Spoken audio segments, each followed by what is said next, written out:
This is Audible. The Summer Queen, written by Elizabeth Chadwick, read by Katie Scarf.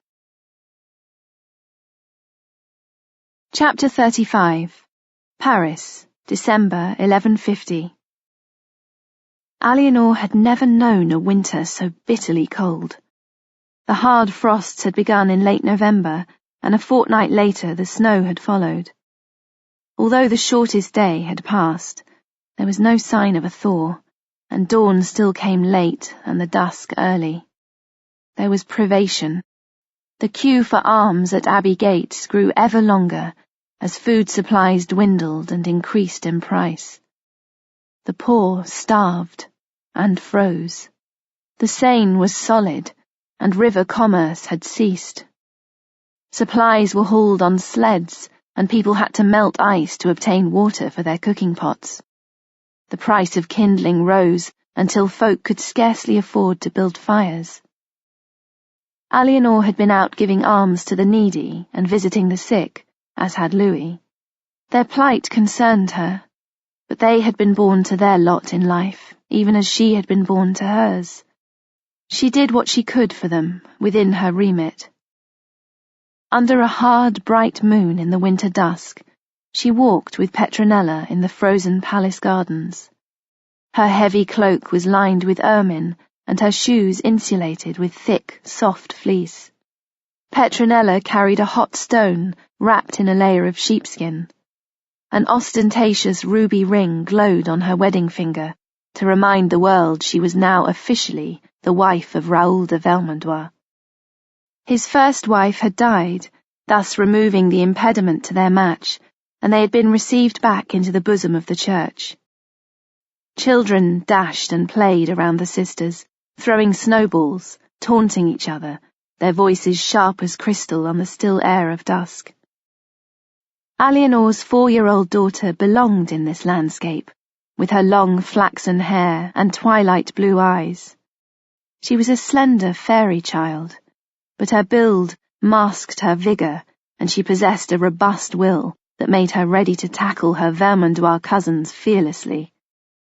Eleanor had left her barely walking, still a babe in arms, and had returned to a demanding, spindle-legged little girl. There was a gap where maternal emotion should have existed.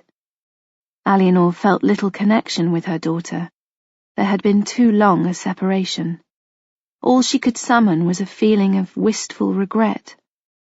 She was with child again, the fruit of their stay in Tusculum on their way home, and she was cutting off from that too, because it was too painful to think about. "You will have to tell Louis soon," Petronella said as they paused beside a snowy bench to look out over the dormant beds. Eleanor had brought home roses from the garden at Palermo, but they would not bloom until the summer. "I saw him looking at you earlier today when you refused the trout with almonds. And then he will turn me into a prisoner," Eleanor said bitterly. "The moment he knows I am with child, he will confine me to my chamber and send in his physicians and priests. He will have me watched day and night. He is almost unbearable now. What will it be like when he does know? Do you think he would allow me to walk in the garden now with you? He would say the night air was bad for the child and I should take more care. He would accuse me of negligence." "But you will still need to do it soon," Petronella persisted. "He may be a man, but he can count. You are always telling me I should think about the practicalities." Eleanor grimaced. "Yes, but not quite yet. I intend to have a few more days of freedom." Petronella's gaze narrowed. "There is much you are not telling me. Raoul saw Abbé Suget's correspondence in your absence. You sought an annulment when you were in Antioch, and you were still seeking it when you went to Rome. Raoul said Louis would have to be the greatest fool in Christendom to agree to it and lose you and Aquitaine." "Yet he would have agreed," Eleanor said. "It was the Pope who bound us together and refused to dissolve the marriage, a sentimental old fool. He made us share a bed and promised Louis a son." She pressed her hand to her belly and breathed out a puff of white vapour. "But if he had agreed to the annulment, what then?" Petronella demanded.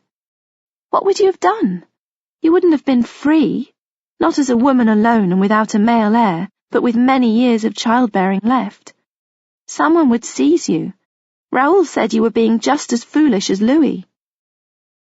"Raoul seems to have a lot to say on many things, and you seem very keen to take his word as the truth," Eleanor snapped. "Raoul knows nothing of my situation. I do not choose to share my plans with him, and with good reason." Petronella's eyes flashed with anger. "He has been loyal to Louis throughout." "But I have no doubt that he was busy covering all exits and entrances. And who is Raoul to speak of foolishness with his reputation? Enough. I shall not quarrel with you." Ahead of her, the children were flurrying through the snow. Little Marie slipped on a patch of ice and fell hard. Her bottom lip quivered and she began to wail. Her cousin Isabel pulled her to her feet, but it was to Petronella that Marie ran for comfort. "Hush now, my love, hush," Petronella said, and crouched to stroke Marie's cheek with a hand that was warm from the stone. "It's nothing, a little scrape, Such a fuss." She gave her a cuddle and a kiss. Eleanor watched, feeling empty and heartsick. "Come," she said curtly, turning towards the garden gate. "We should go inside. It's growing colder." A week later, with the bitter chill still straining people's endurance at the seams, Louis sat in his chamber of the great tower in the late winter afternoon. Dinner was over, and the candles had been lit, and everyone was taking their ease. For once, Louis was not at his prayers, but sitting in conversation with members of the household. For once, too, Thierry de Galeron was not at his side, having business at his estates at Montlhéry, and as a result the atmosphere was more relaxed. The court children were playing a simple game of dice near the hearth, and their quick cries rang out. It would soon be their bedtime, and the nurses were keeping close watch. Raoul's son and namesake was over-exuberant, and the dice bounced from the table and rolled under the trestle where the adults were talking. Little Marie crawled under to fetch them, and then squealed as a dog took this as an invitation to lick her face. Raoul called the hounds to heel and peered under the table. "What are you doing, child?" "Finding the dice, sir," she lisped, and held them out on the palm of her hand. "Ah, you weren't spying on us then," Raoul said, with a twitch of his lips. His words elicited an uncomfortable silence from the adults. "What's spying, sir?" "Listening to what other people say, without them knowing you are listening, and then reporting what you have heard to others. If you're lucky, they'll pay you for the information." She continued to stare at them. "That's telling tales." Raoul's shoulders shook with suppressed laughter. "I suppose it is. Just remember that all knowledge is profit." He smiled briefly at Eleanor, and rising from his stoop, went to join the dice game and show the children one of his tricks. Louis shook his head and snorted with amusement. "Fool," he said. A knowing fool, though. She watched him bend over the table and perform a vanishing trick with the newly retrieved dice. Marie leaned against his leg like a kitten after milk, and he patted her head. Eleanor looked down at her lap. She knew she had to tell him. That smile from Raoul had been a warning. "Louis," she said, "I am with child. You are to be a father once more." His expression went very still, and then, like raindrops hitting a pool, the emotion twitched across his face. "Truly," he said. "You speak truly?" Eleanor nodded and set her jaw. She wanted to cry, but not with joy. "Yes, I speak truly," she said.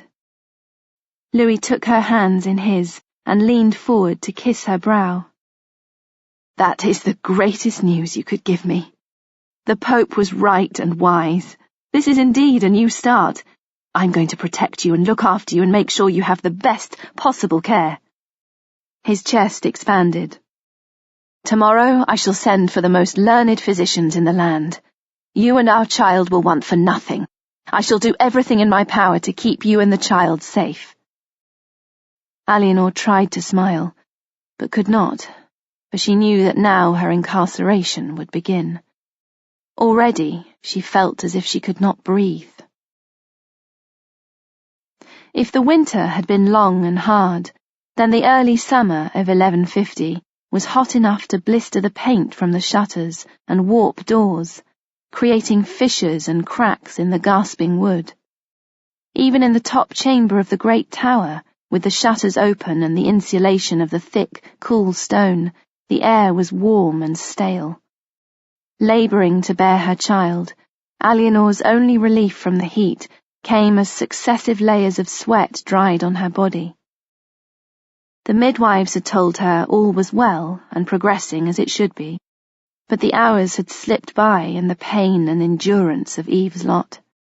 She could not help but remember the stillbirth on the road from Antioch, and it churned up all her terror, rage, and grief from that time. Those emotions had never gone away, and rode her hard as she sought to push this new child from the womb and be free of the burden. There came the last moments of struggle, the final effort, and the baby was born, pink and wet and living, with a set of lungs that filled the still air in the room like a fanfare. But all the attendants and adults in the room were silent, and the anticipation on their faces turned to blank expressions and sidelong glances. Petronella leaned over the bed and held Eleanor's hand. "It's another girl," she said. "You have another beautiful daughter." The words meant nothing to Eleanor. It was as if her mind was cut off from her feelings, just as the cord severed her from the new baby. She had had no choice in Tusculum but to share Louis's bed, and this child was a matter between the Pope and her husband. She had only been the vessel. That it was a girl did nothing to pierce her numbness. There was naught she could do about it, and so it had to be accepted. She turned her head towards the window, to the faint breath of breeze. "Perhaps the next one will be a boy," Petronella said. "Our mother had 2 daughters and a son, and so do I." Eleanor looked at her sister. "Doesn't matter," she said. "What God decides, he decides." Petronella gently stroked Eleanor's loose hair. Then she rose and stood aside for the midwives to deal with the afterbirth as the contractions gathered again. "Perhaps it was for the best," she whispered. "Can be free now." Louis had been pacing and waiting for news ever since hearing that Eleanor's labour had begun. As always, such things seemed to take forever. This time he knew it would be a son. The Pope had given his word, and the child had been conceived in the papal palace. Everyone he consulted assured him that the child was a boy. He had made sure Eleanor had had the best of care and protection throughout the pregnancy.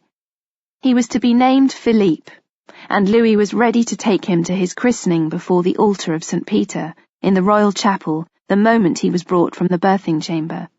He had even written some documents in his son's name, promising gifts to abbeys, penning the words himself, without the use of a scribe, so that he could form the inky nib around the name, Philippe, and feel that wonderful sense of destiny. Abbé Suger sat with him. They had been at prayer together earlier, and were now busy with matters of government.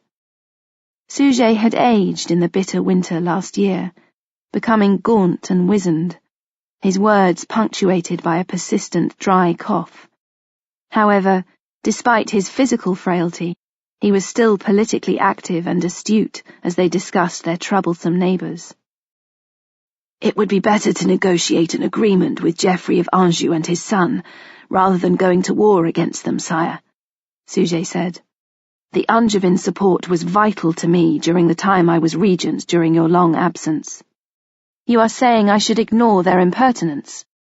Louis drew himself up. "They must be taught their place. Your brother attacked the Angevins when you were still on your pilgrimage. Geoffrey of Anjou is a powerful vessel.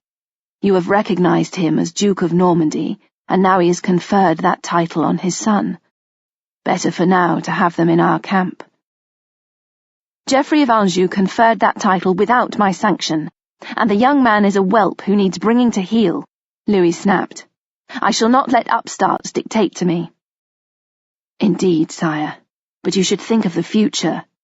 Many favour the Angevin's heir to sit on England's throne rather than Stephen's son." Louis's nostrils flared. "I will not see an Angevin wear a crown. They have already seized more than their due." Suger persisted with firm but weary patience. "But you should leave your pathways open," he said, "and you should not keep risking yourself in war until you have your own heirs firmly established. The country is still recovering from the harsh winter and spring. The crops are barely in the fields. Make this a time of husbandry and rest." Louis looked at his tutor, really looked, and noticed the shadows under his eyes and the hollows in his cheekbones. Suger had been elderly for a long time, but Louis had never thought of him as being frail or mortal. Certainly he had wished him gone or less interfering on many occasions, but now, suddenly, he saw that what had been a constant in his life, taken for granted, was on the wane. This time of husbandry and rest might also be one of letting go for Suger. "I shall think about it," he said, and managed to keep his voice steady, even though the moment of realization had jolted him. "That is all I ask of you for now, and I hope your wisdom sees you through." Suger gave Louis a shrewd look. "And you do have wisdom, my son, even if it is hard-earned, and sometimes overridden by your own stubborn will and the foolish advice of others." Not so frail that he was unable to lecture. Louis's moment of concern passed into the background. A steward rapped on the door with his rod and announced that attendees from the Queen's apartments had arrived with news of the birth. Louis's chest swelled as he commanded their admittance. Now he would see his son. The midwife came to him, a bundle carried in her arms. Her eyes were downcast, and her expression was neutral.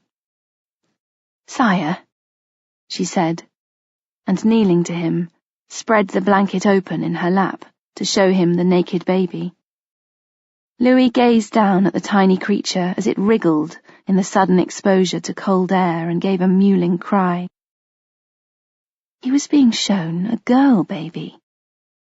But that was impossible, and the sight rendered him speechless.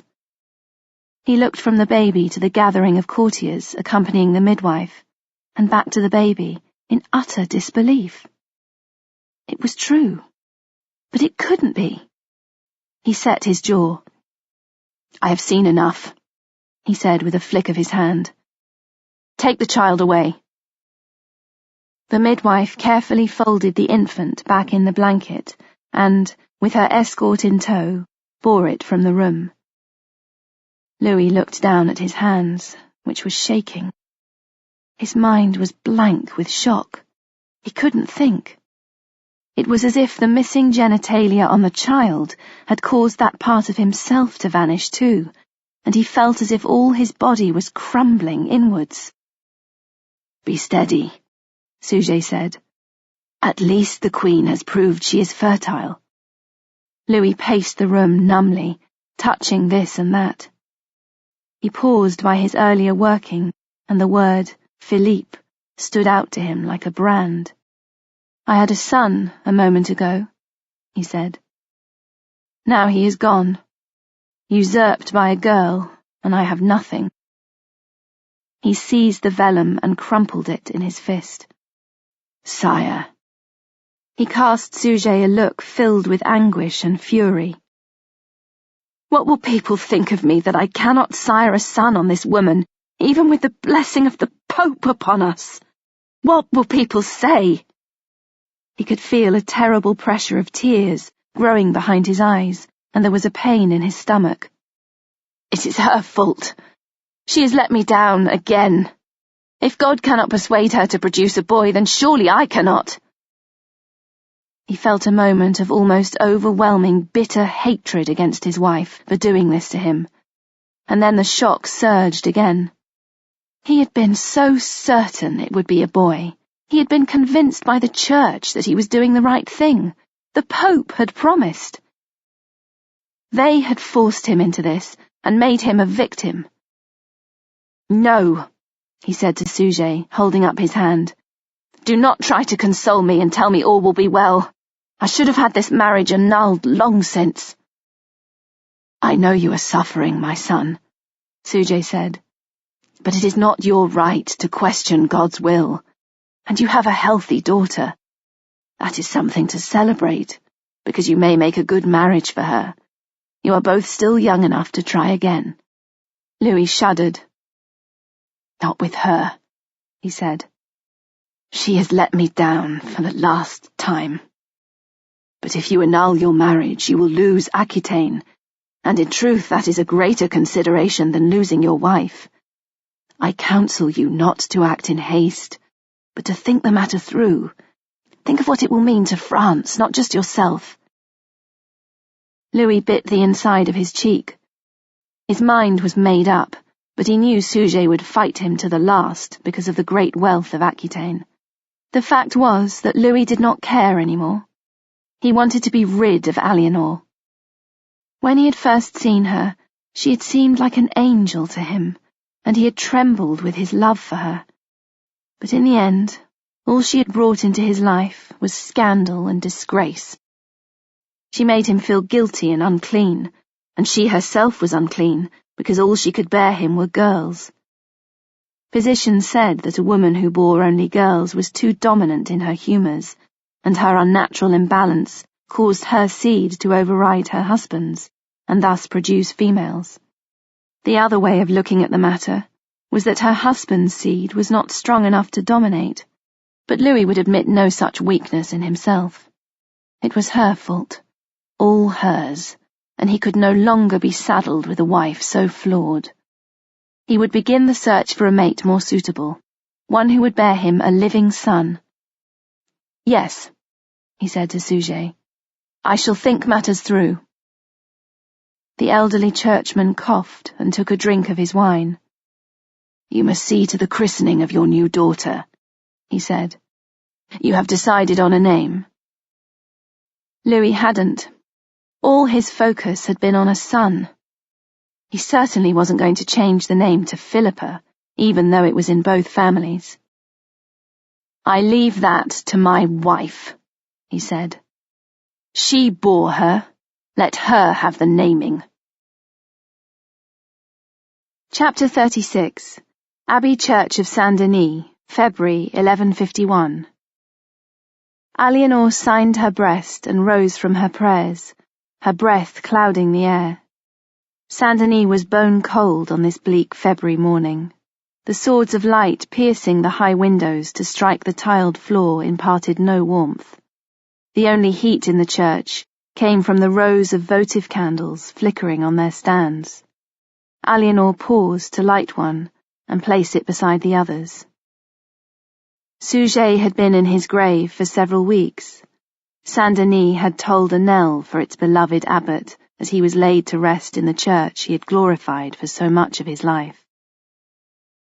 He died in fear for his mortal soul, afraid that he had spent too much time on politics and dealings with the world instead of attending to spiritual matters.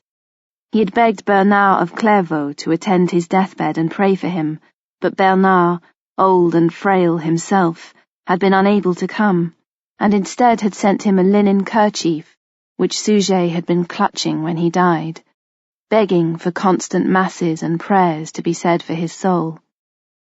It was strange, Eleanor thought.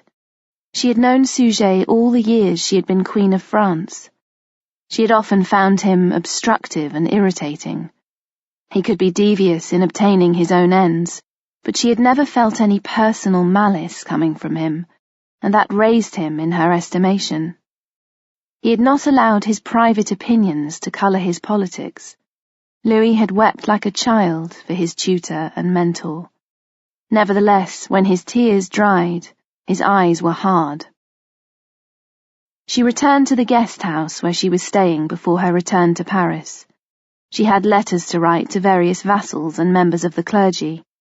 Suget's death had been an ending and a beginning, but the latter was suspended in that moment following the resonance of the final note.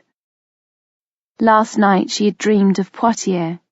A warm, thyme-scented breeze had brushed her eyelids, lifted her hair, and filled her with yearning. Louis had not joined her at her prayers, preferring to hold his own separately, but waited for her now, his plain dark robes embellished by a gold reliquary cross on his breast.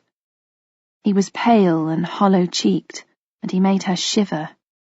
She acknowledged his presence and put distance between them as swiftly as she could. They had barely spoken to each other or shared company since the birth of their second daughter, whom Eleanor had named Alex. She had borne her in early June and emerged from confinement at the end of July. She had handed Alex to a wet nurse on the day of the churching, and her fluxes had begun again in early September.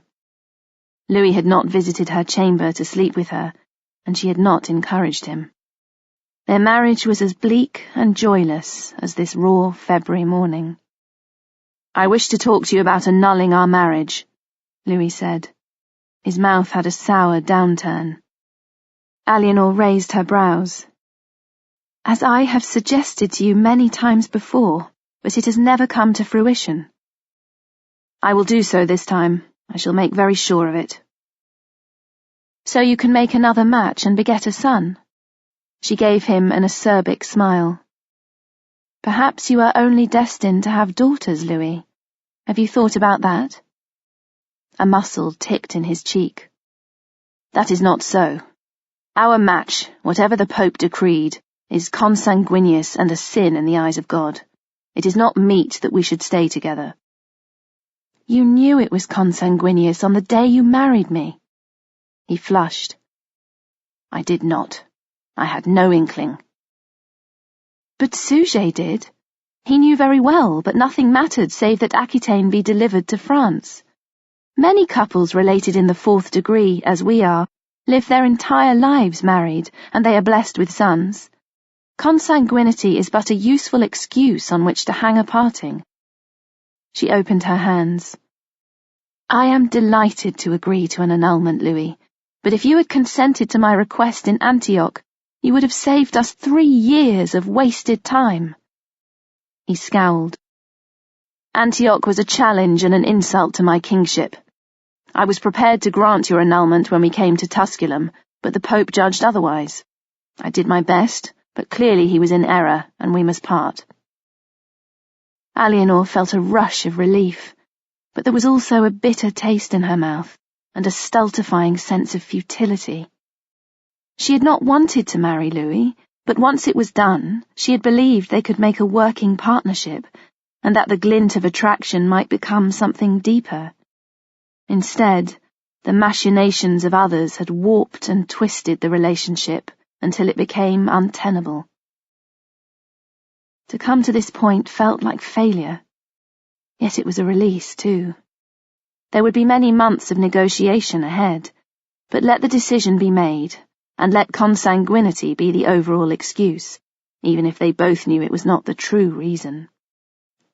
"Well then, if you can convince the Pope to reverse his decision, let us go forward." She gave him a hard look. "Of course you will no longer have a governing say in Aquitaine. You must remove all of your officials and garrisons from my territories." "That will be attended to," Louis said curtly. "But our daughters are still your heirs, so I have an interest on their behalf. They shall remain with me and be raised in my household."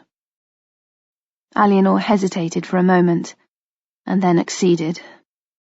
What did she have or know of her daughters anyway? Marie had been barely walking when Eleanor had gone to Outremer, not returning to France for 3 years. Alex was a babe in arms. Neither daughter knew her, nor she them. All she could feel was a sense of loss and regret for what might have been. "Then we are agreed," Louis said. "I shall set matters in motion." With a stiff nod, he left the guest chamber. Eleanor gazed at the door as he closed it behind him. She felt numb when she should have felt like an eagle set free from the mews. Having been constrained for so long, and having striven to escape until her wings were battered and her spirit close to breaking, she needed time to prepare herself for flight and gain the courage to soar. She could have Geoffrey now, but everything had changed. She could return to Poitiers and feel the warm wind in her hair, but she would be a different person.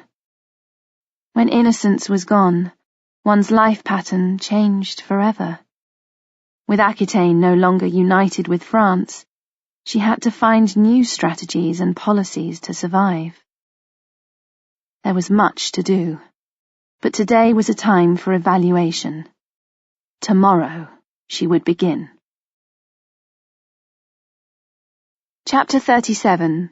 Castle of Taillebourg, March 1151.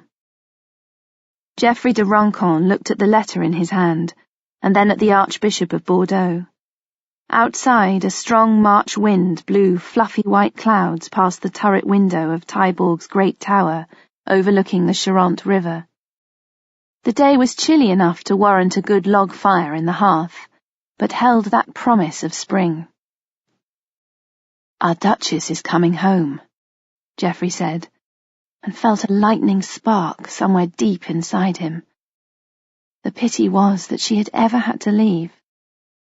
"Yes," said Gaufrid, "but not until the autumn, and even then the annulment will not be secure until well into the next year." "She says Louis has found 3 bishops to pronounce the annulment," Geoffrey said. "But will the Pope agree?" "I think he realizes there is nothing more he can do," the Archbishop replied, "and that beyond this point concessions must be made. It is not as if either party is contesting the matter, or has a previous spouse in the background." Geoffrey dropped his gaze to the piece of parchment and the elegant words of the scribe, informing him that Louis and Eleanor would be here in the autumn to tour their lands and take stock. French soldiers and officials were to be withdrawn during the visit, and part of Geoffrey's brief was to find men of Aquitaine to fill the positions. There was a separate note to him from Eleanor, written in code, telling him that the autumn could not come soon enough, and that the only thing that filled her with hope each morning was her return to him.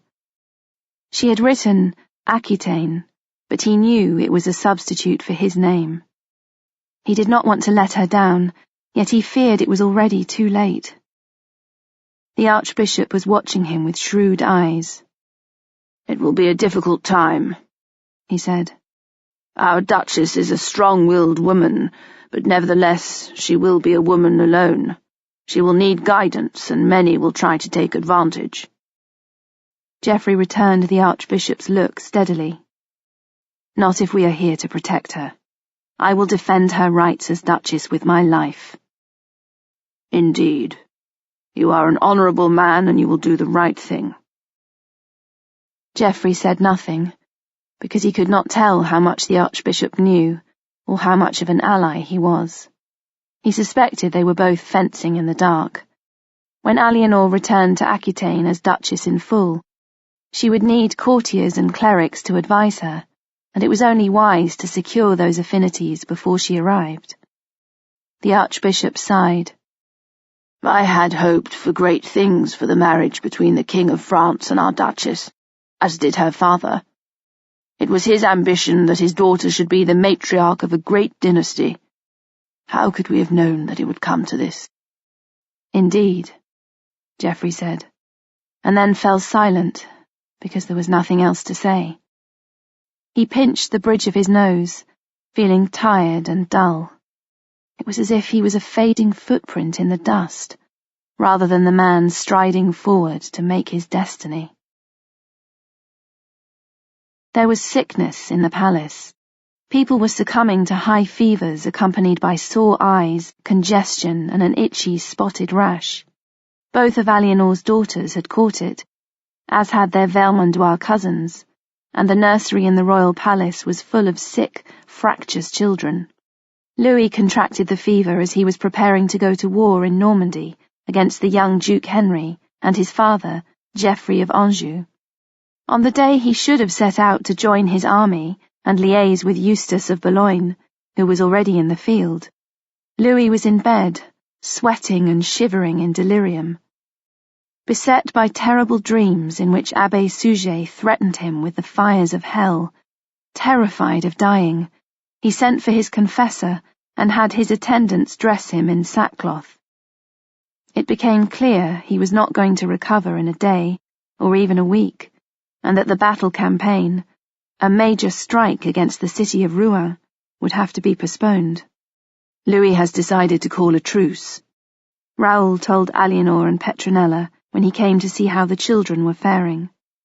He cannot lead an army into Normandy in his condition, and there is no telling how long the contagion will last. Petronella turned her head away from her husband and refused to look at him, her attitude one of angry rejection. She wrung out a cloth and laid it across her son's flushed forehead. The little boy whimpered and began to cry. Eleanor looked at Raoul. "How is the truce to be arranged?" He cast an exasperated glance at his wife. "The Count of Anjou and his son are to come to Paris to discuss the situation and agree a cessation of hostilities in return for certain concessions." "Such as?" "Louis will recognize Geoffrey's son as Duke of Normandy in return for their giving up the territories in the Vexin that they hold." "And he thinks they will agree?" Raoul shrugged. "It will be to their advantage. The king is too sick to campaign against Rouen, and has too many other issues to deal with to start another campaign when he has recovered. If he can arrange a truce until next year, and gain some land into the bargain, all to the good. The Count of Anjou and his son, for the exchange of a strip of territory, will buy valuable time to deal with their own concerns." He gave a half-smile. "I am too old a warhorse to be disappointed that we are not riding out on campaign. It will suit me to sign a truce." Eleanor absorbed the detail that she had better prepare to receive guests, and calculated how long she would have before their arrival. Even if Geoffrey of Anjou was a rogue and far too full of his own masculine dazzle, he would be a distraction from her cares. His son she had never met, although she had heard tales about his precociousness and fierce energy. Raoul looked at the children. "I will go and say my prayers for them," he said. "There is little else I can do here." "Petra?" He went to touch his wife's shoulder, and she shrugged him off. "Go," she said. "I know what your prayers will be, and at what kind of altar you will offer them." "Oh, in the name of Christ, woman! The only thing that will drive me away are your groundless accusations. I can no longer hold any kind of sensible conversation with you." Turning on his heel, he flung from the room. Eleanor gazed at her sister. "What's wrong?" "Other women," Petronella said, her lip curling. "It is always other women with him. He thinks I do not notice, but I do. And when I confront him, he denies it. Dear God, he is old enough to be my grandsire, but still he cannot stop the chase." Eleanor took a proper look at her sister. Petronella's dark hair was flat and draggled. Her eyes were pouched with dark circles, and her dress was stained. She smelt sour and unwashed. She was like their grandmother, Dangereuse. Her passions were so intense that they burned her out. She had a desperate craving to be wanted and loved, and Raoul could not sustain the fire at that kind of level. And perhaps Petronella was right to an extent. Raoul's nature was such that he would indeed be chasing women until the day he died. "Come, you must eat and rest. How can you think when you are so tired and overwrought? Remember how you counselled me when I was heartsick." She took Petronella's arm and gestured the nurses to attend the children. "You know it's true, don't you?" Petronella said. "That is why you don't say anything." Because there is no point while you are like this. Petronella shook herself free of Eleanor's grip. It's all your fault, she burst out. Without your annulment, Raoul would still cleave to me. Once you return to Poitiers, he will cast me off, because I shall no longer be of any use to him. Indeed, I shall be a hindrance. If my mind is in turmoil, you are to blame. There was no reasoning with Petronella when she was like this, and she spoke enough truth for Eleanor to feel a stab of guilt. Once her marriage with Louis was annulled, Raoul would indeed have no reason but love to remain wed to Petronella, because all the affinity would be gone, and there would be no gain in being shackled to the former Queen of France's unstable sister. Railing at me will change nothing. If you are to keep Raoul, then you need all your faculties. Petronella tossed her head, but allowed Floretta and Marquisa to wash her and dress her in a clean chemise. She refused to eat, but she did drink the wine containing a soporific that Marquisa gave to her. Her lids grew heavy, and she lay down on Eleanor's bed. If he doesn't want me, she whispered, then I do not wish to live. Do not talk like a fool, Eleanor snapped. Raoul de Vermandois is not the beginning and end of the world. You have 3 children to call you mother. You have kin and friends in Poitiers. How dare you say that? Petronella just rolled on her side away from Eleanor, shutting everyone out. Eleanor went to find Raoul, and discovered him, as he had said, praying in the chapel of St. Michael. She knelt at his good side, where he had vision, and sent up her own prayer while she waited for him. He lingered as if reluctant to engage with her. His thick white hair was thinning at the crown, she noticed, and the flesh that had once been taut on his bones was sagging at the jawline. His clothes were immaculate, and he still projected an air of power, but his years sat on him with more weight these days. Eventually he stood up, and she rose at his side. "Are you intending to annul your marriage to my sister?" she asked him bluntly. Raoul's expression grew very still. "Why should you think that?" "You know as well as I do. Do not play a courtier's game with me, Raoul." He heaved a sigh. "You have seen how she is, and that is most of the time these days. If I so much as glance at another woman, she throws a jealous tantrum. She demands my attention and does not understand that I have duties to perform. She falls into dark moods where she takes to her bed and will not bestir herself for days. The priests say it is judgment upon us for what we did, but I do not believe it. I believe she has always been like this, but now it has become much worse." "That does not answer my question." He shook his head. "Yes, I am considering the matter, and I must consult with the king. It seems to me that if you are returning to Poitiers, it would be better if Petronella went with you. She will fare better in the land of her childhood. In so many ways she has remained a child herself."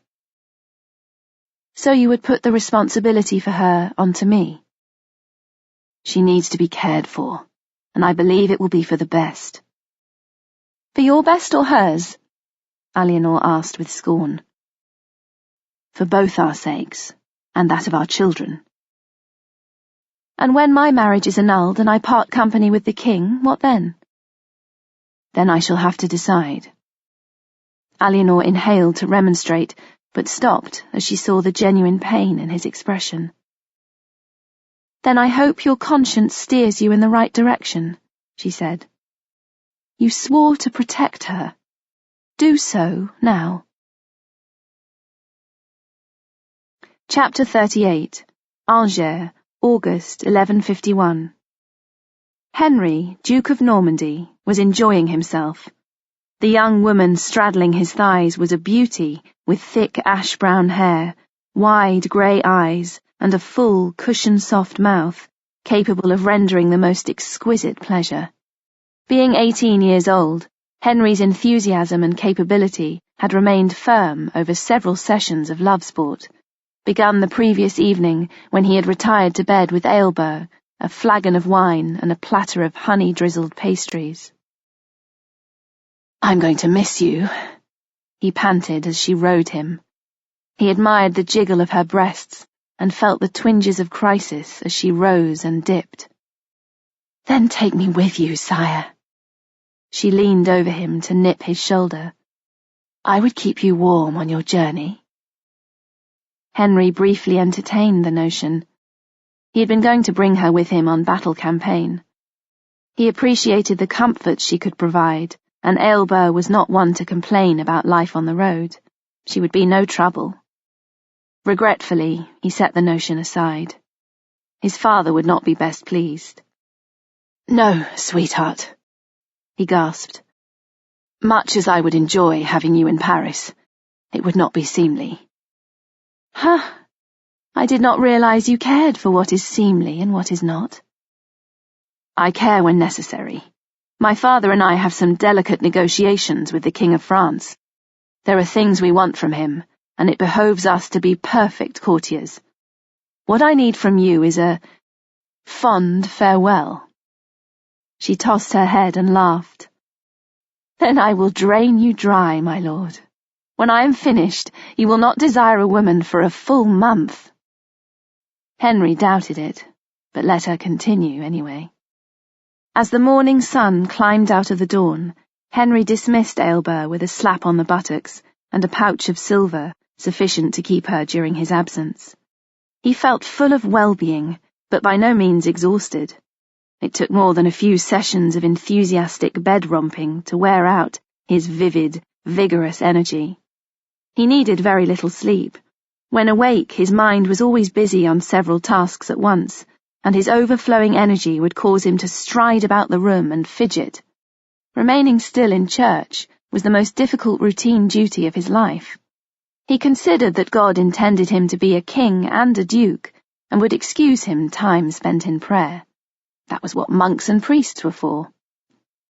Henry went to look out of the window as he donned a tunic of red wool, somewhat frizzy around the cuffs where he had been playing tug-of-war with one of the dogs.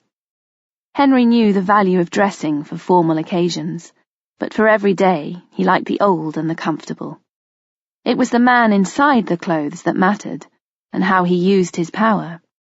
His father disagreed with that stance, but then his father used clothing as part of his magnificence. The courtyard was busy with activity as servants made ready for the journey to Paris on the morrow. There were horses to be shod, harnesses to be polished, and equipment to be checked so that when they did set out, all would be smooth and brisk without delays. King Louis had pulled back from his intention to strike at Rouen and called for talks instead. He had claimed ill health, but in politics, unless you were face to face with someone, it was never possible to tell whether the claim was the reality or an excuse. Whistling, Henry fastened his belt at his hips, combed his thick red-gold hair into a semblance of order, and went to find his father. Geoffrey was in his own chamber with his bed curtains hooked out of the way, and the bed itself made up with its day covers. His attendants and courtiers were already hard at work, his scribes toiling over sheaves of documents. Geoffrey sat at a trestle, his foot elevated on a padded stool. He was looking thoughtfully at a document in his hands. "Ah," he said as Henry breezed into the room.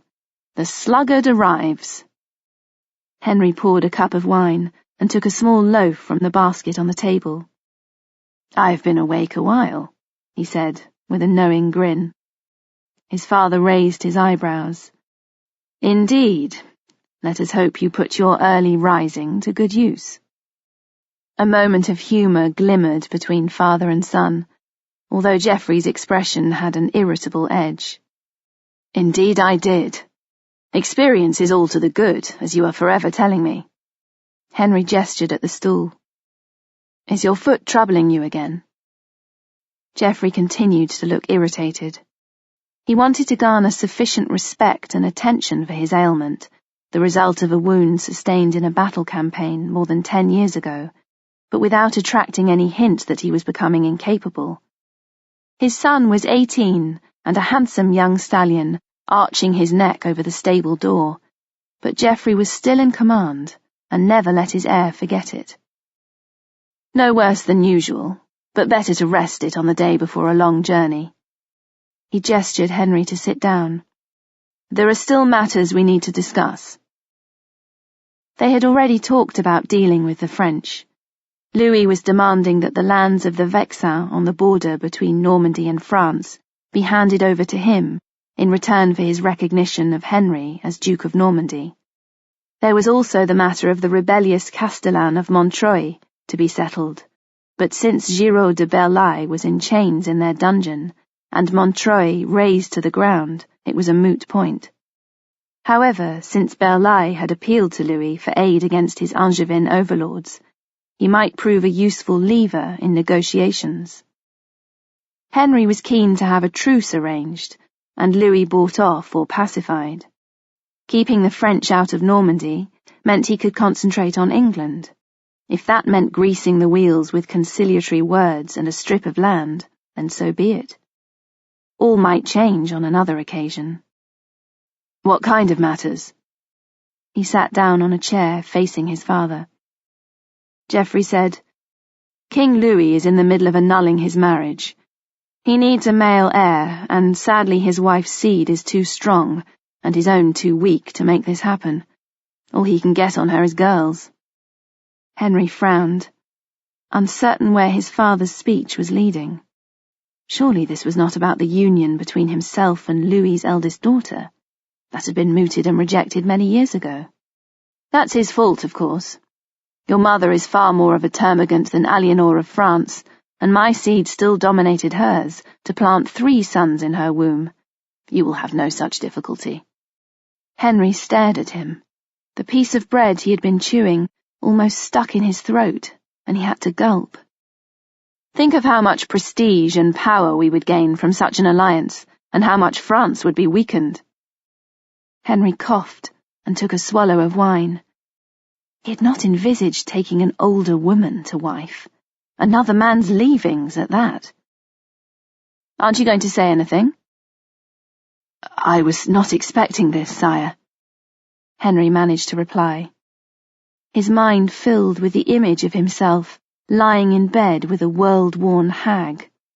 He could remember his father having dealings with Eleanor and Louis when he was still trailing after his wet nurse with a comfort cloth in his hand. His epitome of a perfect bride was someone virginal, innocent, and younger than he was, but political reality was a different matter entirely. Caught between his ideal and brutal fact, he was briefly nonplussed, and that for Henry was disconcerting. Well, overcome your astonishment and accustom yourself to the notion, Geoffrey said curtly. I expect your compliance on this. Henry stiffened. Geoffrey raised his right forefinger in admonishment. You must see the advantage. You will gain Aquitaine for the taking of a marriage vow. Your rule as Duke will stretch from the Limousin to the Pyrenees, and give you the resources to go forward in England and Normandy. If you do not seize this opportunity, others will, and you will be the loser. Henry grimaced. Geoffrey's complexion flushed. Do not look at me as if I have offered you a platter of dead fish. An opportunity like this will not come again. I will have Aquitaine for my bloodline. I have been chasing it for long enough. If you refuse, I am certain one of your brothers will be pleased to accept. Henry glared at his sire. I did not say I refused. Indeed, you are right. It is a great opportunity, but you have sprung it on me. I was not thinking to wed just yet. I had been married to your mother for more than 3 years by the time I was your age. Hardly made in heaven, though, was it? What did you say to your own father? That is not the point, as you well know, Geoffrey said, his eyes brightening with anger. Eleanor of France is an entirely fitting match for you, and I will hear no more on the matter. Is that understood? Perfectly, sire, Henry replied. Do I have your leave to go? Geoffrey flicked his hand. For now, but we must talk more on the matter because we need to be prepared before we arrive in Paris. Henry bowed to his father and managed to reach the latrine before he was sick, vomiting up the bread that had almost choked him. He hated being treated like a child and ordered around. He was Duke of Normandy and a grown man. He wanted to be free to do as he chose, not be directed by his father's hand as if he was still an infant.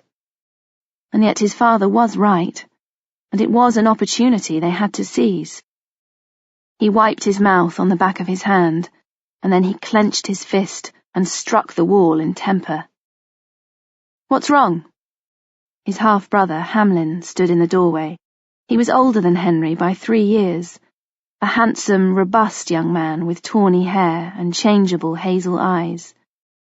For a short while until her death in childbirth, his mother had been Henry's father's mistress. Hamlin's full sister, Emma, was currently dwelling in the secular house for women at the nunnery at Fontevraud. "Nothing," Henry said. He and Hamlin had a relationship built on grudges and rivalry, yet at the same time they would fight side by side against the world. Henry's battles were Hamlin's battles, and if it came to a brawl between Henry and his 2 legitimate brothers, Hamlin always took Henry's side, from self-interest if nothing else. "It doesn't look like nothing to me." "It's a private matter between me and our father," Henry said, knowing he couldn't say anything, even to Hamlin. "You will know soon enough." Hamlin pursed his lips while he decided whether or not to take offense. "God, I need to get out of here." Henry strode out of the latrine cubbyhole. "Come, ride out with me." Hamlin's gaze flickered. "Haven't you got more business with our father?" "No," Henry said, his jaw taut. "We have discussed more than enough for now." Hamlin shrugged, content to go with Henry because there was nothing he enjoyed more than a hard gallop with the wind in his face and a good horse at full stretch. There was the competition, too. Usually Henry won, but there were golden occasions when Hamlin beat him, and they were worth striving for. Today, however, Henry rode as if the hounds of hell were snapping at his heels, and Hamlin had to taste his dust, knowing that something had seriously riled Henry, but at a loss to know what. Chapter 39. Paris, August 1151. Henry wandered restlessly around the chamber in the great tower that had been allotted to him and his father. The wall hangings were of good quality cloth, thick and heavy, and the walls themselves were painted with a frieze of acanthus flowers. A chessboard occupied a table between the cushioned window seats in the embrasure, and there was an illuminated book of psalms, should he and his father wish to read. It was all very tasteful, yet opulent at the same time, and not what Henry had expected of Louis of France. But then in all likelihood, this guest chamber was of the Queen's design, and thus interesting when it came to assessing her personality. Geoffrey sat on the bed, rubbing his bad foot. "Remember, not a word of the other matter to anyone. It has to be handled with the greatest delicacy." Henry picked up the harp and coaxed a ripple of notes from the strings. "And you think me indelicate?" "I was reminding you what is at stake, that is all," Geoffrey replied irritably. "I know what is at stake, sire. I am no more a child in need of correction than you were an old man in his dotage." Geoffrey flushed, and for a moment his eyes were dangerous. However, he chose to be amused and gave a short laugh. "But you are still an insolent whelp. I do not want you pushing yourself forward here. We need Louis's compliance." "I shall be meek as a lamb," Henry replied, with a sardonic bow.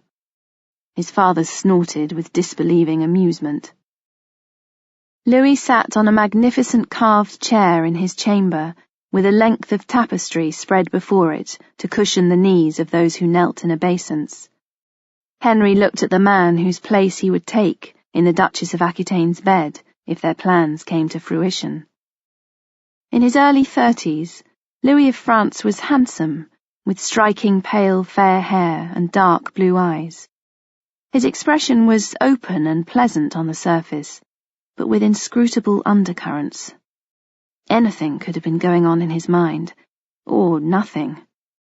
His cheeks were gaunt from his recent illness, and he looked tired and pale, but not without presence. His right hand rested on a sceptre with a decorated knob of rock crystal and gold, and a matching reliquary ring of rock crystal adorned the middle finger of his right hand. Henry knelt to Louis because it was a formality to one's overlord, and because kingship was an estate to be respected, but he did not feel at a disadvantage, and he was not intimidated. Louis might be the anointed king of France, but he was still a man, governed by the limit of his abilities. Louis rose to his feet and bestowed the kiss of peace on Geoffrey and Henry. Henry concentrated on guarding his own response from Louis's perception. As Louis's lips lightly touched his cheek, Henry tried not to shudder. There was something fascinating but unpleasant about the moment. He knew he was playing false in a way that went much deeper than diplomatic dissembling. He didn't want to be put in a position where he got so close that he gave something away. "I hope you are recovering from your illness," Geoffrey said to Louis with concern in his voice, as if he had not been earlier speculating to Henry about what would happen should Louis succumb to la rougeole and die, as inevitably some did. "Thank you, my lord," Louis replied. "With God's help, I am well." "I am glad for that, sire," Geoffrey replied. "But at least your indisposition has given us the opportunity to negotiate rather than fight." "Indeed," Louis said. "It is better to have the harvest in the barns than burned in the fields." Henry struggled to keep still and not fidget while platitudes were exchanged. In England, the harvests of his supporters were constantly being burned in the fields. He needed to go there and deal with the matter, but had to resolve difficulties with Louis first. One of the irritants to their dispute, Giraud de Berlaye of Montreuil, was brought forward from the antechamber, still in his fetters. The iron had chafed his wrists raw, and he stank of the dungeon at Angers, where his family still languished. Louis sat up straight, the diplomatic smile leaving his lips. "What is this?" he demanded. "Why have you brought this man to me in chains?" Geoffrey shrugged. "He is my vassal, but he has plotted to subvert me, and he has plundered the monks of my patronage at Saint-Aubin. I bring him to you because he is one of the causes of our dispute." Bernard of Clairvaux had been standing behind Louis, listening and observing, and now he stepped forward and struck his staff on the ground. "What does it say of a lord when he is vindictive beyond all charity? You are abasing this man out of your own pride and anger." Geoffrey sent the abbot of Clairvaux a scornful look. "If I was vindictive beyond all charity, this man would be dead, hewed and hanged on a gibbet long since, and his family cast out to starve. Do not seek to lecture me, my lord abbot." Giraud de Montreuil stumbled over to Bernard and knelt at his feet, head bowed. "I throw myself on your mercy," he said, almost weeping. "If you and my lord king do not intercede, I shall die in fetters, as will my wife and children." "I promise you such a thing will not happen," Abbot Bernard said, his gaunt features set and grim. "God is not mocked." "Tell that to the monks of Saint-Aubin," Geoffrey retorted. "If you want him, then bargain for him. Otherwise he returns with me to rot in Angers." Bernard set one hand to the shoulder of Giraud de Berlaye in reassurance, and fixed his burning stare on Geoffrey. "You shall return him nowhere, my lord, because your days on this earth are numbered unless you repent." Geoffrey narrowed his eyes. "You speak neither for God nor for the king, old man," he retorted. "Number your own days before you count the time of others. I will discuss no further with you. You have no authority over me." Turning on his heel, he stalked from the chamber, leaving a stunned silence. Henry bowed to Louis, ignored the abbot of Clairvaux and the miserable chain-bound former castellan of Montreuil, and hastened after his father. In the stables, Geoffrey waited tight-lipped for his groom to saddle his horse. "That went well," Henry said sarcastically. "I will not have that Cistercian vulture hanging his black prophecies over my head and meddling in my business," Geoffrey snapped. "I came here to negotiate with Louis, not the Abbot of Citeaux." "But Louis must have done it deliberately." Geoffrey took the bridle from the groom. "As deliberately as I am riding out now," he said. "Let them stew in their own broth. We are here to negotiate, not let them take control. This gives them time to retire Saint Bernard from the fray, and now we both know where we stand." The Angevin guests, father and son, had arrived back from their ride. Eleanor concealed her impatience and stood with outward calm while her women finished dressing her. Clothes and appearance were important tools of diplomacy, especially when facing the Count of Anjou. She had never met his son, the upstart young Duke of Normandy, and she was curious. They had ridden in earlier in the day, but already there had been trouble. Although she was yet to greet them, she had heard that father and son had walked out following a sharp exchange with Bernard of Clairvaux. Eleanor had taken small notice. Such dramatic gestures were a frequent ploy of political negotiations. By all accounts, the abbot had retired to pray, taking the Castellan of Montreuil with him. The fetters struck off, and Geoffrey and his son had returned from their ride and reconvened talks. Marquisa held up a mirror so that Eleanor could see herself in the tinned glass. A beautiful, poised woman returned her gaze, and Eleanor added an alluring half-smile to that weaponry. She had become an expert at wearing masks, so much that sometimes it was difficult to find her true self beneath the layers. The laughing child in Poitiers, her future a golden, untrodden road, glittering with possibilities. "Well," she said to Marquisa, and her smile hardened like glass. "To battle." Negotiations had ended for the day, with both sides wary as the dust settled from the morning's outburst, but satisfied that progress had been made and understandings reached. As the courtiers mingled in the aftermath of discussion, a fanfare announced the arrival of Louis's queen. Henry's heart began to pound, although he remained outwardly calm. It didn't matter what she looked like or how old she was, he told himself. She was only a means to an end, and he could still have his mistresses as long as he didn't flaunt them in her household. She was tall and willowy. The length of her legs hinted at with subtlety by the way her gown flowed around her as she walked. Her shoes caught his eye, for they were embroidered with tiny flowers and exquisite. As she passed Henry and he bowed, he inhaled a glorious scent that was as fresh and intoxicating as a garden in the rain. His concerns about her being a hag vanished in a single bound. Indeed, she looked eminently beddable. She bent her knee to Louis in a businesslike fashion that acknowledged his kingship as a matter of duty. Then she rose and turned to greet Henry's father, extending a slender hand decorated with a single large sapphire ring. Her gesture emphasized the sweep of her sleeve and bared just a little of her wrist, further stirring the delicious scent of her perfume. "It is good to see you again, my lord," she said, her smile warm but regal.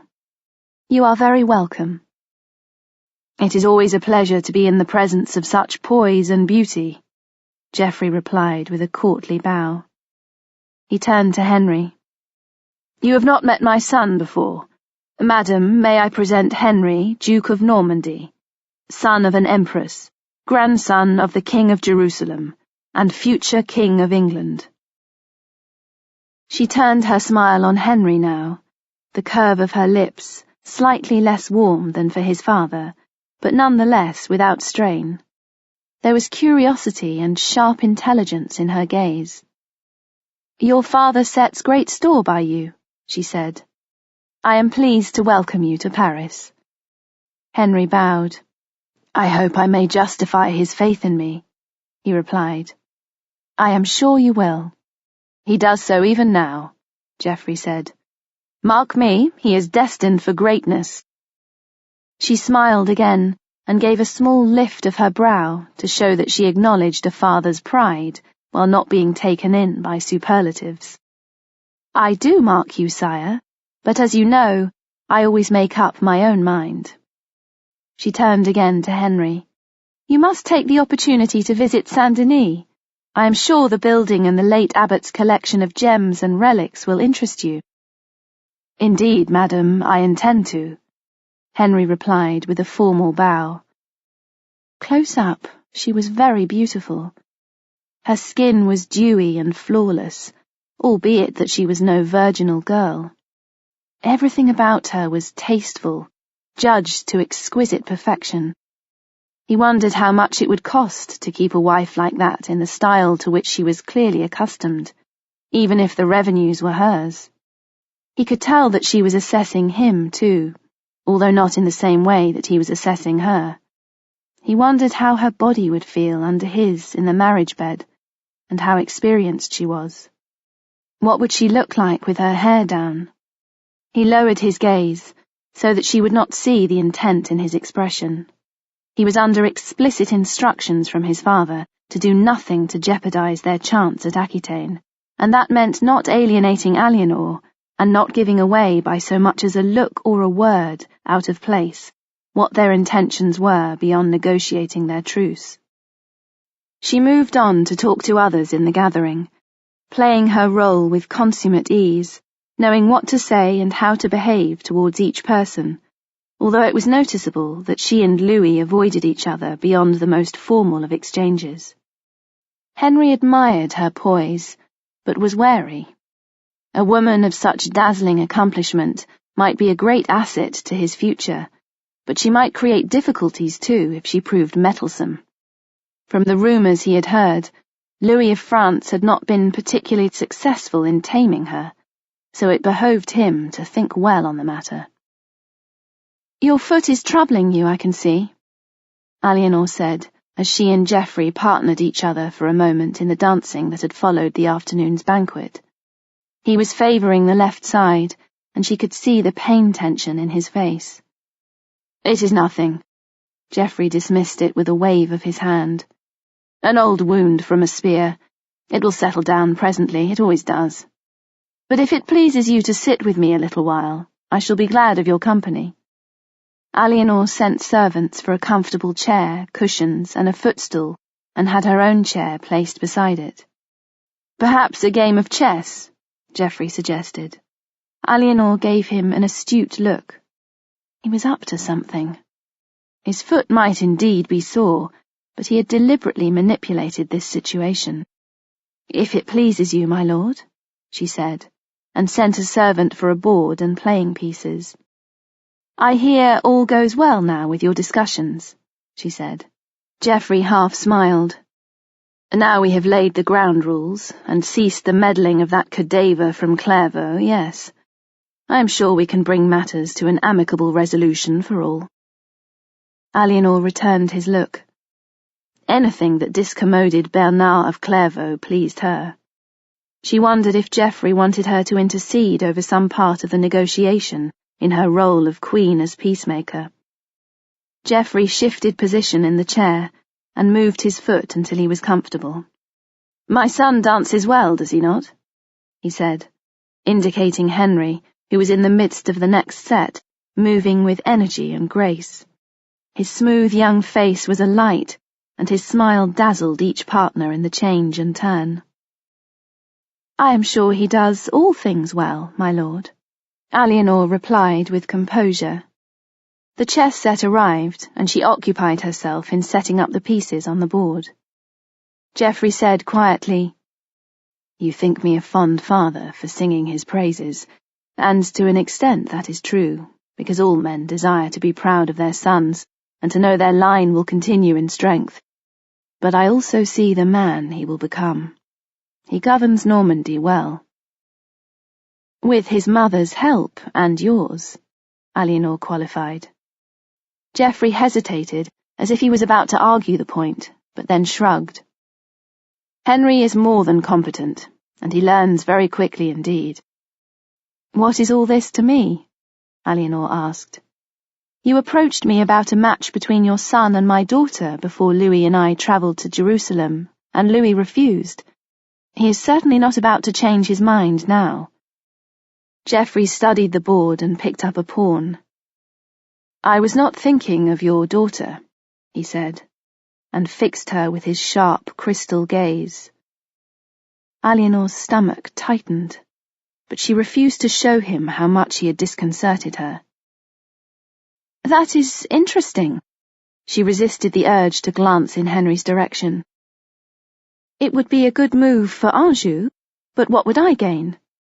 You would be Duchess of Normandy, and you would wear the crown of England. You are walking ahead of yourself, my lord. Normandy, perhaps, but England lies in the balance. And why should I want to be queen there, when I know neither the country nor the people? Because it would be a fresh start among those who would not judge you, Geoffrey replied smoothly. Make no mistake, he will be king. He has greatness in him. It would not disparage you to accept such a match. Perhaps not, but I say again it would not benefit me either. She moved her own pawn to match his and leaned back. The Archbishop of Bordeaux once told me you sought to marry your son to me when he was still in swaddling. Geoffrey's lips twitched. He is not in swaddling now. He gave her a forceful look. The moment your annulment is sealed, you become fair game to be seized and forced into another marriage.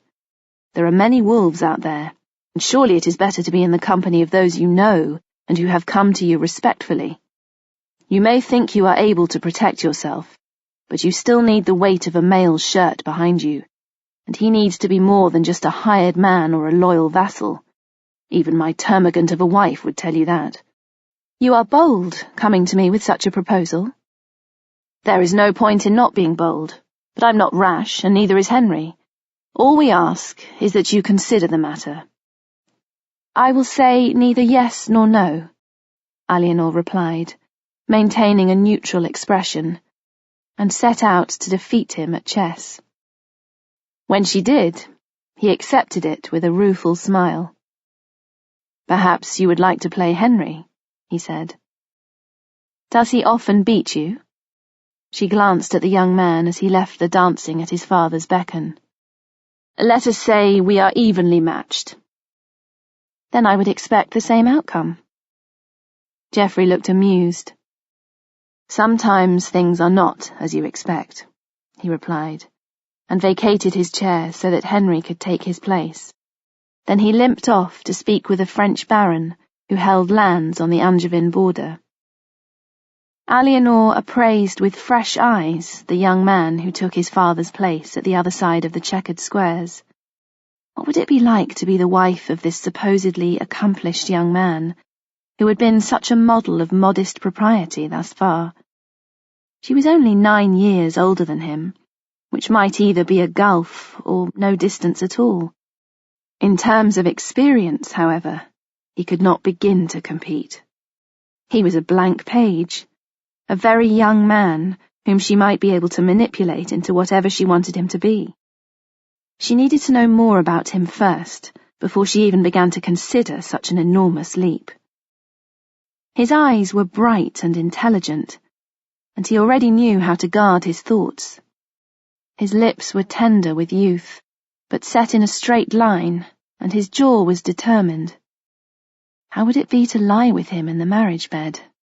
To perhaps bear red-haired, grey-eyed sons and daughters? To have Geoffrey of Anjou for a father-in-law? That notion almost made her recoil.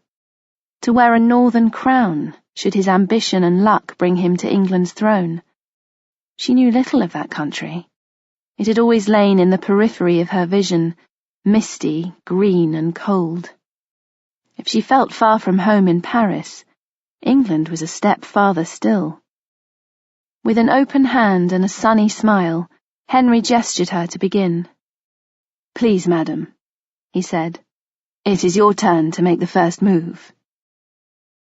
Well, said Geoffrey, when he and Henry retired to their chamber for the night. That was not so difficult, was it? Henry shook his head and gave his father a rueful smile. He had been steeled to encounter a used-up woman going past her prime, but the reality was one still young and beautiful with poise and charisma, who would make a fitting consort for any sovereign. He was used to women with strong personalities, his own mother being one such, but while his mother was abrasive in her opinions and like harsh steel, Eleanor was liquid gold. She still wasn't the innocent young virgin with whom he would have been most comfortable, but it was no disaster. She is very beautiful, he admitted. They had reached a stalemate in their game of chess. He told himself he could have won but had held back in order to be diplomatic, but at the back of his mind he had the worrying suspicion that she had been doing likewise. Louis is a fool to release her and let Aquitaine go, but that is his concern to deal with, not ours, Geoffrey said. The Duchess is the kind of woman to make up her own mind and do as she chooses. We do not have to work at pleasing a labyrinth of advisers, and I doubt she will take anyone here into her confidence. So our success stands or falls on her decision. Precisely, Geoffrey said. You did well today. I think you have made a good impression on her, but without putting yourself so far forward as to seem brazen, and without calling yourself to the attention of Louis and his courtiers. I am confident that no one has any idea of the plans afoot. All they can talk about is me bringing Giraud de Berlay here in fetters. Henry went to the window and looked out. She will consent, he said softly, more to himself than his father, and his mind was on the great wealth of Aquitaine and what lay open to him as its consort duke. In the space of a few hours, he had gone from a state of reluctance to being very keen indeed. Geoffrey poured wine into the rock crystal goblets and brought one to the embrasure. To success, he said. Henry took the cup and toasted his father in return. To dynasty, he replied. Eleanor sat in bed, her knees raised under the coverlet to form a lectern on which she placed the sealed letter that had arrived from Poitiers as dusk fell. She wound a twist of her loose hair around her index finger. For all her reputation as a temptress, the only man who had ever seen her hair unbound in the bedchamber was Louis. Contemplating the strand between her fingers, she imagined the young Angevin stare should she choose to accept his offer and give him a husband's privilege. It was an interesting proposal, and one that had merit, but she needed to think the matter through carefully, because it was her choice this time, even if that choice was constrained by who and what she was. Letting the twist of hair spring free, she smoothed the letter on her upraised knees and bit her lip. Her heart's desire and her longing lay at Tibor with the man who had dictated this letter, but political necessity and the welfare of Aquitaine made their bond untenable.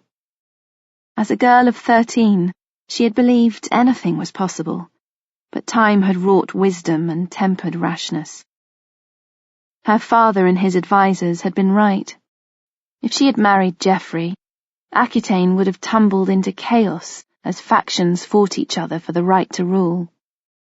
In the Holy Land, she had dreamed of annulling her marriage to Louis and doing as she pleased, but even that had been no more than a fevered dream. Whatever she had with Geoffrey would always have to be kept secret and circumspect. It was her sacred duty to protect Aquitaine and increase its lustre. Whether marrying Henry, Duke of Normandy, would help her achieve her goal was another matter. The chess game had told her nothing about him, save that he was fiercely intelligent and keen to please her without being obsequious. In some ways, he reminded her of the squires she had raised to good service in her household. If she could raise him to good service too, then all might be well.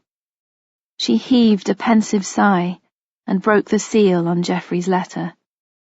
The glow from the oil lamp shone on the ink, but the muted light made the words hazy.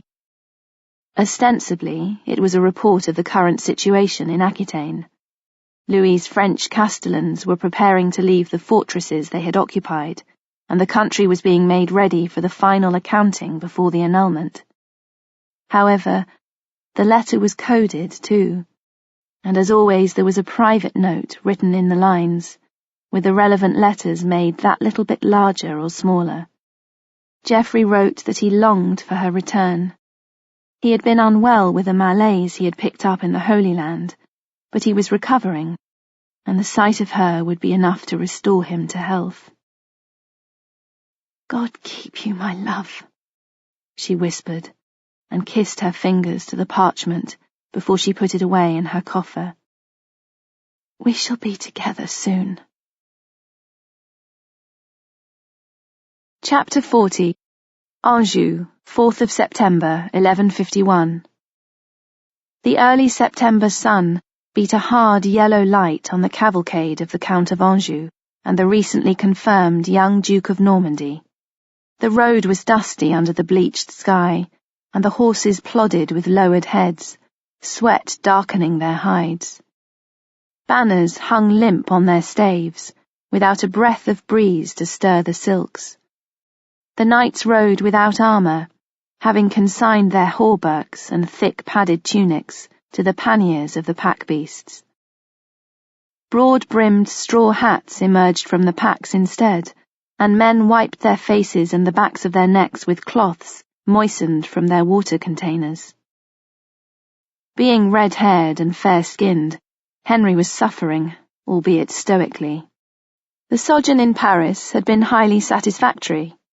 In exchange for a strip of land and a few moments of obeisance, Louis of France had officially recognized him as the Duke of Normandy. He and his father had their truce, which meant he could continue his plans to invade England, and even if he had to make a marriage with the Duchess of Aquitaine, at least she was beddable and would bring him great wealth and prestige. He could still have his mistresses on the side if he chose. When he thought of the lands that might be his, all strung like jewels on a necklace, it made him smile. Last night they had stayed at Le Mans. Tonight they would sleep at Le Loud, and then ride on to Angers to confer with their barons and household. "Christ, it's too hot," his father said. "I feel as if my bones are burning inside my skin." Henry glanced at him. They had been riding in silence for a while, each given to his own thoughts. His father's face was flushed and his eyes very bright. "There's a good bathing spot about a mile further on," he suggested. "We could stop to eat and cool off." Geoffrey nodded. "I'm not hungry," he said, "but a moment out of the saddle would be welcome." Henry was ravenous. Even the oppressive heat had not stifled his appetite, and the thought of bread and cheese had been at the back of his mind for the past several miles. They arrived at a sandy bank, where the river pooled in blue-green shallows, and there was some willowy shade to set out a simple picnic. Henry stripped to his braes and ran across the warm grit into the water with a joyful shout. His face and hands were tanned red-brown from a summer spent in campaign outdoors, but the rest of him was milk-white in contrast. The water was deliciously cool once he was thigh-deep, and he threw himself backwards to float, arms and legs outspread. His father joined him, also stripped to his linens, but when Henry wanted to horseplay and dunk him, Geoffrey fought him off and snarled that he wished to cool off and to be left in peace. Shrugging, Henry did as asked and went to drown Hamlin instead. Geoffrey eventually emerged from the river with chattering teeth and refused the food his squire presented to him in a folded napkin. "Good God," he said, "why would I want to eat any of that? It smells as if you've been storing it down your braes." Someone made a quip about a big sausage, which caused a belly laugh, but Geoffrey did not join in. Instead, he went to hunch in a blanket by himself, a cup of wine in his hand, from which he barely drank. "What is wrong with him?" Hamlin asked. Henry shook his head. "Too much sun, probably. His foot has been troubling him these last few days, and you know how he sulks when he is in pain. Let him be, and he will be all right by and by." Refreshed and rested, the troop dressed and moved on. Geoffrey struggled to mount his horse, and he was still shivering. A short while later, he drew rein to vomit over the side of his saddle. "Sire." Disconcerted, Henry drew rein. His father's face was still flushed, and his eyes were as opaque as scratched blue stones. "Don't look at me like that," his father snapped. "It is nothing. Press on, or we'll not reach Lelude before nightfall." Henry exchanged glances with Hamlin, but said nothing, other than to order the cavalcade to pick up the pace. They reached Lelude upon the hour of sunset, the sky the colour of a bruised rose in the west. The soldiers opened the gates to admit them, and they trotted into the courtyard. Geoffrey sat on his stallion for a moment, gathering himself. He had been sick twice more on their journey, and his whole body was shaking. When he eventually moved to dismount, his knees buckled, and only the grip of Henry and Hamlin, who had been standing close by, saved him from falling. Feeling the fire in his father's flesh, Henry knew a terrible sense of foreboding.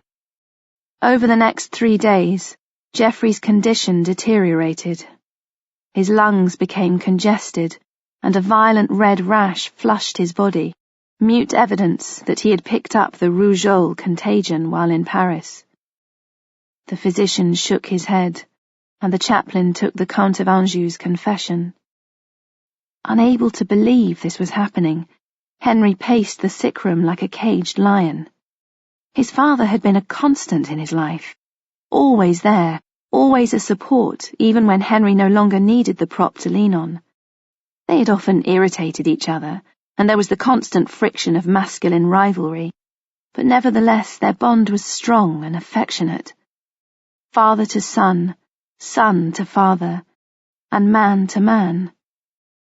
Henry wanted to be independent of his sire, but he did not want to let him go.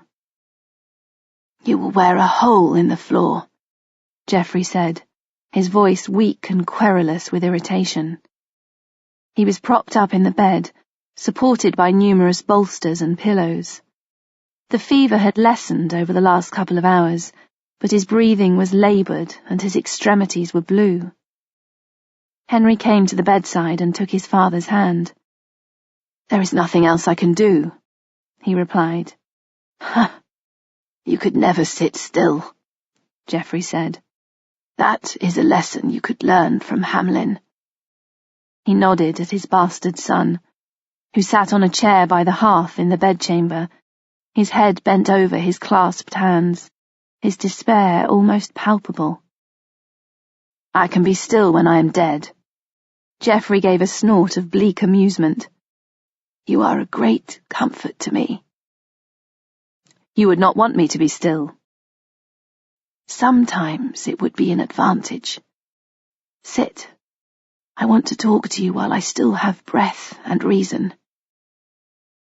Reluctantly, Henry took his place at the bedside. It was his duty to keep vigil, but all he wanted to do was saddle his horse and ride like the wind to outstrip death. Geoffrey summoned his reserves, and spoke with sucking pauses for breath. "You are my heir. Anjou will be yours as well as Normandy." Henry flushed. So much for his younger brother's constant demands that Anjou should be his. He was glad his father saw eye to eye with him on that score. "I will govern and exalt them well," he said. "See that you do. Do not let me down in this." Geoffrey was silent for a time, and closed his eyes while he mustered the energy to speak again. "But your brothers must have something. I leave William's gift in your discretion, but I want you to give Geoffrey his due." Henry stiffened. That was not so good. The only due that Geoffrey deserved was a kick in the braes. "His due, sire?" "He is to have the castles of Chinon, Loudun, and Mirabeau. These are the traditional heritage of a younger son." Henry tightened his lips. He had no intention of letting his younger brother have control of those castles. They were too strategic and important. He knew full well that the upstart desired all of Anjou. He would not be content with such an inheritance, and would only use it to foment rebellion. "Do you hear me?" Geoffrey demanded hoarsely.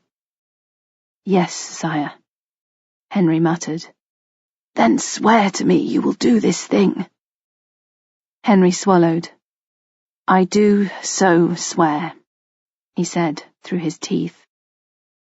There were no chaplains around at this moment to hear the oath. A dying man should not try to impose his will on the living. Geoffrey bared his teeth. "I hold you to your oath on pain of my curse," he gasped. "You will also care for Hamlin and advance him. He is your right hand, and sired of the same seed. I expect you always to acknowledge that. He will be your greatest ally." Henry nodded with more readiness to this command. "I shall look after Hamlin, sire," he said with a glance over his shoulder. "When England is mine, I shall find him a suitable heiress and lands of standing." "And your half-sister at Fonvreau. Make sure Emma is cared for also." "Yes, sire. I shall do all that is necessary." "Good." Once more, Geoffrey paused to replenish his reserves. For a moment, Henry thought he had fallen asleep, but as he began to disengage his hand, Geoffrey tightened his grip. "Your marriage."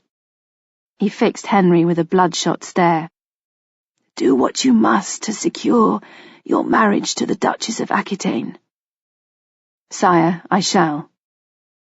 "Women are fickle and will lead you down twisted paths if you allow them to. Always be on top of your wife in every sense of the word, because she will try to ride you as women do with all men." Henry almost smiled at the analogy, but concealed his humour as he saw his father was in complete and grim earnest. "Do not trust women. Their weapons are not a blade and the fist, but the glance, the soft word in the bedchamber, and the lie. Put your own men in her household whenever you can, and watch her carefully, for if you do not, you will never be master of your own domain." Geoffrey's chest heaved as he strove to articulate the words. "Keep her with child, and make sure your seed overcomes hers, so that she bears you sons. Otherwise she is no wife. It is for you to rule, and for her to provide what you rule." His grip tightened on Henry's hand with a sudden surge of strength. "That is the way of God, and do not forget it, my son. I leave this in trust to you, as it was left in trust to me."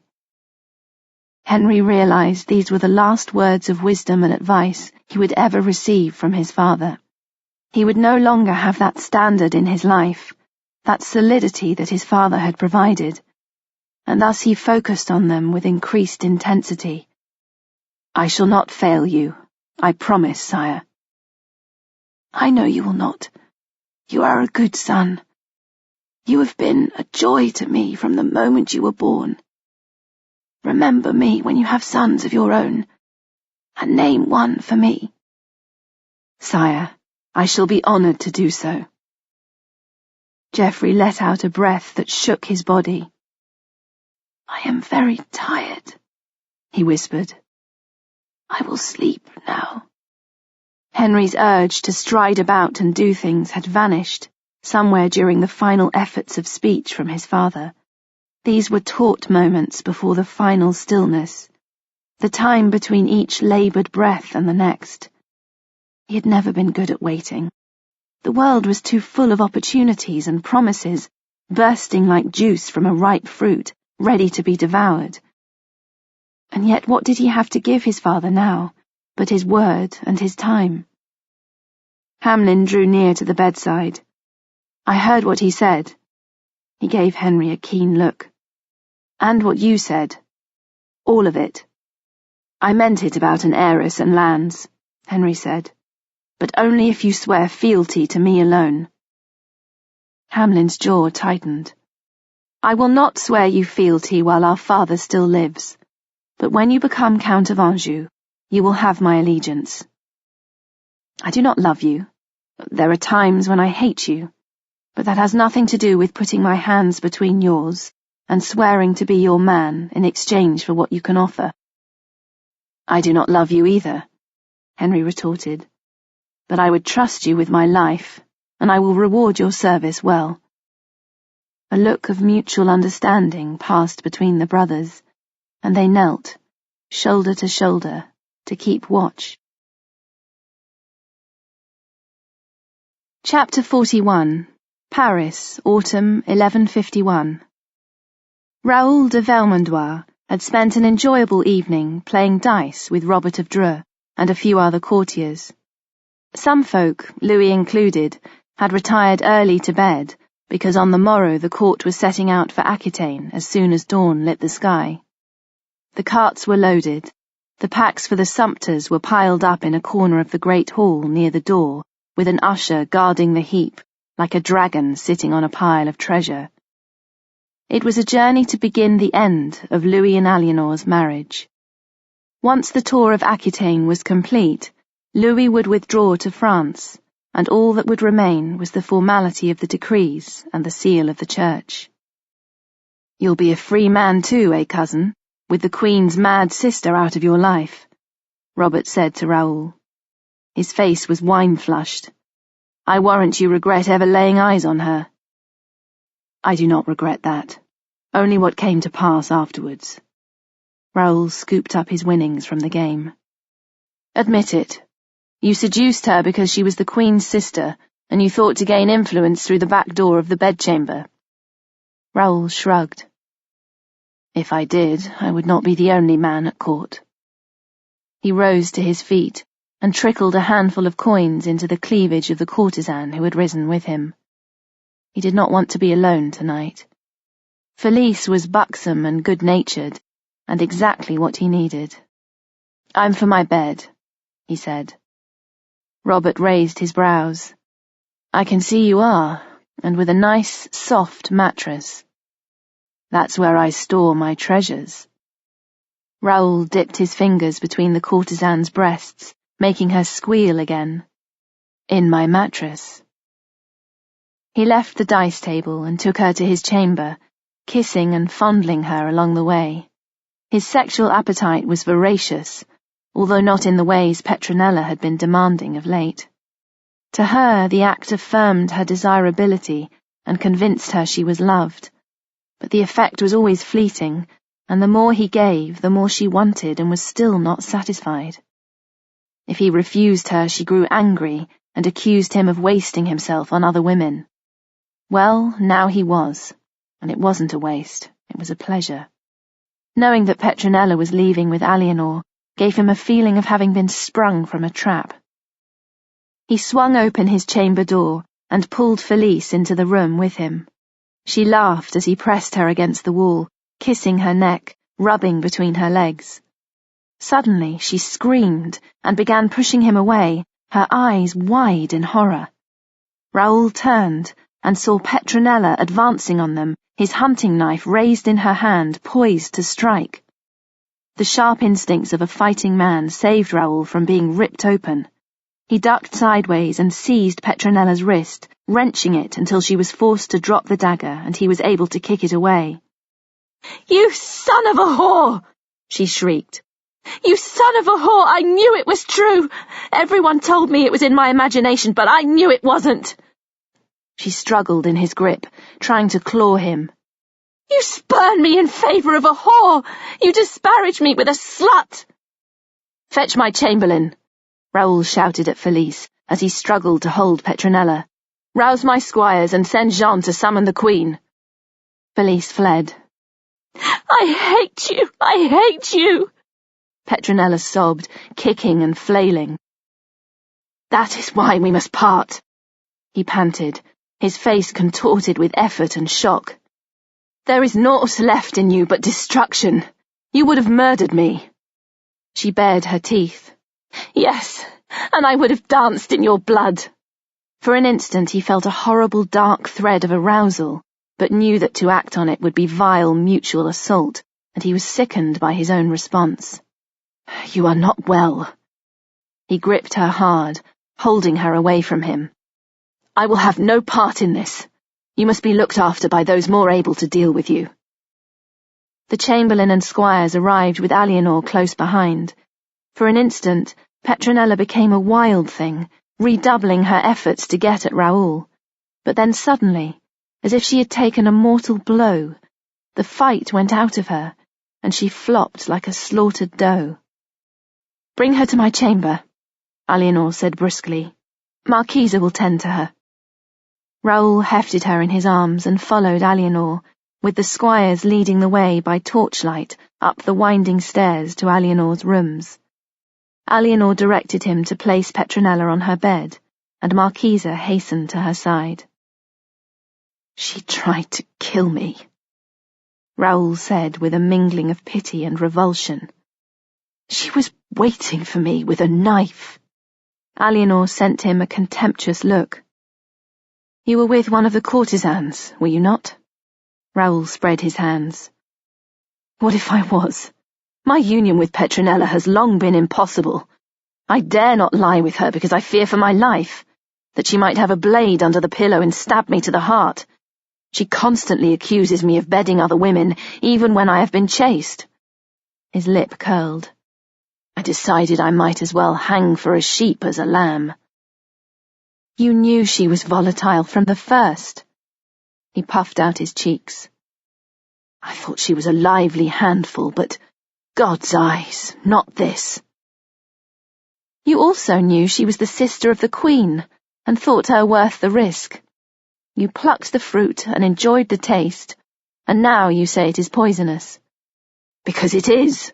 There is no reasoning with her." He made a wide gesture with his arm. "All that remains are these black moods and despair. She no longer knows what is imagined and what is real." "I will deal with her. Just leave. I cannot bear your presence here."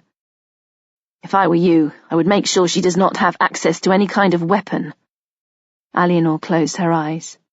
"Just go, Raoul. I will pray for her, but it is finished."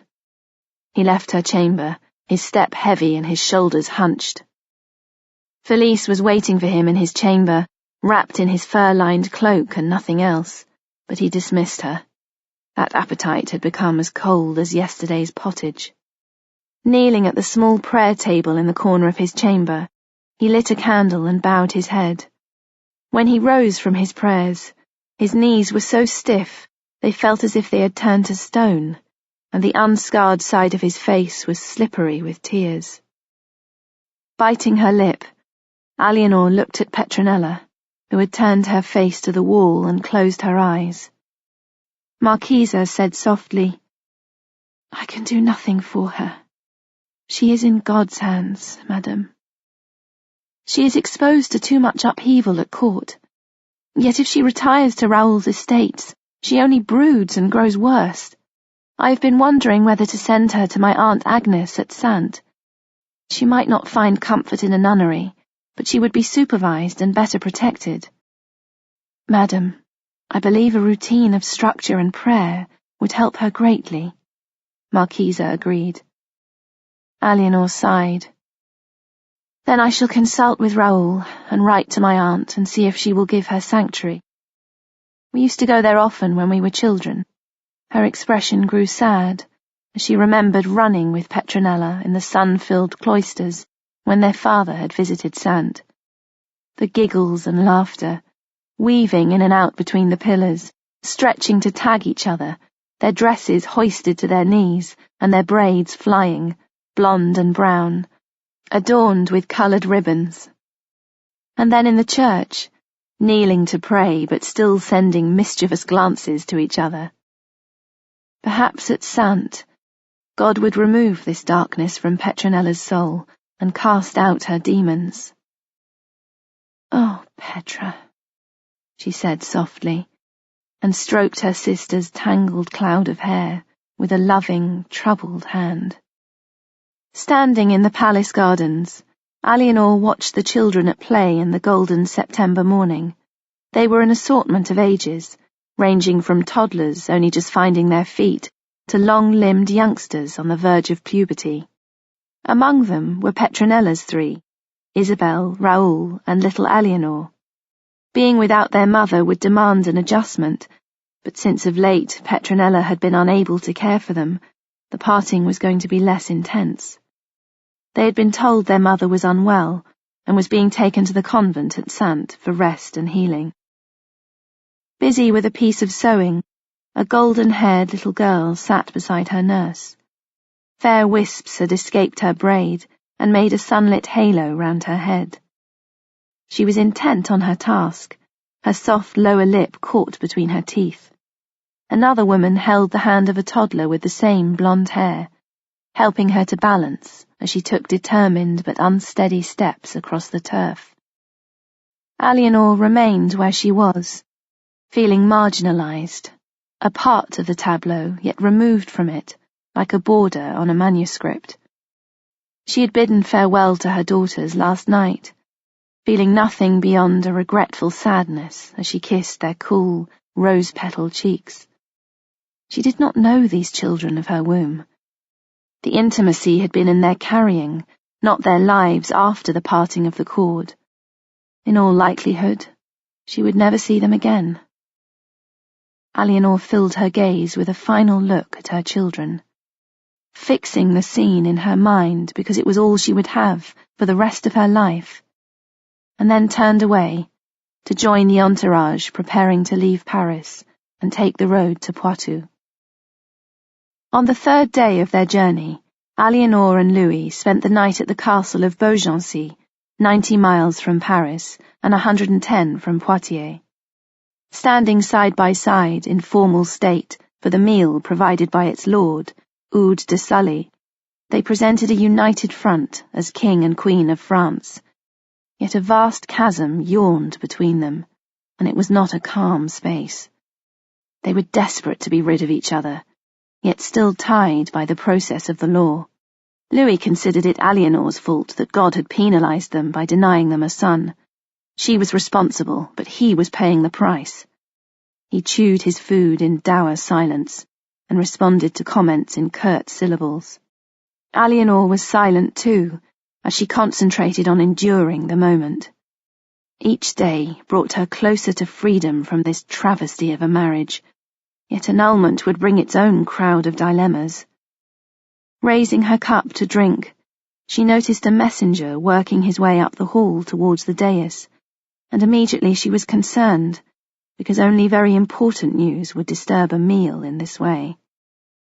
The messenger doffed his cap, knelt, and held out a sealed parchment, which the usher took and handed to Louis. "From Anjou," Louis said, breaking the letter open.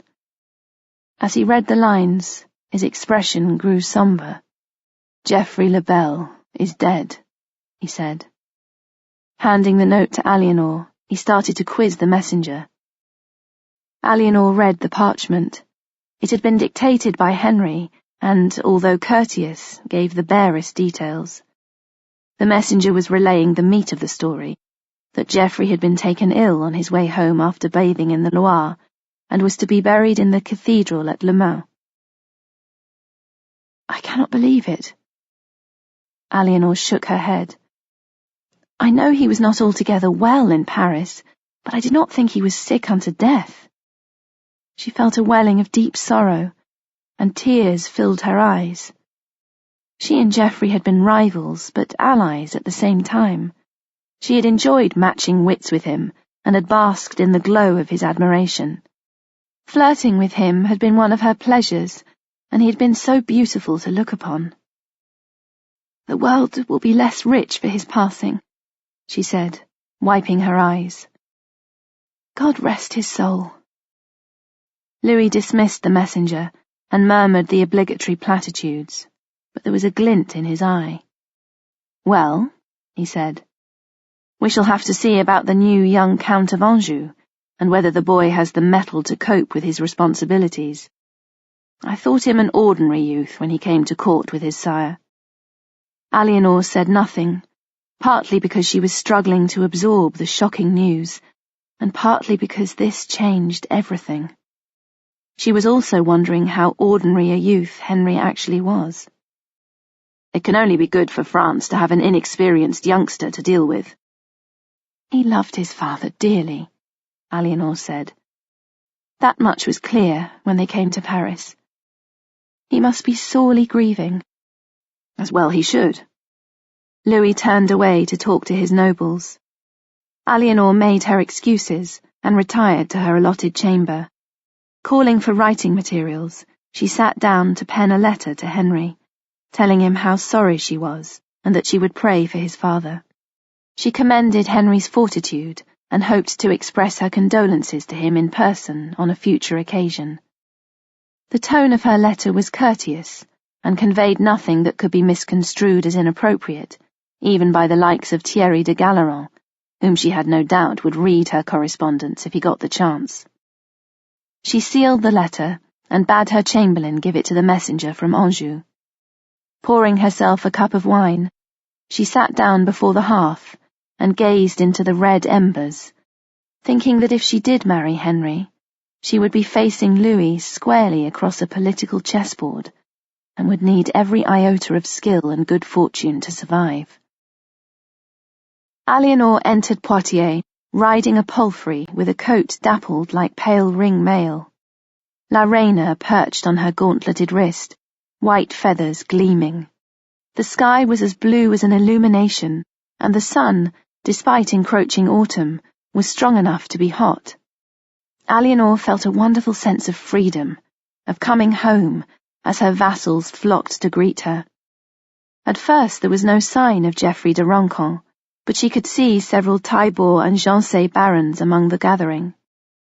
And then she glimpsed him in the throng, recognizing immediately the dark, wavy hair and tall, straight posture. He turned, and her rising heart sank again as she saw it wasn't Geoffrey at all, but a much younger man, a youth almost. He approached her and knelt with bowed head. "Madam, my Lord Father sends his apologies for his absence, and hopes to meet with you shortly. A slight illness has kept him from riding out to greet you, and I have come as his namesake and in his stead." Eleanor knew Geoffrey would not have stayed away for a slight illness. Nothing short of catastrophe would have prevented him from being here today, and she felt a frisson of anxiety. There was nothing she could do here, though, trapped in a public situation with a young man who had no notion of the depth of the bond between herself and his father.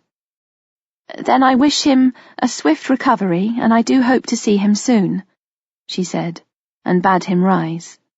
He inclined his head, but she saw the doubt in his eyes. They were both speaking in platitudes, and knew it. Once again, Eleanor held court in her great hall in Poitiers. A silk hanging powdered with gold stars canopied the thrones where she and Louis sat side by side. La Reina perched on a tall stand at Eleanor's side, symbolizing her authority. Eleanor had not been to Poitiers since before the long journey to Jerusalem, and although the decoration in the hall was rich, the entire place needed refurbishment. Some of the mortar had seen better days, and after the wonders of Constantinople and Jerusalem, it seemed parochial and small. Once she was free of the marriage, she vowed to herself she would build a new one to better represent the standing of Aquitaine among the courts of the world. Louis retired early to his prayers, his mood sour. Eleanor suspected it was because her vassals had greeted her with cheers and snubbed him. The joy with which the talk of an annulment was being received was a blow to Louis's pride. His jealousy filled Eleanor with amused contempt, and she held court with relish. The more Louis scowled, the more she flirted and exercised her wit and power. She knew her vassals were pondering what would happen once the marriage was annulled. Already men were vying to be castellans of the fortresses that Louis's French garrisons were giving up. Eleanor was entertained by the overtures made to her by barons eager for their share, but she neither hinted at nor promised anything she was unprepared to give, and she remained cautious. If Geoffrey was as indisposed as the hint suggested, she could not rely on him as she had hoped. She decided to make a visit to Tybor, her next priority. Eleanor and Louis arrived at Tybor on a wet morning in early October. The great fortress guarding the Charente crossing shone as if it were clad in mail, and the river was a sheet of beaten steel, reflecting the heavy sky. The rain was fine, and felt like moist cobwebs on Eleanor's face as they rode under the entrance arch and into the courtyard. Geoffrey's son had ridden ahead the day before to make all ready, and he hastened to welcome them and bid them enter out of the rain. His sisters, Burgundia and Berta, were present too with their husbands. Burgundia was tall like their father, with his dark hazel eyes. Berta was plump and merry, with dimples in her cheeks, although her customary sparkle was subdued as she knelt to Eleanor. The great hall was spruce and cared for. A lively fire burned in the hearth. The floor rushes had a sweet, clean aroma. Fresh candles burned in the sconces to augment the weak grey light from outdoors. Eleanor gazed round the room and felt memories pressing in on her, demanding acknowledgement. She had played chess with Geoffrey in this hall, and joyed in music and dance with him and his family. She had seen his children lying in the cradle, and wept for them all when Geoffrey's wife had died in childbirth. Later, she had looked at Geoffrey with a young woman's first awareness in the spring, and he had taken her hand. Then her father had died, and her world had crumbled. Last time she had come to Tybor was as Louis's bride. She and Louis were shown to separate chambers this time. There was not even the pretense of unity. Eleanor was relieved that her allotted room was not the one of her wedding night, but a small chamber with warm red hangings and a brazier to keep out the chill from the river. Soft lamplight gave the room a welcoming feel. A selection of books stood on a hinged chest seat, arranged to catch the best of what light there was should she wish to read. As Marquisa was helping her to remove her cloak, the eldest daughter Burgundia brought a brass bowl of warm scented water for washing. "I was sorry to hear your father has been unwell," Eleanor said. "Dare I hope he is any better?" Burgundia looked down, concentrating on not spilling the contents of the bowl. "Your visit will much improve his spirits, madam," she replied. "He has talked about it often, and it heartens him." Eleanor washed her face and hands, and dressed very carefully. She donned an undergown of the finest linen, delicately embroidered, and then a dress of green silk with hanging sleeves stitched with pearls and emeralds, and a gold belt decorated the same. She had Marquisa coil her hair in a net of gold mesh, and perfumed her wrists, throat, and temple with some scented oil that Melisande had given her in Jerusalem. Lastly, she pinned to her gown the eagle brooch Geoffrey had sent her. Toilet complete, she drew a deep breath, steadied herself, and went to see him. Geoffrey's son was present in the chamber, together with various officers of the household. Geoffrey himself sat in a chair by the clear light of the window embrasure. He too had dressed for the occasion, and wore an embellished tunic of deep red wool. As Eleanor entered the room, he rested his hands on the chair arms and pushed himself to his feet. She strove to conceal her shock at the sight of this skeleton, clad in a parchment-thin covering of yellow flesh. He trembled with the effort of standing upright. "Madam," he said weakly, "forgive me that I cannot kneel to you." Eleanor stretched out her hand to him. "There will be no talk of forgiveness between us," she said. "We've known each other too long for that to be necessary. Please, sit." Gripping the table at the side of the chair for support, Geoffrey eased himself down and gasped. His son produced a cushioned chair for Eleanor, facing his father. "Why did you not tell me you were so sick?" Eleanor demanded. Geoffrey gave a languid wave of his hand. Because I hoped I would improve. I still hope, with God's blessing, to do so, because there comes a time when there is nothing left but hope, whether for recovery or salvation. If that is gone, what remains but a void? I knew you would come, and I prayed to be given the grace to see you again. Eleanor's throat closed. This was unbearable. She wanted to throw her arms around him, and could not because of the public situation. I am here now. She covered his hand with her own, the gesture appearing concerned and compassionate to the eyes of witnesses, but meaning so much more. My son will serve you well. I have had him in harness ever since my return from Antioch, and he is both skilled and diligent. Eleanor glanced at the young man, and he bowed to her, his complexion ruddy. I am sure you will be a credit to both your father and to Aquitaine, she said, and then turning back to Geoffrey, lowered her voice a note. There are things I would say to you of a private nature between friends. Geoffrey gestured to his son. Leave us, he said. I will summon you if it becomes necessary. Since the Lord's chamber was public during the daytime, the young man's leaving meant withdrawing out of earshot, but not quitting the room. I don't know what to say. She continued to pitch her voice low, dreadfully aware that they might be overheard. I am filled with great sadness. I hope to have you for many more years to come. He gave a wan smile. You will always have me, he said. Nothing has changed. We have always spent more time apart than together, have we not? Not from choice. But it is the way of the world. She noticed how cold his hands were, and the effort he was making to breathe. It does not make it easier to bear. She looked down and bit her lip. I have received an offer of a second marriage when this one is annulled.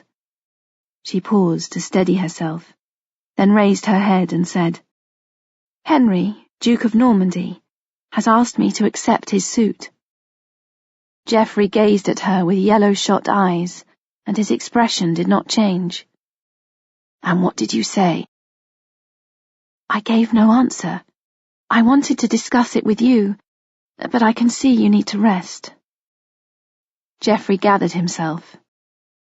I have enough strength to talk with you even if my light is dwindling, he said with dignity, and leaned back in his chair. He is much younger than you. Yes, she replied. Not long into manhood, although already in the thick of the fray. He came to Paris with his father. Knowing that Henry's father was so recently in his grave, brought the spectre of mortality further into the room. I did not know what to make of him. He was circumspect and quiet much of the time, but I think it was a deliberate ploy. It does not accord with what I hear of him from others, who say he is brisk and confident in all things. I am not sure of him, and that makes me hesitate. And in her mind she added, and I thought I would have you at my side to advise me, but it is not going to be. His father was eager to have the match agreed, but he has always wanted to unite Anjou and Aquitaine, and he was careful, as you would expect. If Louis had caught even the edge of a notion about their plan, he would have had them skinned alive. Geoffrey drew a laboured breath. If you do marry the young man, Louis will not forgive either of you for as long as he lives. Eleanor raised her chin. I do not care for Louis's opinion in this. As his wife, I have often feared his moods and been disgusted by the way he has treated me, but as a political opponent, he does not frighten me. He is not my equal. Indeed not. Geoffrey gave a wry smile. You have time to think on the matter, and to observe the Duke's progress. She nodded. The word time was another that filled her with grieving. You will have to make a match with someone, he said, and there are few enough of worthy status." She swallowed. "You know my thoughts on that." "Indeed I do. But we both know it would not be the right road for Aquitaine, and it is a path that cannot be taken now anyway." His head drooped, as if it was too heavy for his neck to support, and there was a grey tinge to the sallow hue of his skin. "I will make sure your son is given the attention and support he needs," she said, striving to keep her voice steady. "I will do my best for him, as I know he will do his best for me and for his father." She removed her hand gently from his. "I think you should rest a while." Geoffrey forced his head up. "You will visit me again before you leave?" "Of course. You do not need to ask." She stood up and lightly touched the side of his face in a gesture that to others was the affection of the Duchess towards a loyal vassal in difficult circumstances, but in her heart it was a deep cut. This was not a good place to bid farewell. He took her hand and held it there. "If I could buy back a spring morning from my young manhood and take you there forever, I would do so," he said in a hoarse whisper. "Don't—" Her voice wobbled. "I want you to hold that thought and make it into a memory. It never was, but it will always be." Her heart was bleeding freely now. "Yes," she said. "Always." He paused to gather his breath. "Go on. I will catch you up presently. I am well now I have seen you." He released her hand, and Eleanor left the room as if she were on an ordinary errand.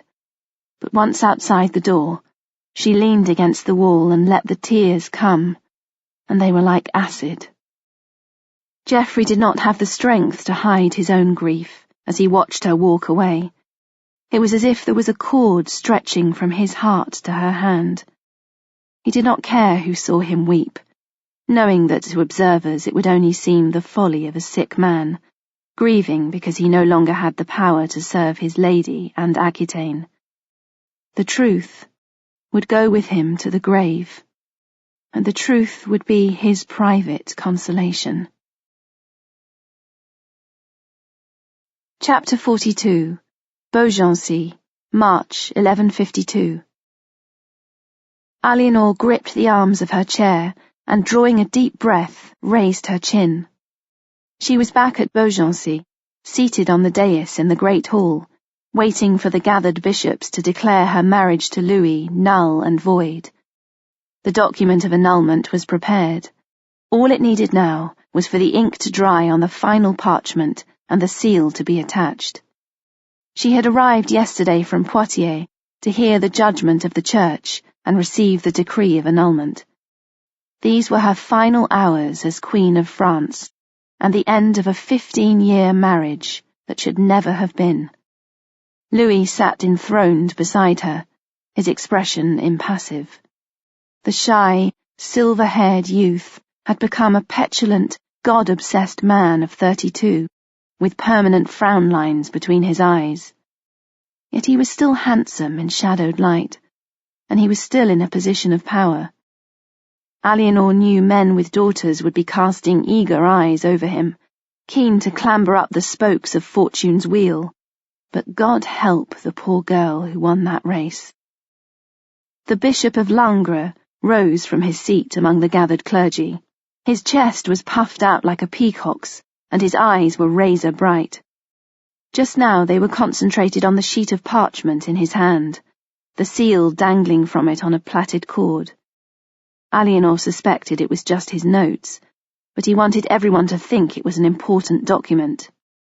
"I wonder," he said, scratching the side of his jaw, "if I might raise the issue of the Queen's infidelity." As the words emerged, he raised his head to look around the gathering. "This has been documented on several occasions, and we have witnesses who can attest to it." There was a rapt, anticipatory silence. Eleanor felt as if her stomach had clamped to her spine. She concentrated on keeping her face a blank mask but her mind was racing. What did he know? What was he going to say? The bishop turned to the table and produced one of the golden clasps with which she was wont to cuff her gowns. "This was found in the bedchamber of the Queen's uncle at Antioch. Not only in his bedchamber, but in his very bed." He raised his brows to emphasize his point. "I have witness statements here to prove it." Eleanor's mask slipped and revulsion twisted her mouth. The cuff had been a personal gift to her from Raymond's countess. What a surprise that it should be seen in Raymond's bedchamber. The comment about the cuff being found in his bed was idiotic, because no one would indulge in bed sport wearing such jewellery, and if they took it off, they would not leave it between the sheets. However, she could see where this was leading. If he could pin adultery on her and make it solid, then she stood to lose everything. At the table, Gaufrid of Bordeaux rose to his feet and loudly cleared his throat. "My Lord Bishop, the case for annulment is being judged on the consanguinity of the King and Queen, and no other matter. You know this." Langres turned to face Gaufrid. "I also know we should have the truth laid before us, not concealed by connivance and distractions." "Connivance?" Gaufrid drew himself up to his full height. "This lady is much maligned." His voice was powerful with indignation. He made a sweeping gesture towards Eleanor, who immediately put her head down and looked modestly at her hands, which were folded around the prayer beads in her lap. "She has had to suffer the slur of these ridiculous and unsubstantiated claims, none of which can be proven, no matter how much you bluster. You see before you a pious lady who holds to God's laws and respects the way of the Church. I have been her friend and tutor since her childhood, and I vouch for her virtue every bit as much as you malign it. To have this vile calumny thrown at her by a supposed man of God is not only unfair, it goes against the teachings of Christ our Lord. The truth will out. It will be known at the last in God's court, where all of us must answer to our own consciences. For who is it, God asked, that would throw the first stone? We are not in a position to judge on this matter, but should remain with the one at hand where we can decide. Consanguinity is the business before us here today, that and none other." His voice became thunder. "This lady is not on trial." Behind him there were murmurs of approbation. Eleanor raised her hand and surreptitiously wiped her eyes. She did not have to pretend. Louis raised his hand. "You speak eloquently, Archbishop," he said. "Let us decide on the one matter, as you say."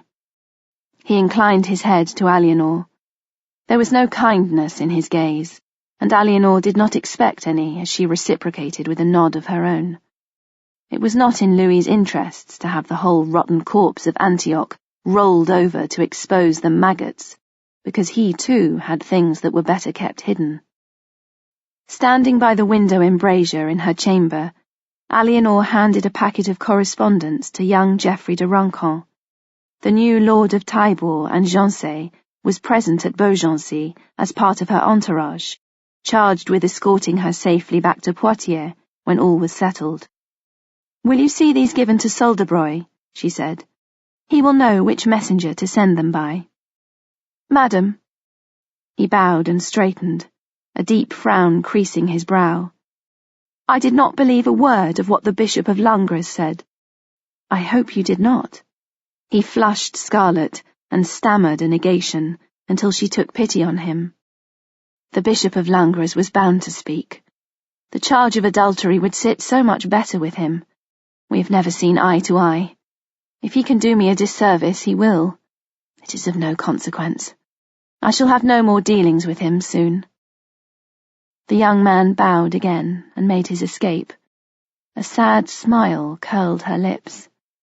It reminded her so much of his sire in the way he stood and the expressions that crossed his face, but there was a vast world of difference. He was still a boy, learning to tread in a mature man's footsteps. Nevertheless, his presence had helped her deal with his father's death. Together with Bertha and Burgundia, He was a part of Geoffrey that remained in the world, a part she could help along the way, and it made her grief bearable.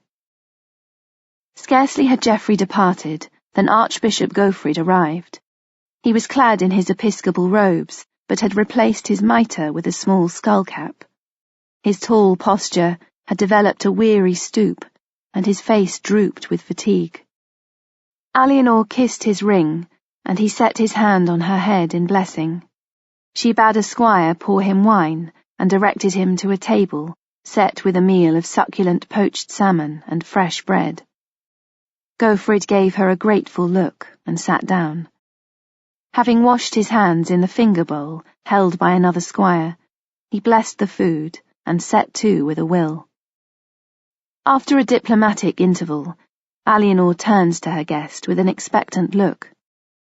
Matters are progressing much as I expected. Gofrid paused to rinse his mouth with wine and swallow.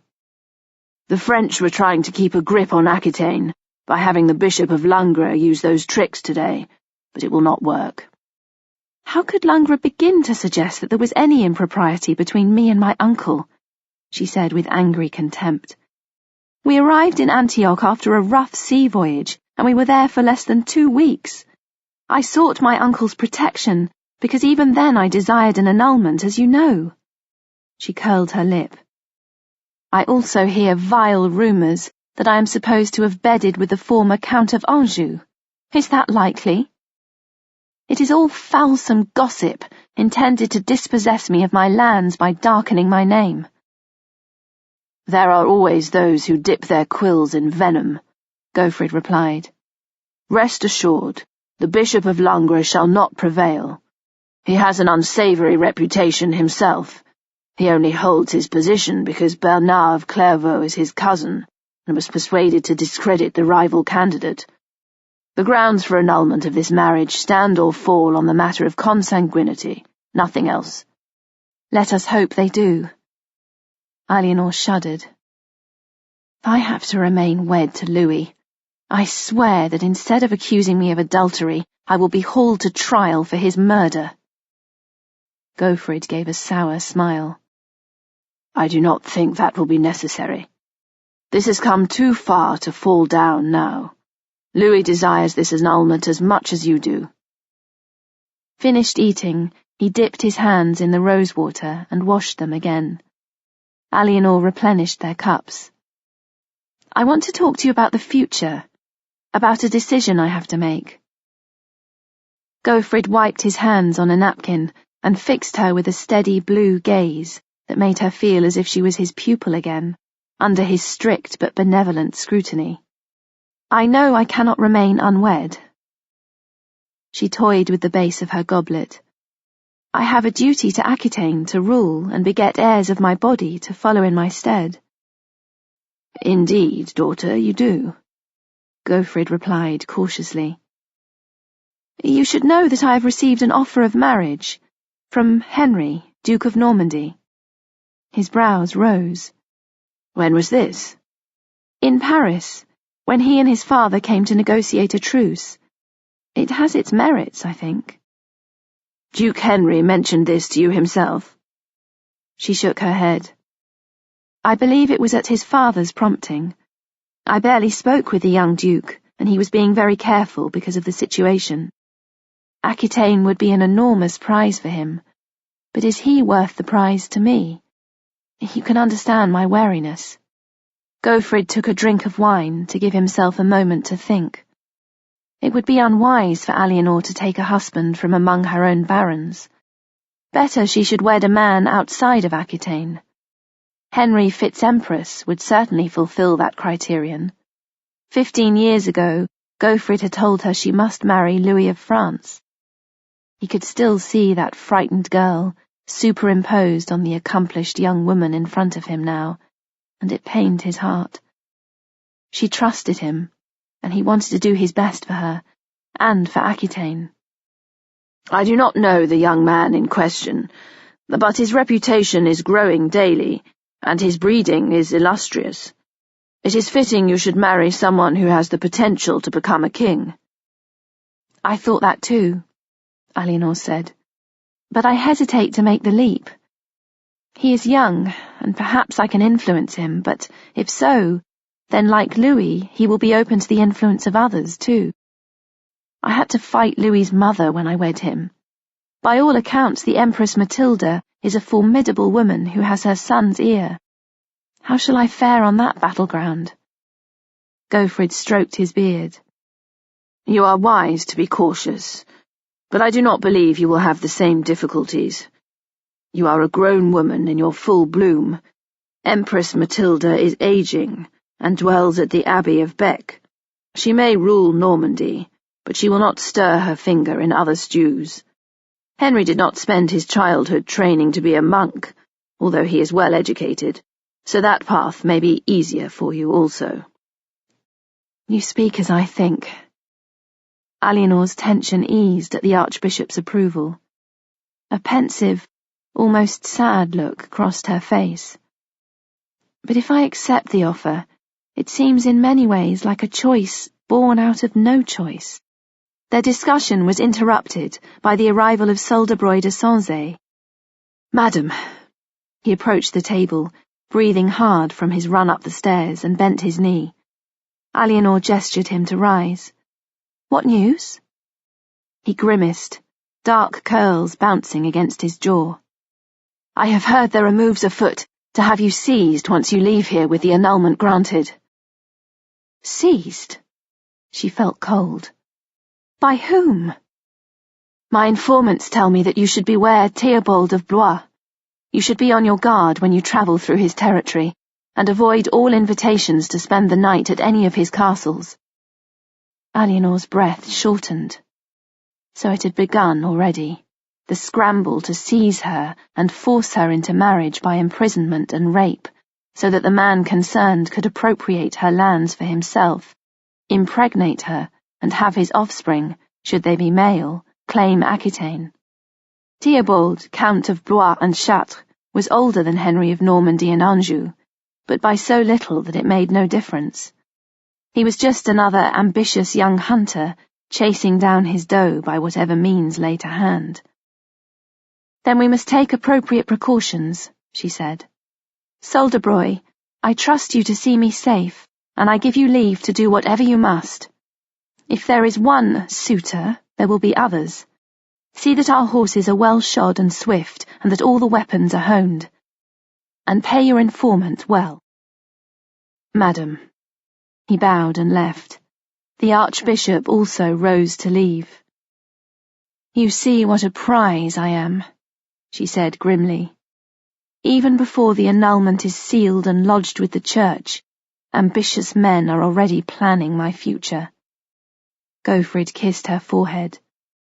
God watches over you and protects you, he said. Aided by an alert constable and men who are well paid to keep their ears and eyes open, she replied tartly. God tends to help those who help themselves. Chapter 43. Beaugency, April 1152. It was done, and Eleanor was free, whatever freedom meant in this new context. The annulment had been pronounced by Gofrid de la Rue, and she was at liberty to return to Poitiers. Standing by the open window in the chamber that had been hers for the duration of the conference, she fastened her cloak and looked out on the fresh April morning. From where she stood she could see people leaving, the entourages of various bishops accompanied by laden baggage trains. Bernard of Clairvaux rode a white mule, his belongings borne in a plain bundle strapped to his crupper. Eleanor shuddered. At least she would not have to suffer involvement with him ever again. She strongly suspected that he had been behind the Bishop of Langres' attack. For a man who professed to love God, he was filled with the vinegar of hatred and self-righteousness.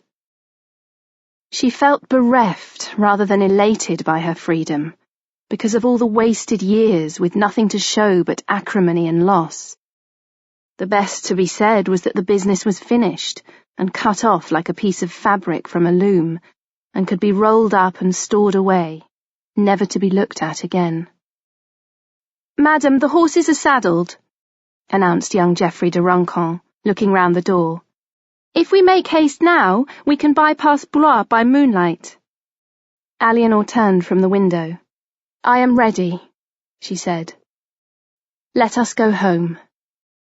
She was waiting in the courtyard for her palfrey to be brought to her when Louis arrived, cloaked and booted for his return to Paris. On seeing her, he froze. It is finished, Eleanor said to bridge the awkwardness, her tone bereft of emotion. I wish you Godspeed on your journey, sire. And I you, he replied stiffly. We shall not meet again. She would make sure of it. There were moments in their marriage when she had loved Louis, and many more when she had reviled and hated him, but just now she felt numb. It was as dust. She would ride away and not look back. Thierry de Galleran emerged from the hall, his hand on his sword hilt. He stared at Eleanor as if she were a stain on his tunic. She returned his look with equal revulsion. Without this man to poison Louis's life and bed, without Bernard of Clairvaux and his noxious sermons, without all the petty, power-hungry men of the church and state fighting for influence over Louis, their marriage might have stood a chance of survival. Madam, de Galleran gave her a bow that managed to be of the utmost courtesy, while mocking her at the same time. Seldebroy arrived with her palfrey, a chestnut gelding with a gliding gait that would eat up the miles effortlessly. The horse was lightly laden and glossy with condition. Seldebroy's courtly flourish as he boosted her into the saddle wiped out de Galleran's insult. Since the journey was a long one, Eleanor was riding astride, as she would do for the hunt, rather than with a lady's platform saddle. Her skirts were full to cover her dignity, and beneath them she wore leather hose tucked into strong boots.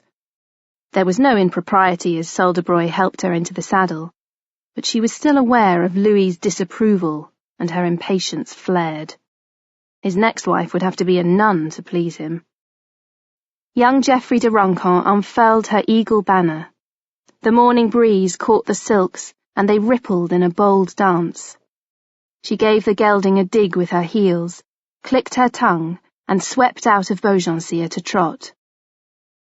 113 miles lay between here and Poitiers, more than 3 days of hard riding.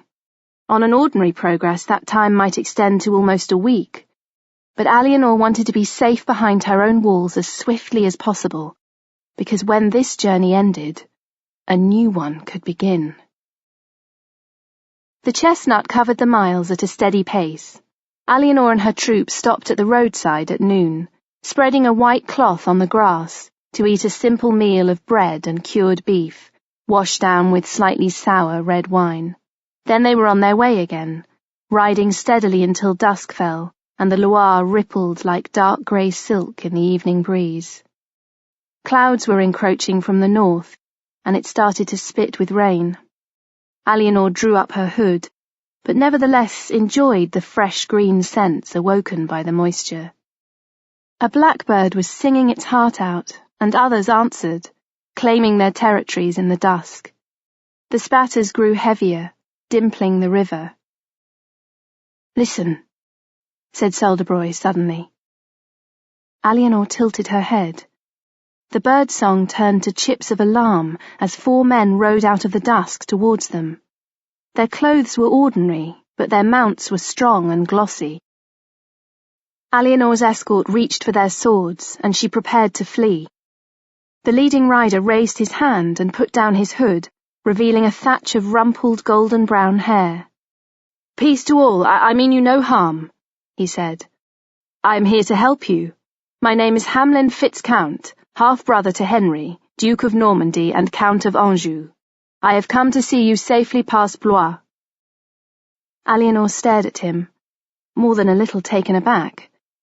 He was handsome, with a look of Henry, although his colouring was softer. The straight mouth was the same, though, and the set of the shoulders. That is most laudable, she replied. But why should I trust you? He spread his hands. There are but 4 of us. We are scarcely going to overpower you, and it is against our interests to lead you into a trap with Blois. I serve my brother, and I am loyal to him." He dismounted and bowed deeply to her, although he did not go so far as to kneel. "There is a welcome party waiting for you at Blois, one I suspect you do not wish to attend. They have patrols out searching for you too, and you will not win past them. They intend taking you by force and wedding you to Count Theobald this very night." Eleanor did not doubt this information, but was still wary of trusting him.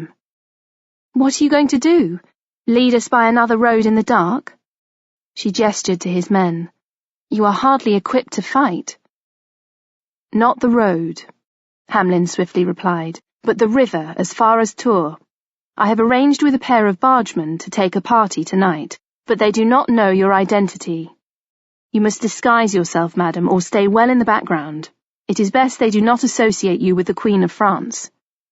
He glanced around. "We should make haste." "What about the horses?" "A few chosen men can take them to Tours by a different route and rendezvous there." "You mean split the group?" Salderoy shook his head. Hamlin nodded. "It is the best way." Eleanor looked at the 4 men. Her instinct was to trust Hamlin because he had nothing to gain and everything to lose if he betrayed her to Blois. Coming to a decision, she turned to Salderoy. "Lend me a tunic and your spare gambeson." Salderoy's dark brows rose. "Suppose this is a trap," he muttered. She shook her head. "It is not in the interests of Henry of Anjou's half-brother to play false. He is bastard-born without the affinity or resources to fight the war he would cause. You take the majority of the troop and act as a decoy. If Theobald of Blois is after us, then let him chase you, not me." Still looking dubious, Salderoy nevertheless reached into his saddle-pack and handed over the requested garments. Eleanor dismounted. With her escort forming a circle around her, facing outwards, she removed her dress and, with Marquise's help, donned the tunic and gambeson. The bulk of the latter concealed her curves. A leather belt with a sheathed knife, a short grey cloak and separate woolen hood, pulled up to conceal her hair and hide her face, completed the disguise. She removed her rings and put them in a pouch at her waist and crouched to rub dirt into her hands. Her gown was stuffed into a coarse woolen bundle tied to a spear haft. Eleanor grimaced. "It will pass at a distance, but I doubt it will fool anyone who looks closely," she said. "A distance is all we need, and it is dark," said Hamlin. The bulk of her troop, together with her maids, prepared to go with Salderoy. The latter was still not happy, but held his tongue.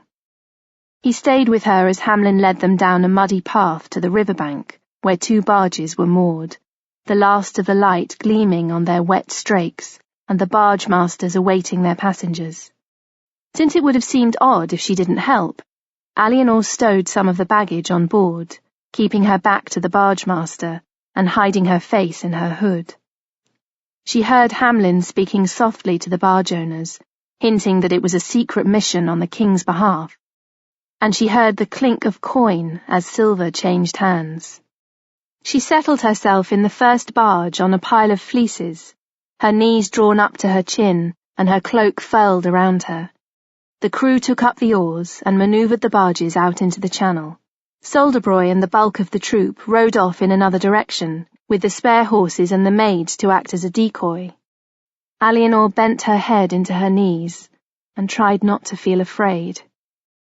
Hamlin Fitzcount joined her, sitting down on a heap of sacks and exhaling hard. "I will see you safely to your borders, madam," he said, his voice pitched low and his face turned towards her so that only she could hear. "My brother sets great store by you." "Your brother sets great store by Aquitaine," Eleanor said sharply, but then relented. "He must also set great store by you to send you." Hamlin shrugged his broad shoulders. "There is little love lost between us, but we are practical men. He knows he can count on my skills, and I know that of the 3 legitimate sons of my father, he is the only one worth following. Why is that? Because he sees horizons when the others can barely see as far as the end of their own noses. I see horizons too, and if I keep faith with him, I will have a secure future. At least you are honest, Eleanor said. A bastard son has little else in his pocket to trade, Hamlin said with a pragmatic shrug and a wry smile. The crew hauled up a large canvas sail to aid their efforts, and with the wind behind them, the barges, cumbersome though they were, left a silver ripple of speed. Moments later they heard shouts, the thud of hooves and jingle of harness from the riverbank. Eleanor shrank against the side of the barge and pulled her hood forward, her heart in her throat, but the riders paid no heed to the barges and trotted on past, lanterns swinging. They'll be on the trail of your troop, Hamlin warned.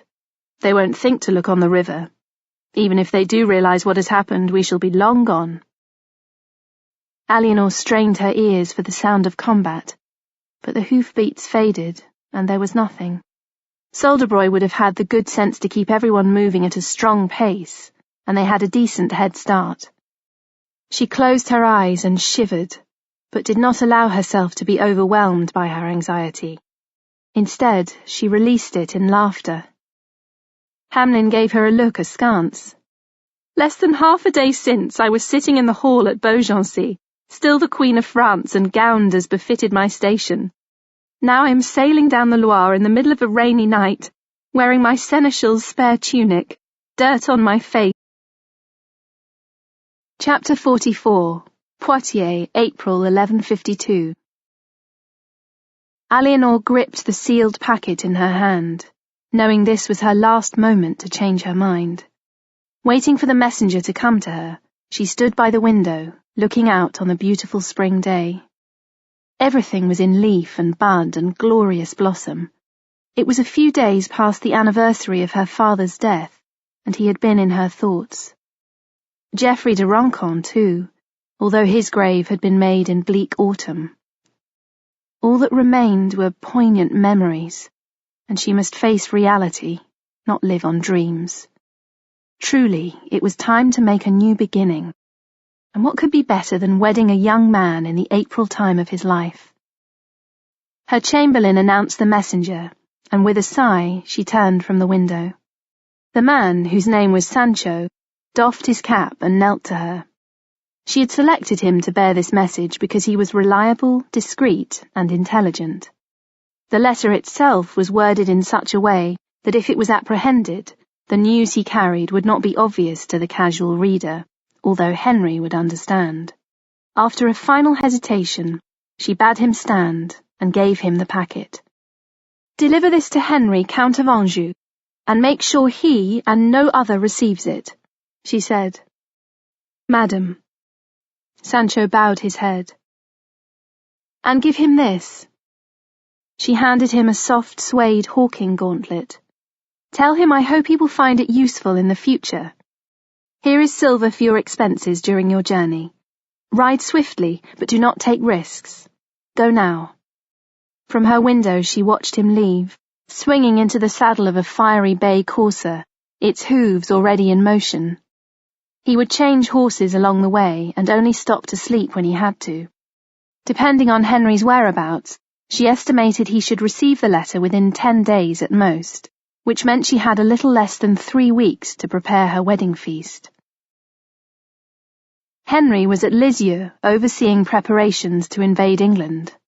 The sound of axes chipping wood and the pungent scent of hot pine pitch filled the spring morning. Ships, soldiers, and supplies were all being stockpiled ready for a full summer campaign across the narrow sea. Henry had been just 2 years old when his grandfather, King Henry I, had died and Stephen of Blois had stolen the throne. He was 19 now, Duke of Normandy, Count of Anjou, and ready to remedy the situation. He knew his supporters in England were desperate after 17 exhausting years of unrest, but he also knew Stephen was aging and his barons were looking to the future. Several had already made cautious approaches to Henry, eyeing him up as a potential leader instead of Stephen's son Eustace, who was unpopular. Henry was prepared to do everything in his power to bring these men over to his side. He looked up from a tally listing the latest arrival of horses to see his chamberlain approaching with a messenger in his wake.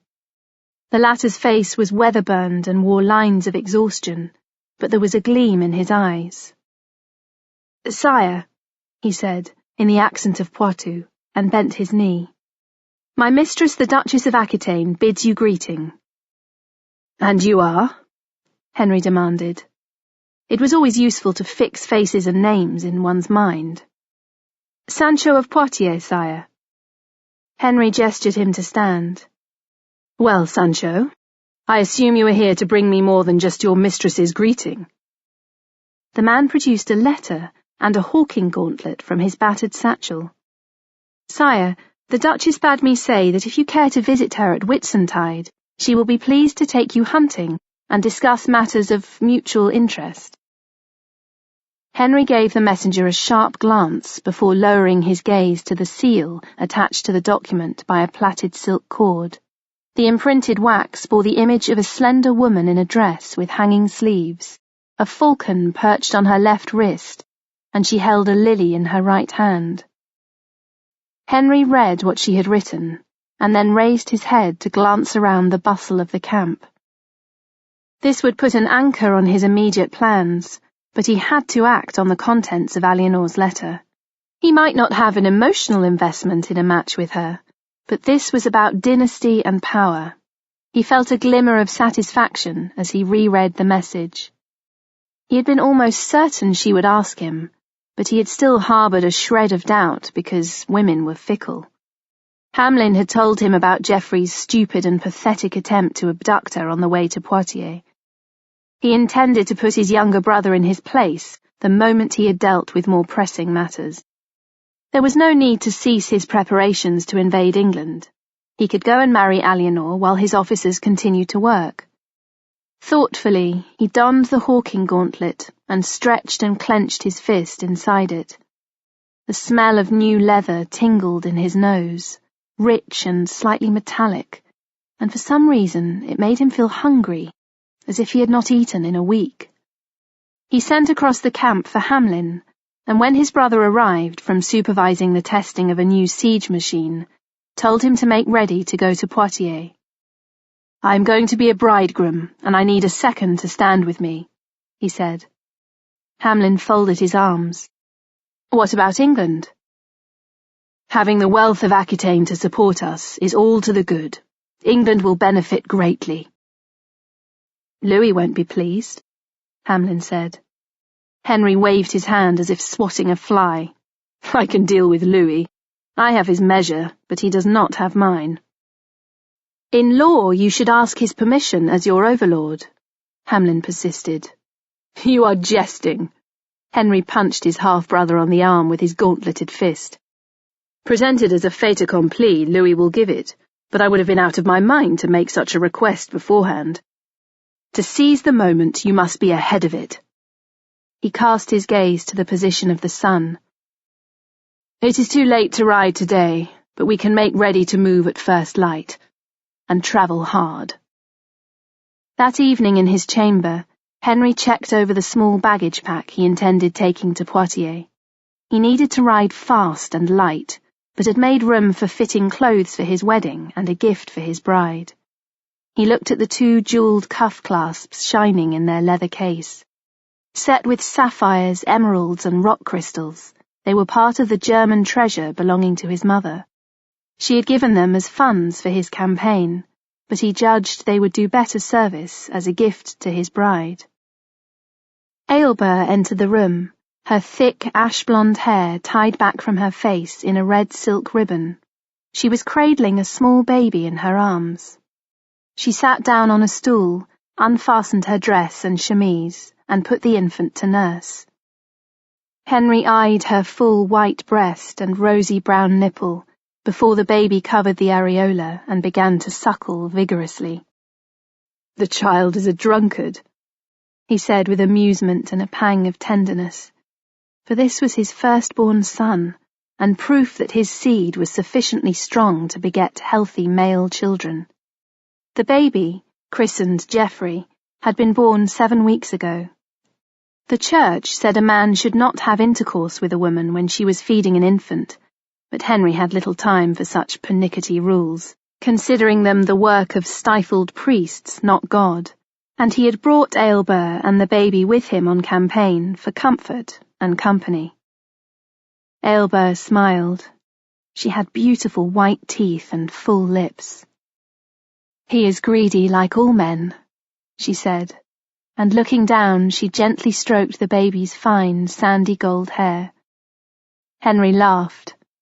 "I'm feeling rather greedy now, I admit," he said, "but for a different kind of sustenance." As soon as Ailbert had finished feeding the child and put him in his cradle, Henry took her to the bed and buried his face in her wonderful hair. The energetic bout of lovemaking and the pleasure of his climax dimmed his energy and soothed him for a moment, and he was content to lie beside her, his arms folded behind his head. She laid her hand on his stomach and lightly tugged on the fuzzy stripe of hair running from his navel to his groin. "I have to leave you for a while," he said, "but keep the bed warm for me." She lifted her head. "I thought I was coming with you." "Sweetheart, I am not talking about England. I have business in Poitiers first. I will visit you and the child when I can, but it may not be for a while. Do not worry. You will be well provided for in my absence." "But I thought—" She sat up and looked at him, her grey eyes wide. Henry said wryly, "I am getting married, my love, to the former Queen of France and Duchess of Aquitaine. When a lady of such rank and wealth sends you a proposal, you do not turn it down." Twin notes of caution and dismay entered her voice. "Married?" Henry grimaced. He did not understand the pets of women over such matters, and it made him impatient. "I have told you I will look after you. Don't worry." Ailbert bit her lip and looked away. "Is she beautiful?" He gave a small shrug. "Her looks matter little. It is what she is and the lands she has that make her needful to me. I chose you for yourself." In its own way, Henry's gallant remark was true, but he used it in a calculating way to placate her. Now that his sexual appetite had been sated, his mind was already on the journey to Poitiers. He was fond of Ailbert and loved the child, but they were peripheral when set against the drive of his ambition. "Sleep now," he said, setting his hand to her waist. "I may be taking a wife, but you should not confuse business with pleasure." "And I am the mother of your firstborn son," she said with defensive pride. "Yes, you are." He stroked her hair, but his mind was on the future and all the golden possibilities that the Duchess of Aquitaine's letter had opened up. "Well?" Eleanor turned to Marquisa, spreading her arms to show off the magnificent red damask gown, woven with an eagle pattern in thread of gold. She had just received news that Henry had arrived with a small, fast-travelling entourage, and he had been shown to the chamber prepared for him. Marquisa curtsied. "You may no longer be a queen, but you look every inch of one. Not of France, but of Aquitaine." Eleanor's smile was brittle. "And perhaps England one day. Let us go and see what this prospective husband of mine has to say for himself." Eleanor's vassals and servants knelt as she made her entrance. Raoul de Fay and Hugh de Châtellerault escorted her to her chair on the high dais, where she was joined by Gilbert, the elderly Bishop of Poitiers, and Archbishop Gaufrid of Bordeaux. The scene set, she commanded Henry and his entourage to be brought into the great hall and announced. Henry's complexion was ruddy with recent scrubbing. He had washed his hair, and its wet colour was almost as dark as cinnamon. He wore a tunic of dark blue wool with scarlet edging, dotted with gems. Standing at his side, she recognized Hamlin Fitzcount, today clad in the garb of a courtier. Henry stepped forward and, kneeling to her, bowed his head. "Madam," he said, "I came as swiftly as I could." "For which I thank you," she answered formally. "Welcome to Poitiers, sire." He sent her an upward glance, and for the first time she met his gaze in full daylight. His eyes were crystal grey, with a flash of green in the depths, and filled with piercing intelligence. His lashes looked as if they had been swept with gold dust. He had smooth, fair skin, and a square jaw, and a young, soft beard of warm red gold. He possessed the handsomeness of youth, and, although not a boy, he was still only a very young man, and that gave her a tug of fear. "I hope to make you not only Duchess of Normandy and Countess of Anjou, but Queen of England in due course," he said with bold assertion. Eleanor raised her eyebrows. "I do more than hope in my intention to make you my consort Duke of Aquitaine." They appraised each other keenly. Still kneeling, Henry took her hand and pressed it to his lips, and while he held her captive, placed on her wrists the gem-studded cuff clasps he had brought with him. "This is the first of many gifts I shall bring to you, not just of jewels and gold, but of empire and prestige." He raised his voice as he spoke, so that it carried around the hall. Eleanor listened to the rumbles of approbation from her vassals. This was what they desired to hear. She was pleased, but wary too. She did not want a husband taking over her domain, yet she needed a man who would be strong and keep his word by practical deed. She also did not want a boastful boy who promised all and delivered nothing. But Henry's eyes were not those of a boastful boy. They were knowing and steely, far beyond his physical years. She eyed the clasps, jewels to adorn a queen, or a new set of fetters. Leaning over, she gave him the kiss of peace.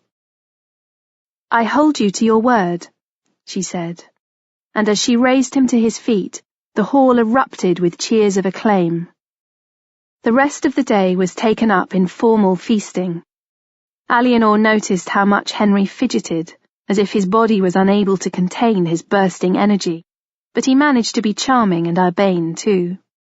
He found the right words to say to each person, while absorbing everything about them. He was like a spinster with a basket full of raw fleece, drawing out and twisting threads of policy from the basic material. How could he be only 19? She looked at his hands as he broke bread. The left one was enhanced by a magnificent sapphire ring. His right bore a long scratch across the back, and a black mark on a fingernail where he had suffered some sort of blow. These were the hands of someone accustomed to grabbing the reins and forcing his horse in any direction he chose. "You were a great deal more circumspect when you were in Paris with your father," she said. Henry reached for his cup. "I had good reason to be. I did not want to arouse suspicion because we were there to negotiate a truce, and that was difficult enough, without Louis getting the scent of anything else." "A wolf in sheep's clothing, then?" "Rather call it a lion being a lamb." The remark made Eleanor laugh. He might be young, but he had an instinct for the right word in the right place, a skill Louis had never possessed.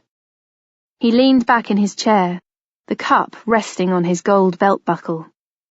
"My only regret is that I cannot stay in Poitiers and be a proper bridegroom. I still have urgent business in Normandy and a throne to acquire in England." "That is indeed a pity," Eleanor said, but she was thinking she could rule her own domain and be safe because she would be a married woman. She would indeed have her freedom. "I shall return when I have done what I must, and we can become better acquainted." He smiled at her. "I wasn't going to give this up for a more convenient moment."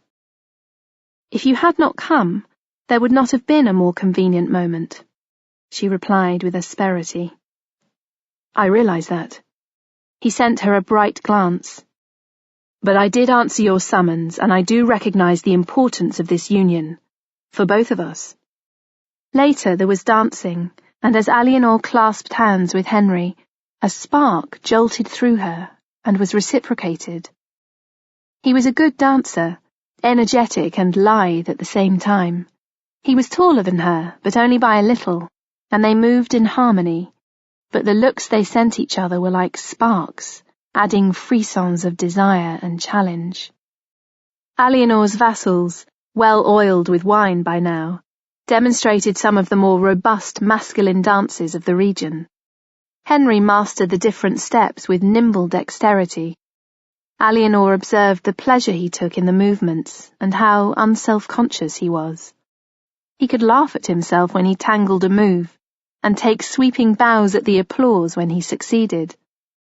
Louis would not even have attempted to join in such sport. Henry's enjoyment was infectious, and at one point she laughed so much she had to hold her sides. It had been so long since she had felt such emotion that it almost frightened her. It was difficult to stop, and she could feel on the edge of tears. As the dance finished, she took the decision to retire. Henry bowed. "Until the morning, madam." A gleam lit in his eye. "And tomorrow we shall not have to bid each other good night at all." Eleanor's face grew warm. "No," she said, and departed with her women, feeling flustered. His touch tonight had roused her more than she had expected, but then she had been sleeping alone for a long, long time, and he seemed to be genuinely interested in her, beyond just the need for an alliance. Unless he was a complete bore in the bedchamber, it would not be difficult to make a pleasure of their wedding night. While her women turned down the covers and freed the bed curtains from their hooks, she knelt at her little devotional altar and prayed that she had done the right thing to please God and the best for Aquitaine. She wanted to settle into a partnership of equals, where she and Henry could blend their skills. She wanted unity in her household and support. She wanted children, sons and daughters who would eventually inherit her role. Before she rose from her knees, she vowed to make this marriage as good as it could be. This time, she would succeed. Henry, who needed little sleep, did not retire until much later. He continued to socialize with the Poitevin barons, finding common ground and deciding whom he could trust and whom to watch, deliberately impressing his personality on them and issuing a warning that he was not to be trifled with, despite his youth. When Henry eventually retired, his own prayers were swiftly said, but heartfelt nonetheless.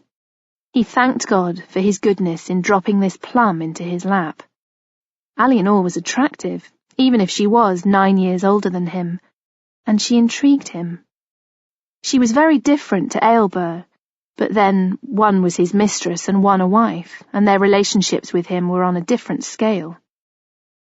Thinking back to his initial reluctance to the match, he smiled ruefully.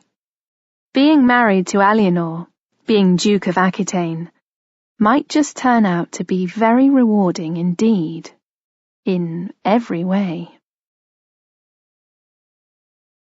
Chapter 45. Poitiers, May 1152. Eleanor and Henry solemnized their marriage in the Cathedral of Saint-Pierre in Poitiers. The pillars of the nave were twined with all the flowers of a full southern spring. Lilies, roses, and honeysuckle added their scent to the perfume of incense, rising in veils of smoke to heaven. Once more, Eleanor received a wedding ring on her heart finger. Once more she took the vows, for better or for worse. Outside the cathedral, Henry faced her and brought her hand to his lips. "My wife," he said. "Now we have an empire to rule and a dynasty to raise." His words could so easily have sounded like the overblown bragging of an immature boy, but they didn't. It was a serious statement of intent, and she shivered with excitement, because standing on the cathedral porch in this moment, All things seemed possible. She beckoned, and a servant stepped forward and set a hawking gauntlet on her wrist. Her chief falconer presented her with one of the snowy Talmor gerfalcons. "You have your glove?" she asked Henry. He looked round, and Hamlin handed him the one Eleanor had sent with the letter of proposal. Henry drew it on, and Eleanor transferred the gerfalcon carefully to his wrist. "This is Isabella," she said. "I gift her to you as a symbol of our marriage. Only the rulers of Aquitaine have the right to fly these birds." Henry stroked the gerfalcon's pale breast with a gentle forefinger. "Isabella," he said, and gazed at the bird with delight and desire. Those emotions were still in his eyes as he turned to Eleanor. "The females are more powerful than the males," she said, not showing him how much his look moved her. "Is that so? It's a good thing I have a way with such noble creatures, then," he said with a half-smile. She raised her brows. "I shall be interested to see your way." Henry bowed. "I hope not to disappoint, madam." She tilted her head. "I hope not too." Henry was attentive to Eleanor throughout the wedding feast. Sharing his trencher with her, he displayed competent carving skills and sound table manners. He was full of smiles and amiable words for everyone, but with the controlled dignity of a magnate. He also drank in moderation, and Eleanor was glad. She had seen what happened to young men in their cups, and did not want to deal with the consequences on her wedding night. "What is England like?" she asked him. "I've always thought of it as a cold land steeped in fog." "It can be," he replied. "When you get the sea mist they call har rolling in, then it is like being at the edge of the world, but all the moisture and rainfall makes it green and lush." "And that is supposed to recommend it to me?" He laughed and shook his head. "It is the land of King Arthur, too. There is a legend that Christ himself walked there in his young manhood. The smell of England is fresh and coastal. Its people are hardy, but it is no colder than here in the winter. The English have a strong administration and judicial system, and it has much wealth in wool. When my grandsire Henry was king, it was a prosperous nation. Stephen of Blois has squandered it all, but if it was husbanded properly, it could once again become a great asset." His expression hardened. "My parents strove throughout my childhood to keep alive my claim to England and Normandy.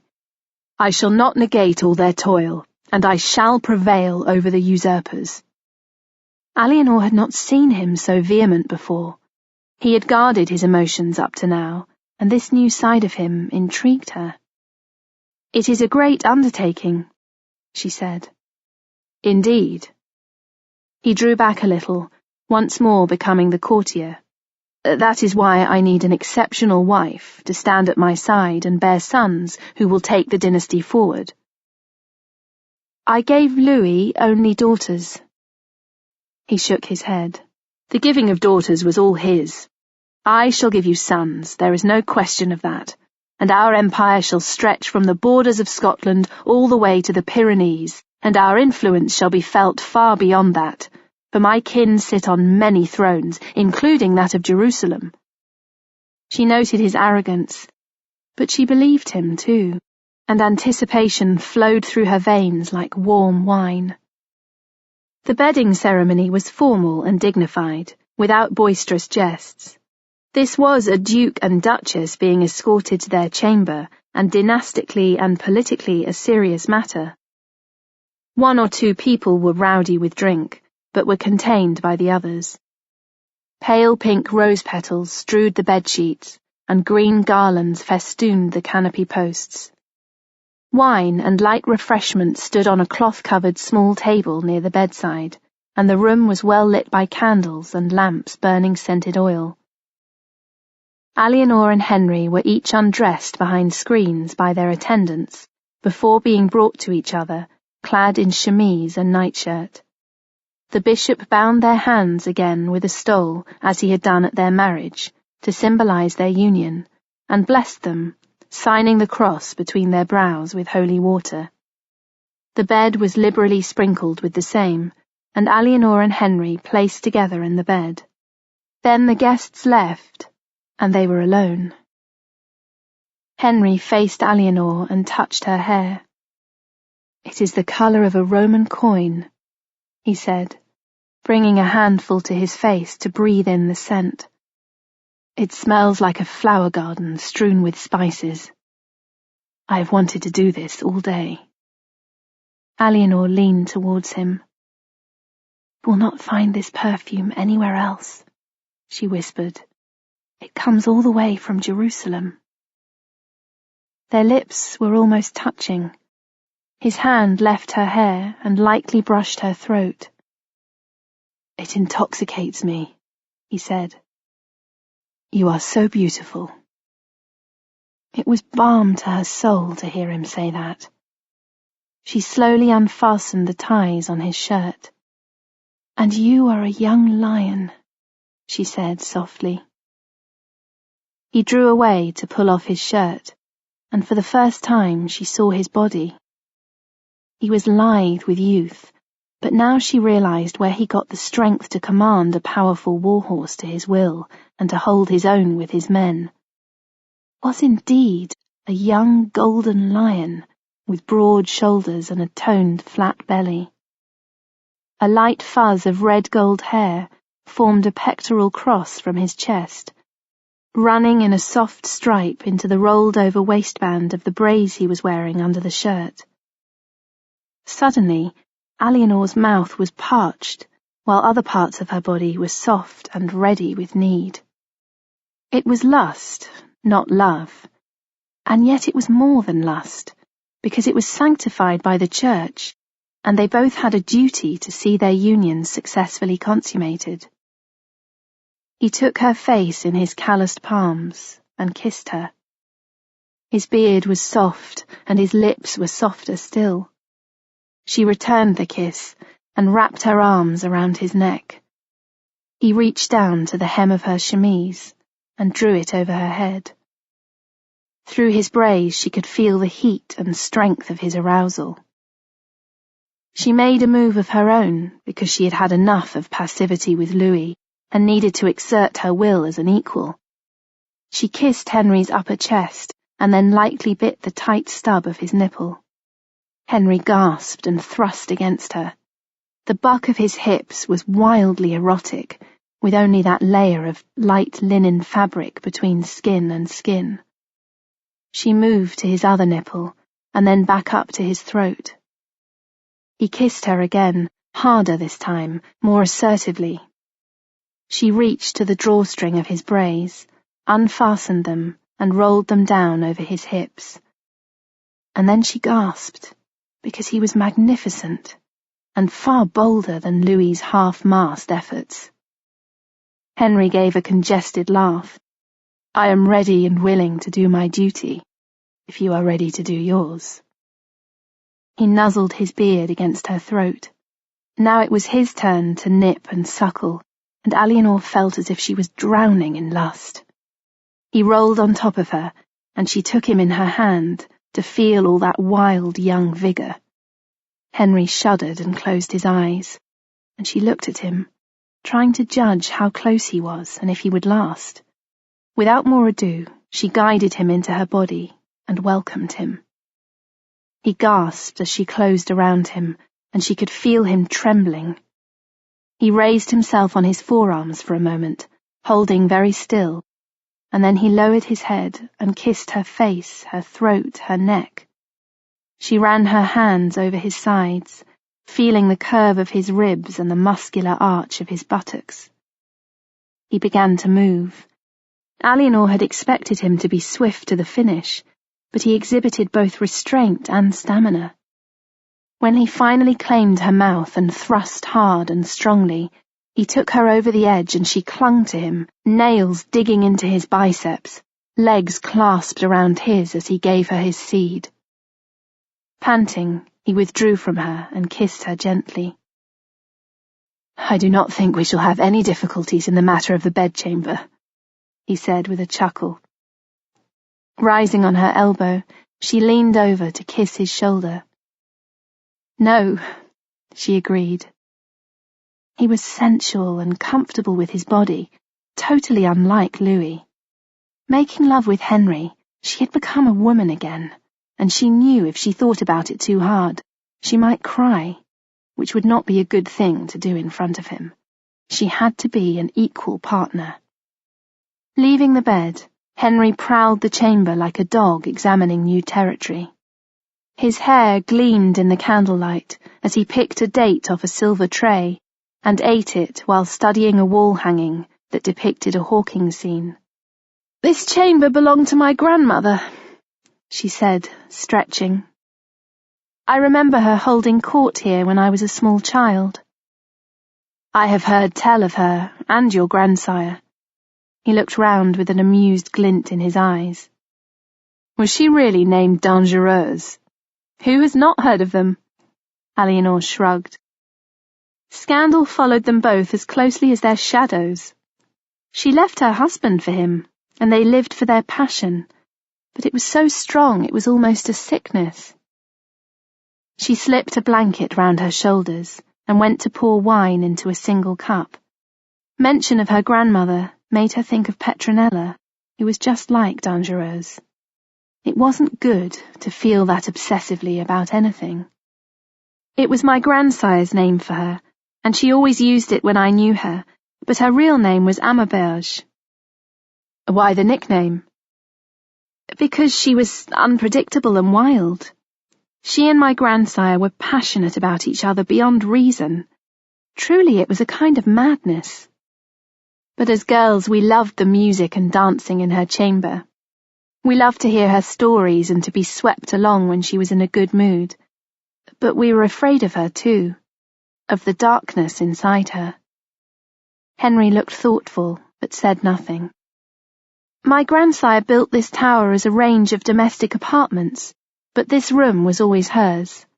My other grandmother retired to the abbey at Fontevraud. My aunt is an abbess there," he said. "My father's sister, Mathilde. And my sister Emma lives there in the secular house of women." "Your sister?" "Half-sister. She and Hamlin share the same mother, and my aunt has mostly had the raising of her." "Is she going to take vows?" Henry shook his head. "Not unless she has developed a sudden vocation. I would ask you the favour of visiting Fontevraud while I am in England." "Of course." "And I would also ask you to consider taking Emma into your household as one of your ladies. She is amenable and her stitchwork is superb. I think you and she will do well together." "As you wish," Eleanor said, feeling intrigued. It would be interesting to meet Henry's aunt and half-sister, and it was one of her duties as Henry's wife to foster ties with his kin and sponsor positions for them as appropriate. "I do wish, thank you." He drank the wine, and taking another stuffed date, fed it to her. She licked his fingers with a delicate tongue to remove the stickiness. He put his hands in her hair and kissed her, and once more he was hard with arousal. Picking her up, he carried her back to bed. The second time was slower than the first, but more intense.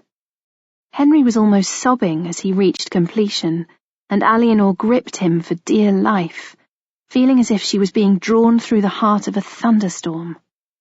This time, when their bodies parted, he pulled her close and set his arm across her, and in moments was asleep.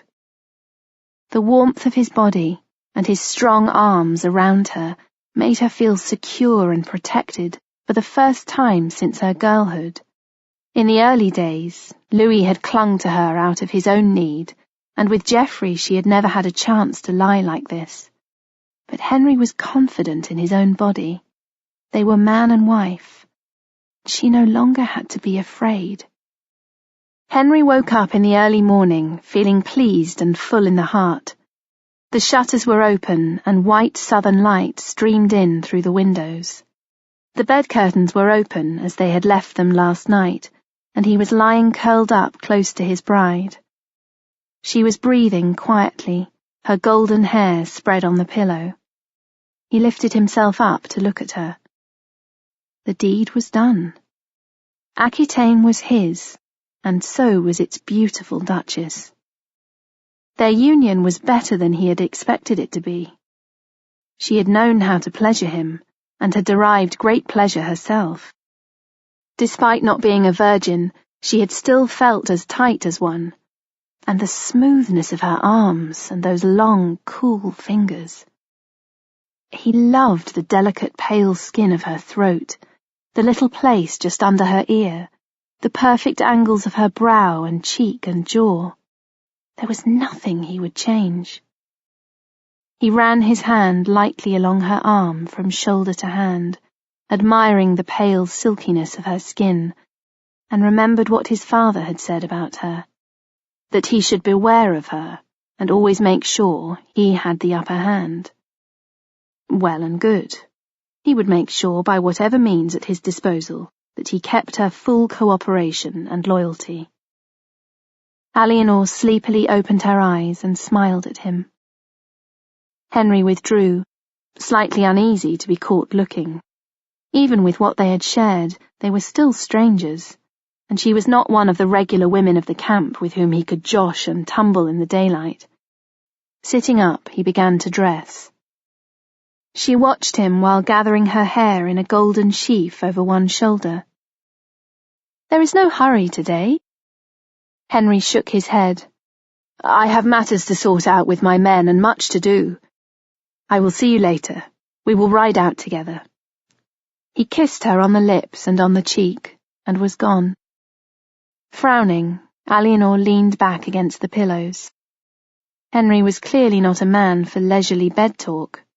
If he was awake, he had to be in motion, and she would have to adapt herself, because in this case it would certainly be easier than training him to slow down. She admired all that vigour and energy, but she did wish he had lingered a little. She had woken in the night and enjoyed the feel of him next to her. All that golden strength. She had to get to know him properly now, and he her, but acknowledged it would not happen until he had dealt with the matter of England. Later in the day they went riding, as he had said, and Henry carried his new gerfalcon Isabella on his wrist. Eleanor kept La Reina in the mews, so that Henry could concentrate on the pleasure of his hawk without competition. He proved an adept handler of the bird, and she flew for him in strength and beauty and fierceness. He laughed with joy as he watched her soar and dip. She caught several rock doves, and then a plump cock pheasant. Grinning broadly, Henry tucked one of the tail feathers in his cap. Watching him sent a pang through Eleanor's heart. He was so alive. A man full of himself to the point of brimming over, but in confidence, not conceit. They stopped to picnic by a stream, and Henry gave Isabella to an attendant, who fastened her to a perch. Eleanor handed her new husband a cup of wine to wash down the bread and cheese he was devouring with appetite. "So now that we have helped ourselves to a marriage," she said, "what are we going to do about Louis?" He swallowed and looked at her, his grey eyes bright with question. "Why should we do anything?" "By rights as tenants-in-chief, we should have asked his permission before we wed." He snorted. "That was never likely." "No, but now he has the right to turn on us and bring sanctions, perhaps even military ones." Henry shrugged. "If he does, he will not catch me sleeping, because I never sleep." "You cannot be in 3 places at once." "You think not?" He looked amused. "A Roman tactician, Vegetius, said that courage is worth more than numbers, and speed is worth more than courage. My army stands at Barfleur, but I can mobilize fast if I have to, and change my direction. I have better men around me than Louis does, and I can control mine. In my camp, the rider is on the horse, not the other way around. I knew the risks," he said, "and I still took them, because the rewards far outweighed the perils." He gave her a look, his gaze smouldering and predatory. Would you not agree, madam? She toasted him with her cup. I am still deciding, she replied. Henry set his cup down and drew her close to kiss her. But are you open to persuasion? Eleanor laughed. I am always open to persuasion. Henry was ready to leave. In the courtyard, his entourage waited for him as dawn pearled the sky. He fastened his cloak and with impatient vigour cast it back over his shoulder, a mannerism with which Eleanor was already becoming familiar. God speed you, my husband, she said. I will pray for your success and your early return. I will pray for that too, Henry said with a grin. This is like being invited to a feast where one is only allowed to snatch a taste of the first course before being dragged away. Eleanor raised her brows. It will keep your hunger sharp, she said. There are no doubts on that score. He embraced her, his touch possessive now. He had gained confidence even in 2 days, but she enjoyed this assertion of his masculinity. It felt so good to be thought of as desirable rather than reviled as a creature of temptation. She watched him lithely mount his horse, a fresh one from her stables. His own hard-ridden bay was resting up. This one was an iron-grey dapple with a raven mane and tail. She had provided horses for the rest of his entourage, too. Henry reined the horse about and rode over to her. Until I come back to you with a crown. He made the horse rear and paw the air in a final salute, and then dropped him to all fours and rode out at a gallop, raising a cloud of dust. Eleanor felt a sense of emptiness when he had gone. She returned to her chamber. The maids had not yet tidied it, and the bedclothes were rumpled. Henry's pillow still bore the indentation of his head. A strand of red gold hair sparkled there, and gave her a sudden catch of breath. More evidence of his arrival in her life lingered in the sight of yesterday's shirt and brays crumpled on the floor at the bedside. Henry was certainly not tidy and pernickety like Louis. She stooped to pick up the garments, pressing them to her nose to inhale the acrid masculine scent.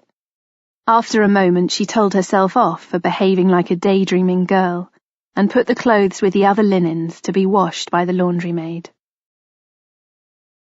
Chapter 46. Paris, Summer 1152. Louis looked at his 7-year-old eldest daughter, kneeling to pray with her eyes squeezed tightly shut. Her braided hair was pale flaxen like his, and kneeling in her blue dress with her head bowed, she looked angelic. Noticing a hint of her mother in the line of her cheek and her posture, he was stirred by a pang of regret and unease. He felt nothing as strong as love for her, but he did possess a kind of tepid affection. She was a good girl who said her prayers, sewed accomplished seams, and only spoke when addressed. However, she was rarely in his eyeline. His visits to the nursery reminded him of Eleanor's failure to give him a son, and his 2 daughters were tangible proof of God's disfavour. But for now, they were the heirs of Aquitaine, and he still had a claim through them. Amen, Marie said. She crossed herself and stood up, her eyes downcast. At her side stood Henri, Lord of Champagne, to whom she had just been betrothed. His brother Theobald, who had made an abortive attempt to abduct Eleanor on her way to Poitiers, had been betrothed to little Alex. She was only just walking and beginning to talk in single-word imperatives, and had been carried to church in the arms of her nurse. From Notre Dame, the royal company processed solemnly back to the palace where a formal feast had been arranged to celebrate the betrothals. Henri treated Marie kindly, kissing her cheek and bidding her be a good girl and grow up swiftly so he could welcome her into his household as Countess of Champagne, after which she was taken away to the nursery with her little sister. In the great hall, the future husbands relaxed and basked in the knowledge that they were betrothed to princesses of France, and that Aquitaine was now firmly in their sphere. My daughters will leave for the convent of Avigny on the morrow, Louis told the future bridegrooms. They will be raised properly, uncorrupted, to make them fitting consorts. Sage nods of agreement followed his pronouncement. Convents were safe and suitable places to raise gently bred girls and keep them pure in thought and body. "How is my Lord de Vermandois?" asked Henri. "I was sorry to hear of his illness." "He is recovering," Louis said shortly. "I have no doubt he will return to court soon." Raoul had been suffering from a general malaise ever since the annulment of his union with Petronella last autumn, and his swift remarriage to Loretta, sister of the Count of Flanders. There had been numerous risque comments about the new bride wearing out her elderly husband, all of which Louis was trying to ignore. An usher sidled towards him, a scroll in his hand. Louis beckoned to him with a sinking heart. A message delivered at the table was always important news, usually not good. He took the letter, broke the seal, and as he read what was written, grew white around the mouth. "What is it?" Robert of Dreux leaned towards him in concern. Louis's expression contorted. "My former wife has married Henry of Anjou." A taut silence gripped the dais table. But he is in Normandy," Robert spluttered. "He's at Barfleur." "Not according to this letter." Louis swallowed, feeling sick. "He is in Poitiers, and my wife, my former wife, has married him." Good God! Louis could not believe what he had just read. He felt sick, remembering how the young man had come to court. The lowered eyes, the wary but respectful deference, and all a front for secret negotiations. The thought of Eleanor and the red-haired whelp from Anjou in bed together curdled his stomach. How could she, only 2 months after their annulment, and with a youth of 19? And behind his back. The bitch, the whore. "They cannot do this," Robert said furiously. "They are vassals in chief. They must have your permission to wed. Since neither of them has sought it, they must be brought to account." Henri of Champagne and his brother nodded vigorous agreement, for the development was a massive threat to what they stood to gain from betrothals to Louis's daughters. "I shall summon them to answer," Louis ground out. "You think they will come?" Robert gave a disbelieving snort. "You'll have to go further than that. Their marriage is consanguineous. You must write to Rome and bring the full force of the law down upon them." Louis nodded, although he was still reeling. Why had she done this? Out of lust because she was a corrupt woman? Because she believed she could manipulate a youth of 19 into doing what she wanted, as she had once manipulated him? Henry himself clearly had delusions of grandeur. "If they do not answer the summons, I shall indeed take it further." "Believe me, they won't," Robert said. "Act sooner rather than later." "I will act when I decide," Louis snapped. He stamped off to be alone with his anger and humiliation that Eleanor had seen fit to cavort with Henry of Anjou. Louis's only consolation was that if she could not give him sons, she was never going to bear them to Henry, because God would punish the couple and render them barren. His own situation with recourse to his heirs was all her fault. He was kneeling at the portable altar by his bed when his chamberlain craved admittance. "What now?" Louis demanded furiously. "Did I not say I wish to be left in peace?" "Sire, I am sorry to disturb you. Indeed, I would not do so. But news has arrived that my lord Raoul of Vermandois is dead." The man held out a letter. It was not unexpected, but it still hit Louis like another body blow. Raoul had been a constant in his life ever since Louis had emerged from the cloister as a frightened child to become the heir to the throne. At times they had been at odds, but mostly Raoul had served him well. He had been steadfast in policy, even if a fool with women and unable to control his impulses. He left 3 children, all under age, who would now become wards of court. They could not possibly go to their mad mother, and Louis would have to decide where to bestow them. He dismissed his chamberlain and knelt once more to pray for the dead man. Tomorrow he would have masses said and bells rung for Raoul's passing. He felt like a tree in the forest, where all the trees either side that had given him support, shelter and camouflage were being cut down one by one, leaving him to bear the brunt of the storms alone. How did de Vermandois die? Eleanor's Aunt Agnes, Abbess of Notre Dame de Sainte, fixed her niece with a compassionate but inquisitive gaze. Her eyes were so light a brown as to be almost pale gold, and they missed nothing.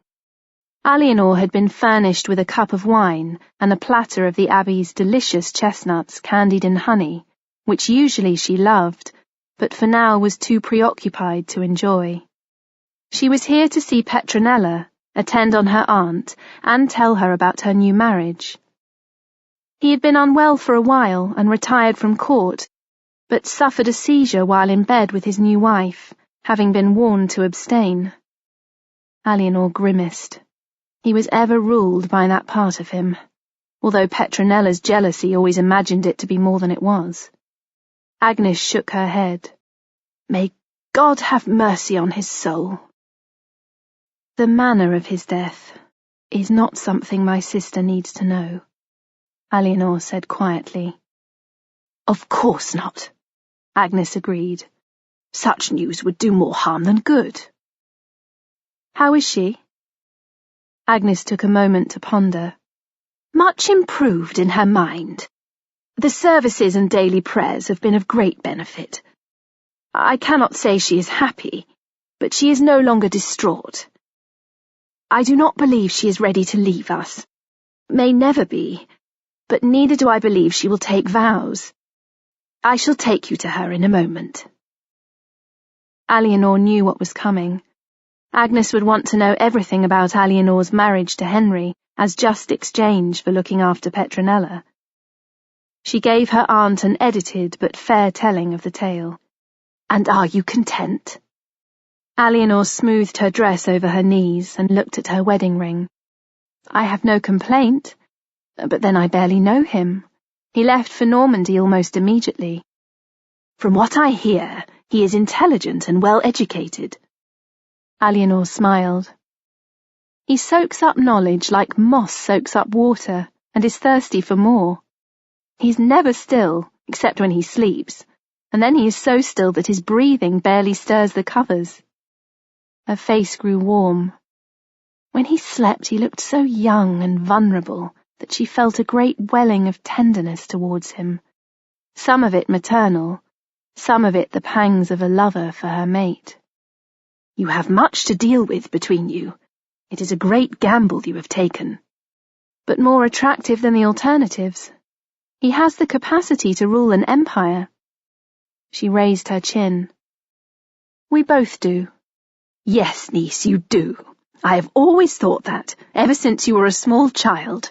You ran rings around us all.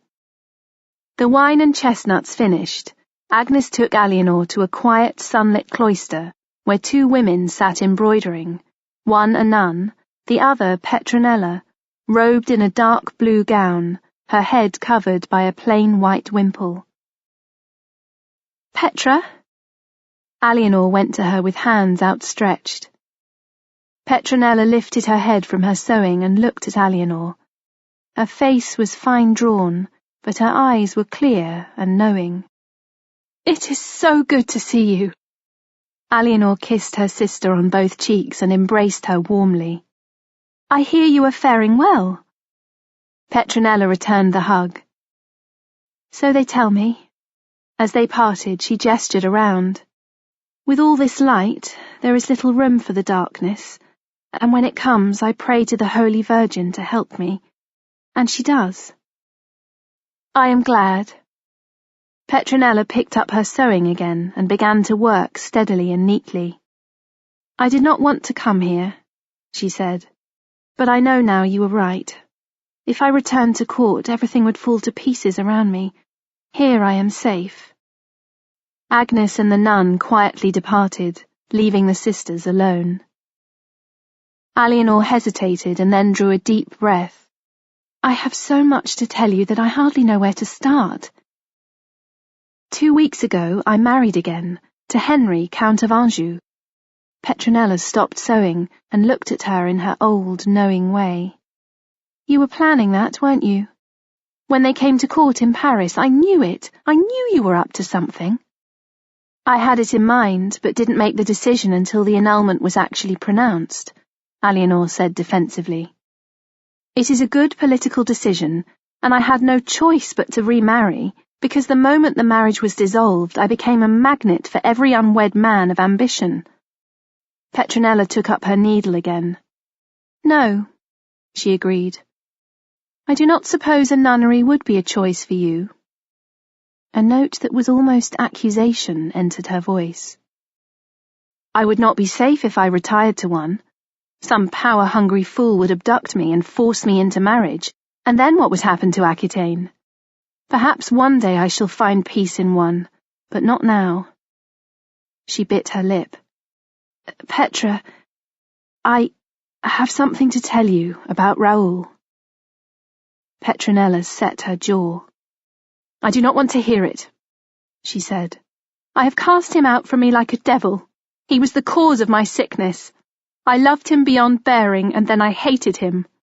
Now he is nothing." "Petra, he is dead. He had been unwell for a little while."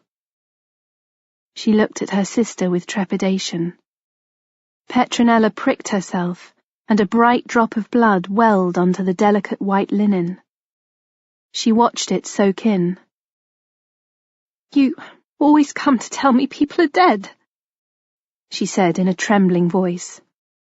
"First our father, and now my husband. I should run away when I see you coming." Eleanor felt grief-stricken for her sister. "I wish I was not the bearer of these tidings, but someone had to tell you, and the responsibility falls to me. I could have sent you a letter and asked Aunt Agnes to read it, but it would have been the coward's way." Petronella looked away down the cloister. "I do not care," she said. "I will not care." She looked at her pricked finger. "He has made me bleed for the last time." Leaving her sewing on the bench, she rose to her feet and walked a few paces, before suddenly crumpling to the ground and beating her fists in the dust and howling. Eleanor rushed to pick her up, and their aunt and the nun came running from the other side of the cloister. "Yes," Eleanor said as she held and rocked Petronella. "He has hurt you for the last time. Hush now, sister, hush. You can be at peace now." A week later, Eleanor arrived at the Abbey of Fontevraud to visit Henry's aunt this time and collect her new chamberlady. Fontevraud lay within Angevin territory, close to the Poitevin border. It had been founded on land donated by her maternal grandfather, William, the 9th Duke of Aquitaine. His 2 cast-off wives had retired to the secular house, and Eleanor's grandmother Philippa had died here well before Eleanor was born. The abbey was Benedictine, the complex housing both monks and nuns in separate buildings, and was ruled overall by an abbess, currently Henry's aunt Mathilde. Mathilde was a handsome woman of middle years, with clear, youthful skin and keen grey eyes like Henry's. Her brows and eyelashes were sandy gold, hinting that beneath her wimple her hair, if allowed to grow instead of being shaven 3 times a year, would be Angevin gold. She had been a nun at Fontevraud ever since the death of her young husband on the White Ship more than 30 years ago. "I am pleased to greet you and offer felicitations on your marriage to my nephew," she said with cordial formality. Eleanor curtsied. "And I am pleased to call you kin, Madam Abbess." She gazed at the pale stones gleaming in the sunlight. "This place is truly beautiful." "Indeed it is," Mathilde replied. "It has a special tranquility, and I hope all within its walls benefit. I certainly did when I came here as a young widow. She brought Eleanor to the church, and as the women entered the pale columned nave, Eleanor felt a sense of wonder and rightness.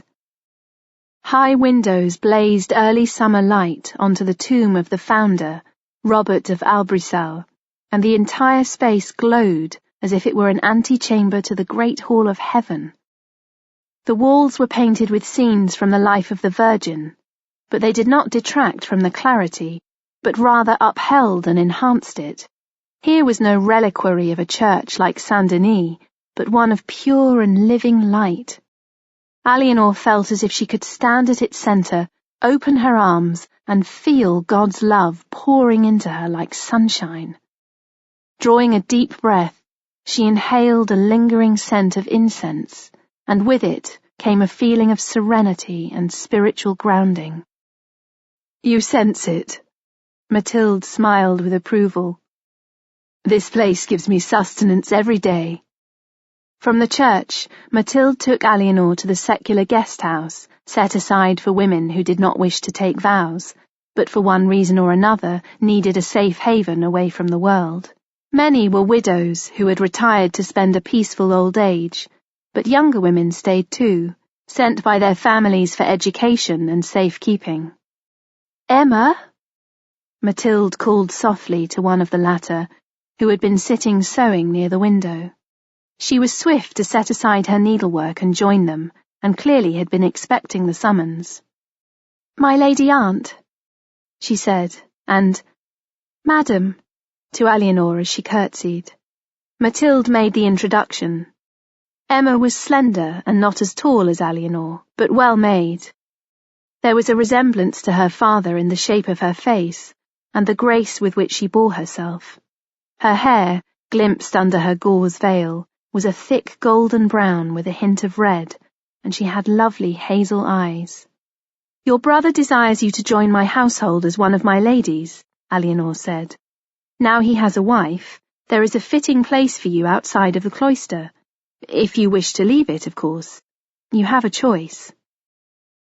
Emma swept her a look that Eleanor thought at first was shy, but then realized she was being appraised just as much as she was appraising Henry's half-sister. "I mean what I say," Eleanor said. "Having a choice is a gift more valuable than gold. You do not need to give me an answer now." "Madam, I shall be glad to join you." Emma's voice was quiet but firm. "I am happy here, but I am also pleased to serve my kin, and I thank you for asking, whereas my brother would have commanded." Eleanor approved of the reply. Emma Fitzcount had both grace and backbone. "You may be my lord's sister and subject to his will," she said, "but it is my business how I select the ladies of my household. I hope we shall quickly come to know each other and be friends." She gave Emma a conspiratorial smile, and Emma returned it in kind. Abbess Mathilde took Eleanor to the nuns' cemetery behind the church and showed her a simple stone slab, the grass around it well tended and clipped short. The delicate scent of dog roses from a nearby trellis perfumed the air. "This is the resting place of Countess Philippa, your grandmother," she said. "She died before I came, but some of the nuns knew her well and will tell you about her." Eleanor knelt at the graveside to pray, setting her hand to the sun-warmed stone. I am glad she found peace here. It would indeed be easy to live in tranquility in this place. The birds were singing and the sun was a benediction on her spine. One day, she thought. But not now. She dined with Emma and Mathilde in the abbess's lodging, the women sharing a simple dish of trout and fresh bread. "Last time I saw Henry was at his father's funeral, God rest my brother's soul." Mathilde made the sign of the cross. "He had matured so much from the reckless imp I remembered, but then he has had to. There is so much expectation and responsibility resting on his shoulders." "Indeed," Eleanor murmured. Emma said nothing and kept her eyes downcast, making Eleanor wonder at the relationship between Henry and his half-sister. "He still fidgets, though," Mathilde added, lightening the moment. He is never still, even in church." Eleanor laughed and agreed. "It is a pity he does not spin, because if he was given a distaff full of wool and a spindle, he would have enough for a tunic in no time." She looked thoughtful. "But his mind is always focused. He is like the hub of a wheel, with many different spokes of purpose going out, and all of them direct and clear. I believe he is capable of ruling everything that comes under his hand." "You see it well," Mathilde said. "My nephew is a rarity indeed, although I admit my bias. He is the nearest I shall ever have to a son." She leaned across to squeeze Emma's wrist. "And you are the closest I shall ever have to a daughter.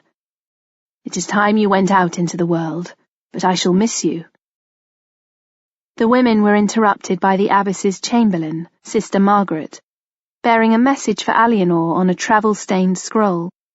Eleanor broke the seal and swiftly read the contents. "Trouble, my dear?"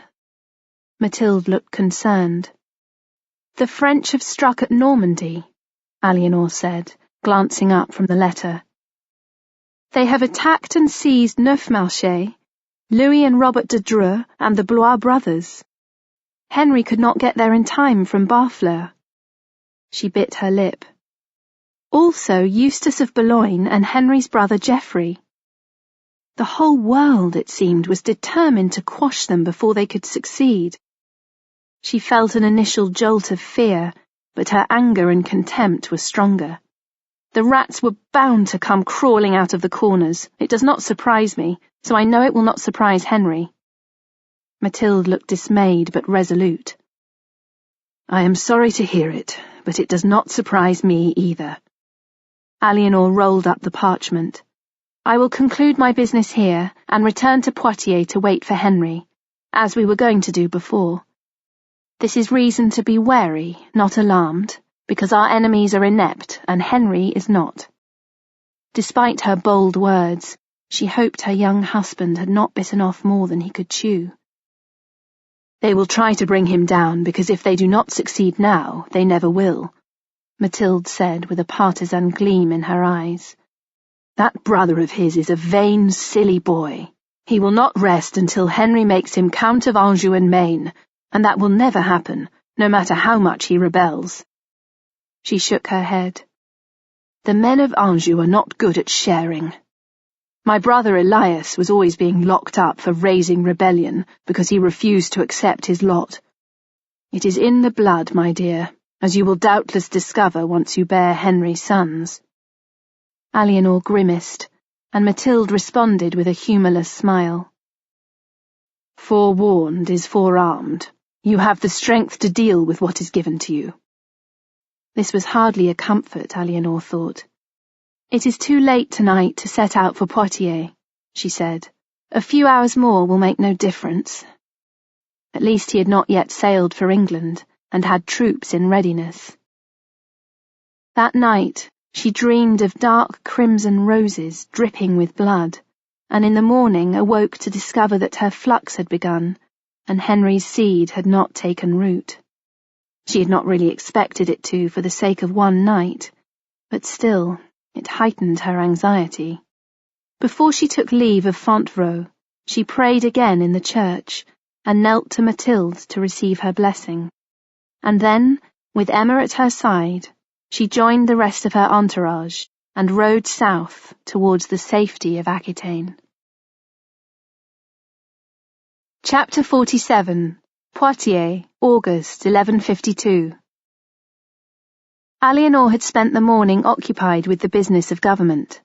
The hall and courtyard in Poitiers was in a state of constant activity, with the comings and goings of messengers, petitioners, scribes, and servants. She had heard from Henry in the field. He had chosen not to take on his enemies in direct combat, but had attacked them in vulnerable areas they were not expecting, and with such speed that he left them baffled and reeling. She had ensured her own borders were secure, because Henry's rebellious brother Geoffrey controlled several castles too close to Poitiers for comfort. She gazed at the new silver seal sitting by her right hand. She had commissioned it immediately after her marriage, and the legend round the rim declared her Eleanor, Countess of Poitou, Duchess of the Normans and Countess of the Angevins.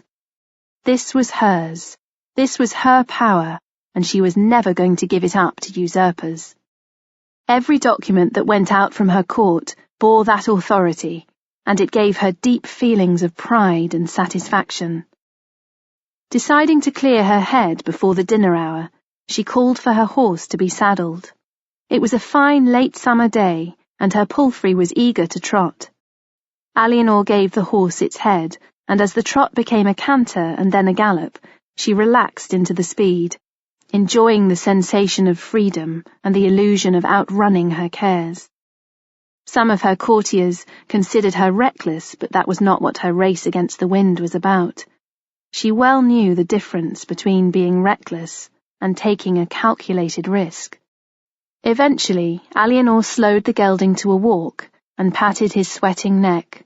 They had reached the lichened Roman soldier, who looked little different from that time 15 years ago, when she had ridden out with Archbishop Gaufrid, and he had told her she was to marry Louis of France.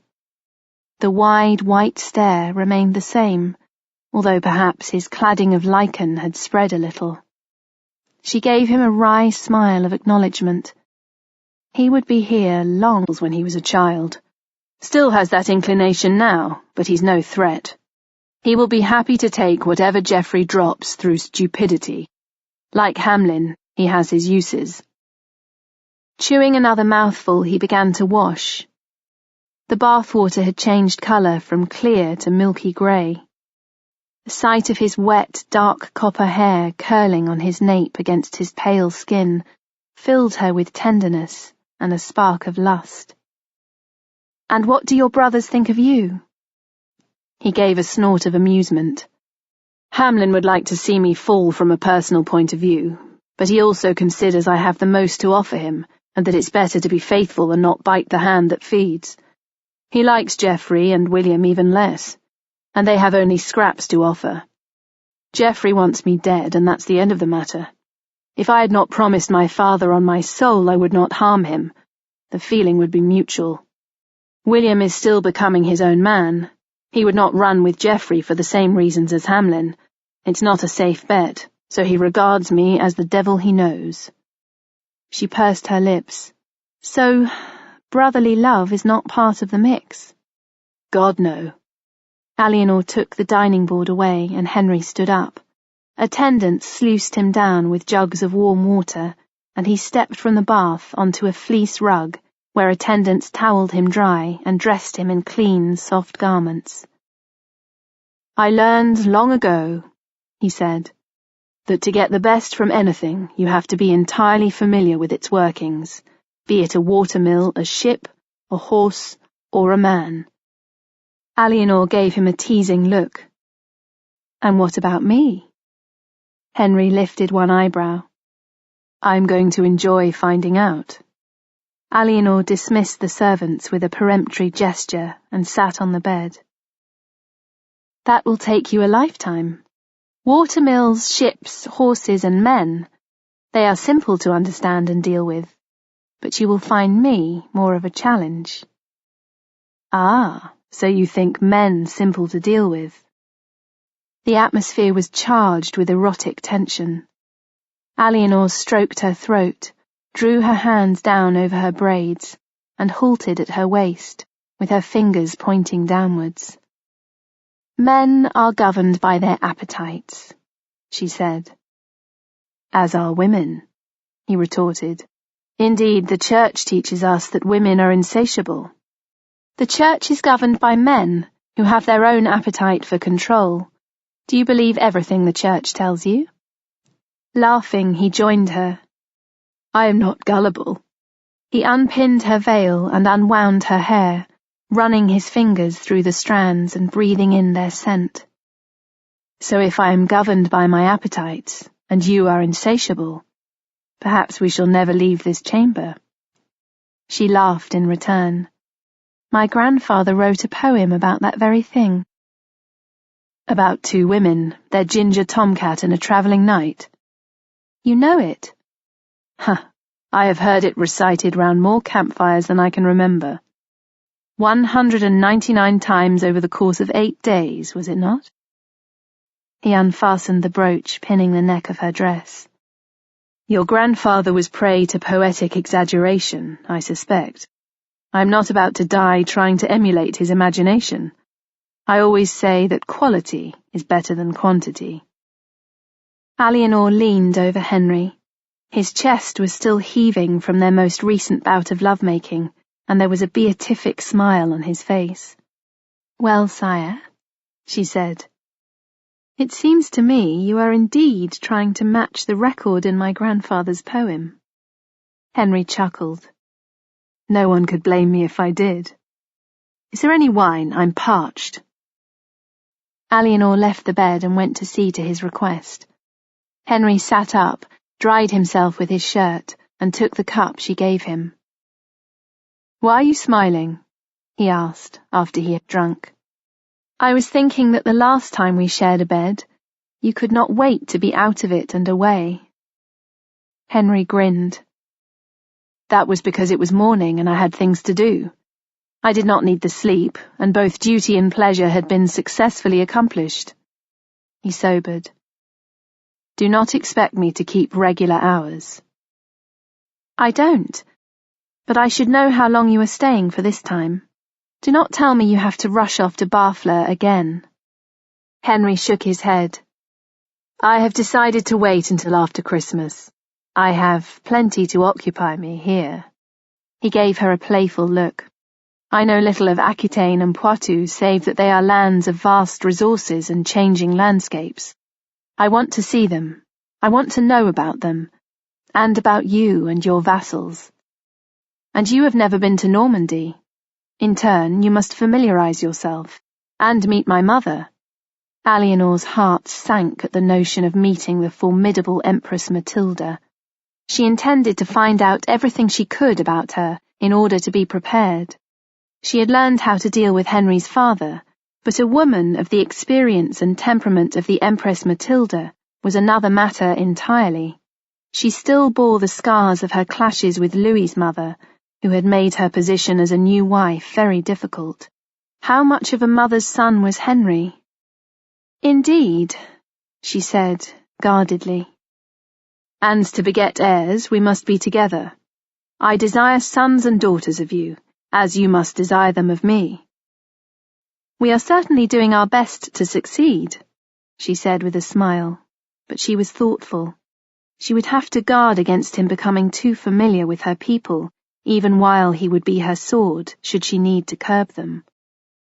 Henry drank his wine, kissed her once again, and left the bed to dress. Your sister is proving a great help among my women, she remarked. She is skilled with a needle as you said she would be, and I enjoy her company. Good, Henry nodded. My father wanted me to do well by her, and she can be put to better use than sewing altar cloths in Fontevraud. Eleanor eyed him.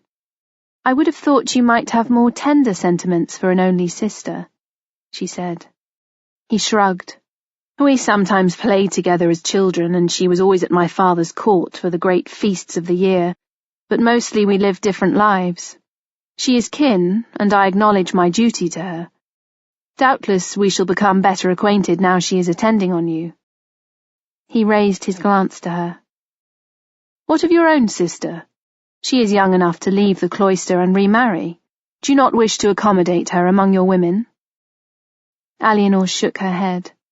I do not think that would be wise, she said, a pang arrowing through her at the thought of Petronella. He gave her a questioning look. She hesitated. The earlier scandal concerning her sister's marriage was common knowledge, but Petronella's fragility of mind was less well known outside the French court, and Henry did not have to be told. She is best left in the cloister for now, she said. Life at court would be difficult for her. She does not wish to take another husband, and I shall not force her. Henry shrugged. As you wish, he said, plainly considering the matter of small consequence amidst his own plans. He sat down before the fire, and began reading from a pile of correspondence on the trestle. "Where to first? Talmont?" A spark lit in his eyes. "I very much want to do some hunting." Eleanor managed to smile, even though her sadness for her sister was a lingering emotion. "So do I," she said, and donning her chemise, joined him at the trestle. Chapter 48. Rouen, Normandy, Christmas, 1152. Bleak but intense winter light fingered through the high windows of the Abbey of Bec. The air was cold and pure, almost icy. Gold and gems sparkled on crosses, and the choir sang a Te Deum as Eleanor knelt at the foot of the steps leading to the dais that had been set up on the nave. Above her on a cushioned marble chair sat Henry's mother, the Empress Matilda. The gown beneath her ermine-lined cloak glittered with dark jewels, and a gold diadem that would not have looked out of place at the Palace of Constantinople shone on her brow. It almost seemed to Eleanor as if the jewels were wearing the woman. The Empress's face was lined with the years of strife she had endured in her fight for her heritage, but her bones were hard and strong, and her expression imperious. Having greeted Henry, she directed him to a chair on her right. Head bowed, Eleanor mounted the steps and knelt again to present the Empress with the gift of a gold reliquary in the shape of a scepter set with rubies and sapphires. Inside the rod, concealed behind a rock crystal door, was a sliver of the finger bone of Saint Martial. Eleanor said in a respectful but not obsequious tone, "My lady, my mother, my queen, my empress, I honour you." The Empress accepted the gift graciously, with a look of genuine pleasure and approval. Taking Eleanor's hands between hers, she kissed her, making a formal pledge in return. "Daughter," she said, "you are mine now, and I will do my utmost to protect you and your rightful estate." She indicated Eleanor to sit in the left-hand chair, and the service resumed. Henry sent Eleanor a smiling look filled with pride, and Eleanor returned it, feeling buoyed up and optimistic. At the formal meal to acknowledge and welcome Eleanor as Duchess of Normandy, the women continued to take each other's measure. Eleanor thought her mother-in-law stiff and formal, but not the harsh termagant she had been prepared to encounter. The Empress was plainly very proud of Henry. There was a particular light in her eyes when she looked at him, but she did not try and oust Eleanor from her position. Rather, she seemed to accept her role as a fitting consort for her eldest son. "It is a difficult world for women born to great estate," she said to Eleanor as they dined on tender beef in pepper and cumin sauce. "As you must have cause to know." "Yes, madam," Eleanor said wryly. The lines around Matilda's lips grew more pronounced. "I fought with everything I had to keep my claim to England and Normandy alive. Now it is Henry's task to continue that fight and take the crown that is rightfully his, as it was rightfully mine." She looked at Henry with intensity. "And it is ours to help him in that endeavour." Eleanor was not intimidated by the Empress's autocratic tone. Providing Matilda did not meddle in the affairs of Aquitaine or come between her and Henry, she was prepared to keep a diplomatic peace. "I will give him all the help he needs," she replied. Following the meal, the family retired to the Empress's personal chamber for a less formal family gathering. Eleanor was reminded a little of Louis's apartments in Paris, because much of the decor took the form of crosses, prayer books, and religious objects. Her mother-in-law was devout and paid more than just lip service to God. She was aware of Henry's brothers in her periphery. Geoffrey had made his peace and everyone was being civil, but it did not mean Eleanor had forgiven him for his attempt on her, or that she could bring herself to like him. If a dog bit you once, you didn't give it a second opportunity. No one mentioned his bid to abduct her, but the awareness created tension, and the atmosphere between Geoffrey and Henry bristled with hostility. William, the youngest, was pleasant enough towards her, but was overshadowed by Henry's vibrant charisma. It was as if all the parental fires had gone into forging the first bright child, and only the tail end of the comet and the detritus had been left to flesh out the others. "You say you did not spend much time with your half-brothers," Eleanor said to Emma. She was becoming increasingly fond of the young woman, who, despite her quiet demeanour, had a playful side and a keen perception. Emma shook her head. "Only at some of the Easter and Christmas gatherings, and mostly they had no time for me, and, when they did, I tried to avoid them." Eleanor raised her brows. "I was our father's only daughter, and even if base-born, I could claim his attention in ways they could not. They would pull my hair and taunt me when they thought Papa wasn't looking."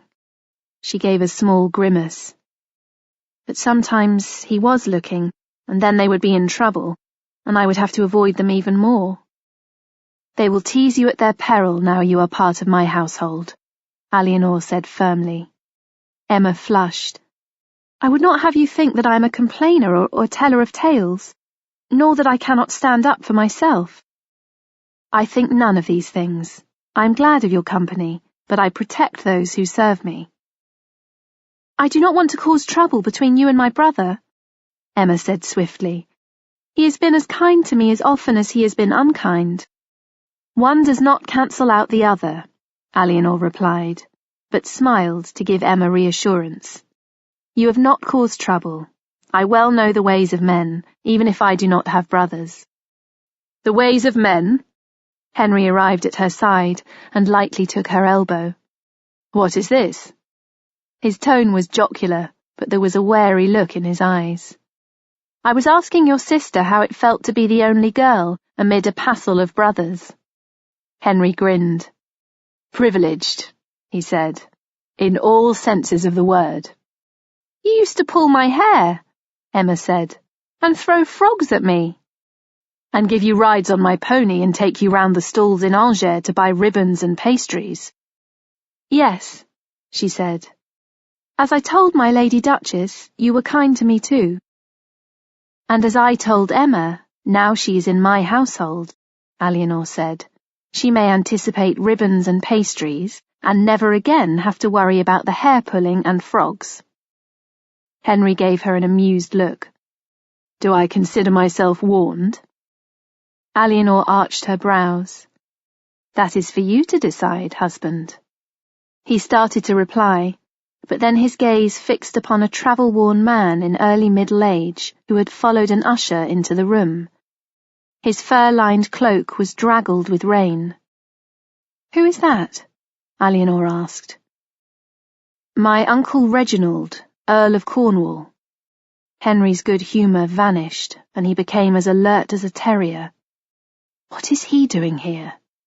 Eleanor had heard Henry speak with affection of his uncle, who was a mainstay of his support in England. He was bastard-born to one of old King Henry's numerous concubines, and staunch to the Empress's cause. The weather was vile, and for the Earl to have made the hazardous sea-crossing meant there must be serious news. The Earl went straight to his half-sister, the Empress, and knelt to her. Eleanor immediately noticed the strong resemblance to each other in the sharp grey eyes and the jut of the chin. Matilda kissed him and raised him to his feet. He turned then to greet his nephews and Eleanor. She felt the rasp of his beard as he kissed her cheek in formal greeting. His touch was icy. "What has happened?" Henry demanded, cutting to the meat of the matter. Taking a cup of spiced wine from a servant, Reginald went to stand near the fire. "The defenders of Wallingford are desperate," he said. "If you do not come now, we shall lose our foothold in England. We have nothing left to give, and if you leave it until the spring, it will be too late. Even stalwarts such as John the Marshal are finding it difficult to hold on. We are close to victory, but we stand in peril of losing all we have fought for. Stephen is isolated and vulnerable because of the death of his wife, who was his backbone, but her death also means he has thrown himself into a final effort to bring us down. We need you. I would not have crossed the sea at this time of year unless the summons was beyond urgent. You know how much I hate water." Without hesitation, Henry nodded. "I will come," he said. "I will begin preparations immediately, and sail the moment I am ready." Eleanor felt a glimmer of pride for her young husband. He saw a difficulty and addressed it head-on. She also noticed how older men deferred to him. He had their confidence, and it came not just from attitude but from deed. Colour was gradually returning to Reginald of Cornwall's complexion, and his strained expression had relaxed a little. "The Earl of Leicester is eager to talk with you, and may be brought to either keep away from the dispute or change allegiance. The same with Arundel, but they will not make a move unless you come in person. There is much concern over the notion of accepting Stephen's heir as the future king." "No surprise there," Henry said, curling his lip. "You need to prove yourself a viable alternative once and for all," said his uncle. "This is the point at which you succeed or you fail." "I have not failed yet," Henry replied, "and I do not intend to now. That is not the future I have planned for my dynasty." Henry stayed up late, planning with his knights and retainers. Eleanor went to bed and fell into a heavy sleep, but woke up when he returned in the early hours. She immediately felt nauseous and had to rush to the latrine, where she stood over the hole, heaving, retching, and bringing up bile. Clad in his shirt and brays, Henry hastened over to her and held back her hair from her face. "What is wrong?" he demanded.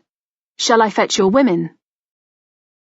"Nothing is wrong," Eleanor gasped when she could speak. "Indeed, I suspect everything is right." Her stomach was still quivering, but she managed to stand up. "Will you bring me a cup of wine?" He did so, pouring one for himself too by the light of the single lamp. She sipped slowly, taking her time. Henry watched her with anticipation in his eyes, waiting for her to speak, although she suspected he must know the reply. "It is early days yet, but I think I am with child," she said. "I have missed 2 fluxes and have been feeling unwell for a few days now. It would seem on the eve of your going that our prayers for an heir have been answered. I certainly hope I am not being sick for any lesser reason." Henry put his wine down, did the same with hers, and pulled her gently into his arms. "That is wonderful news. Do you know when?" "The end of the summer or early autumn, I am not entirely sure." "You have done me proud." He kissed her tenderly. "And you have done well in telling me now." "I would rather that than send word by letter once you were in England." "It is a great gift." His smile lit up his face. "I shall have even more reason to make a success of this for my son." Eleanor bit her lip. Not every child was a son, but every man expected of his wife the duty of bearing one. "Is there anything to be done to alleviate the sickness?" "Food," she said. "Plain food. A little dry bread and honey." Henry strode to the door and bellowed. A bleary squire staggered off and returned with a loaf on a platter and a crock of honey, which Henry snatched from him and brought to her. Sitting cross-legged on the bed, he fed her small morsels and watched her chew and swallow. Between one mouthful and the next, Eleanor went from queasy to ravenous and ended up devouring every last morsel. "Lie down."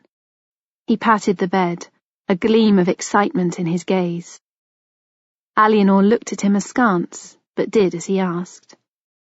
He reached up behind his neck and unclasped the chain from which hung his gold cross. Holding it between finger and thumb, he dangled it over her abdomen. "The cross goes up and down for a boy and side to side for a girl," he said. Eleanor laughed. "Where did you learn such women's lore?" "My mother showed me when she was having William.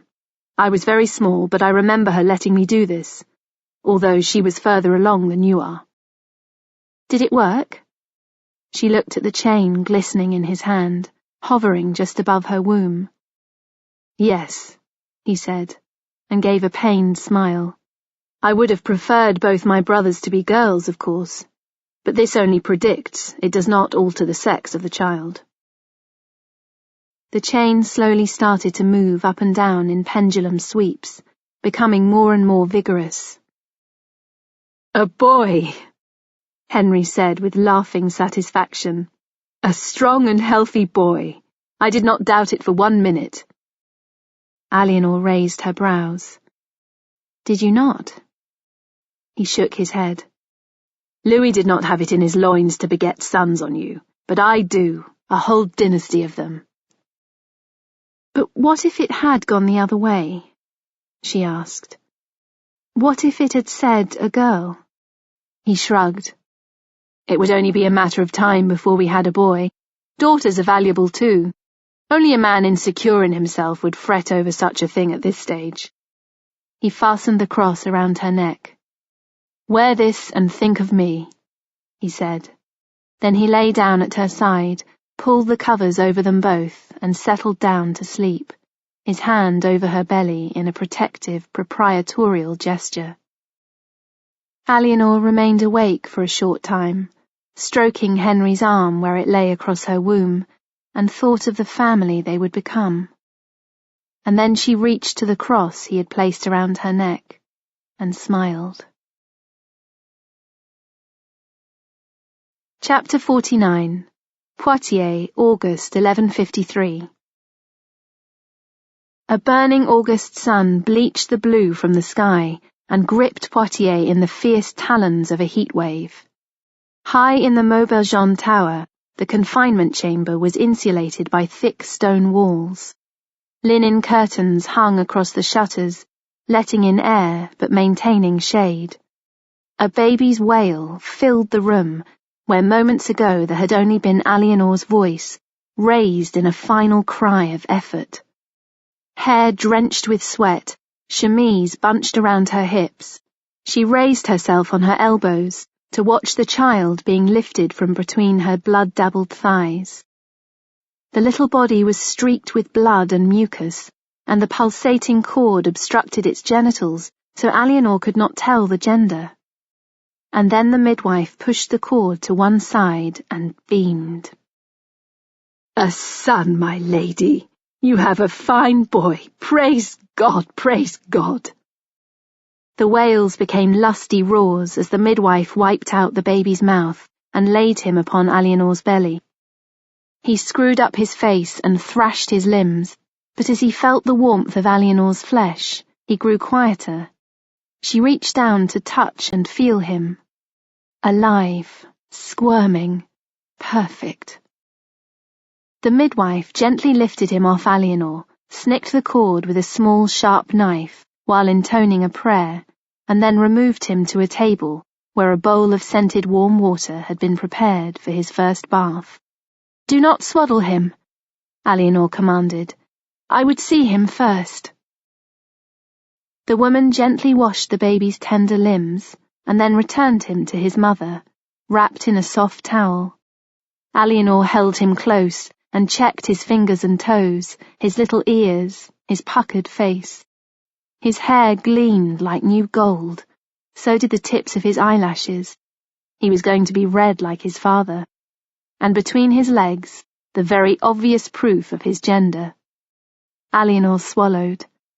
Her throat was tight, and she knew she was going to weep a flood of tears, some of joy, some of grief, but all of healing. She held the baby to her breast and kissed his face again and again. "He is to be named William," she said, "for the Dukes of Aquitaine and Normandy, and the Conqueror King of England."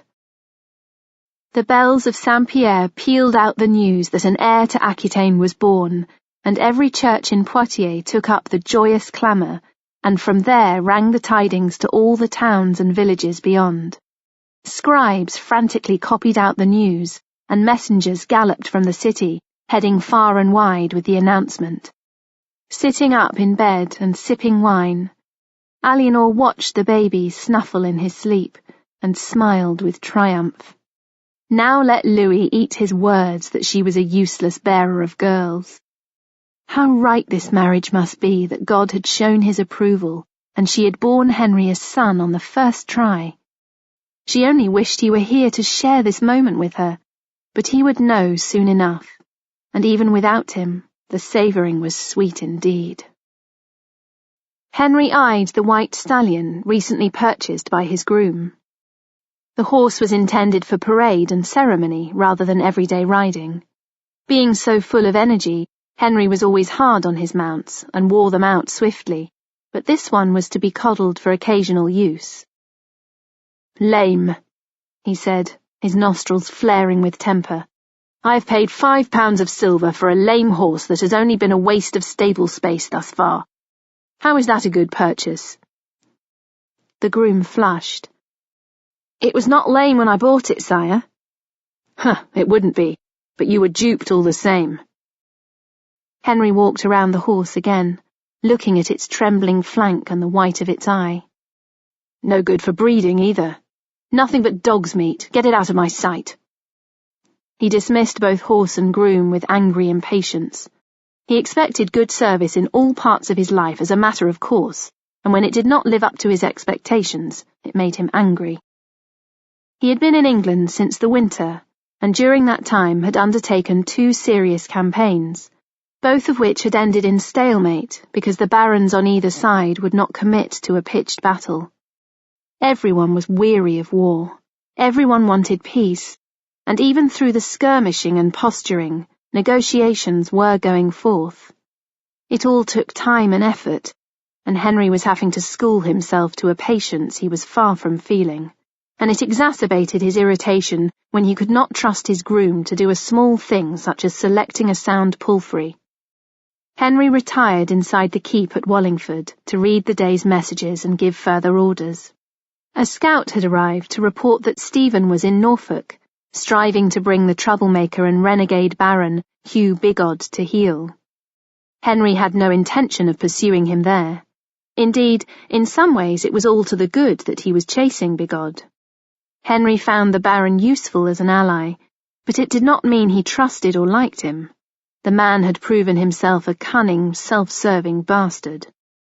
He paused to ruminate, and his gaze crossed the chamber to rest casually on Ailbur and little Geoffrey.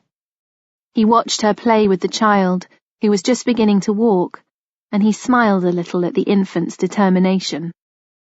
It was good to have a domestic presence even at the heart of a battle camp, something to offer comfort, but not important enough to require attention until he chose to give it. As he reached to take a cup of wine from an attendant, another messenger was ushered into his presence in haste by Hamlin, his expression bright with suppressed excitement. "Tell the Duke what you have just told me," he commanded. "Sire," the man knelt to Henry. "Eustace, Count of Boulogne, is dead." Henry put his cup down and stared at the man and then at Hamlin. "What?" "Sire, he choked on his food while claiming hospitality at the Abbey of Bury St. Edmunds. Men are saying it was the wrath of the saints coming down on him because he had raided the monastery lands. He is being borne to Faversham for burial." Henry leaned back in his chair and absorbed the news. This must be God's intention, his way of making everything right by clearing a way that had been blocked. Eustace had been the boulder in the path to peace, and now he was suddenly gone. In Stephen's camp, and with Stephen himself, everything would be unravelling thread by thread. Even those who had stayed with him would be looking for a new allegiance, and now there could only be one. He possessed all the youth and vigour Stephen lacked. All he had to do was continue undermining the older man's plinth until he toppled him. And now Stephen's eldest son was dead. That plinth was precarious indeed. Suddenly, the matter of the lame white horse became a trivial thing. "God rest his soul, and God bless St. Edmund," Henry said with a serious face and levity in his eyes. "Stephen has other sons," Hamlin said. "There's still William."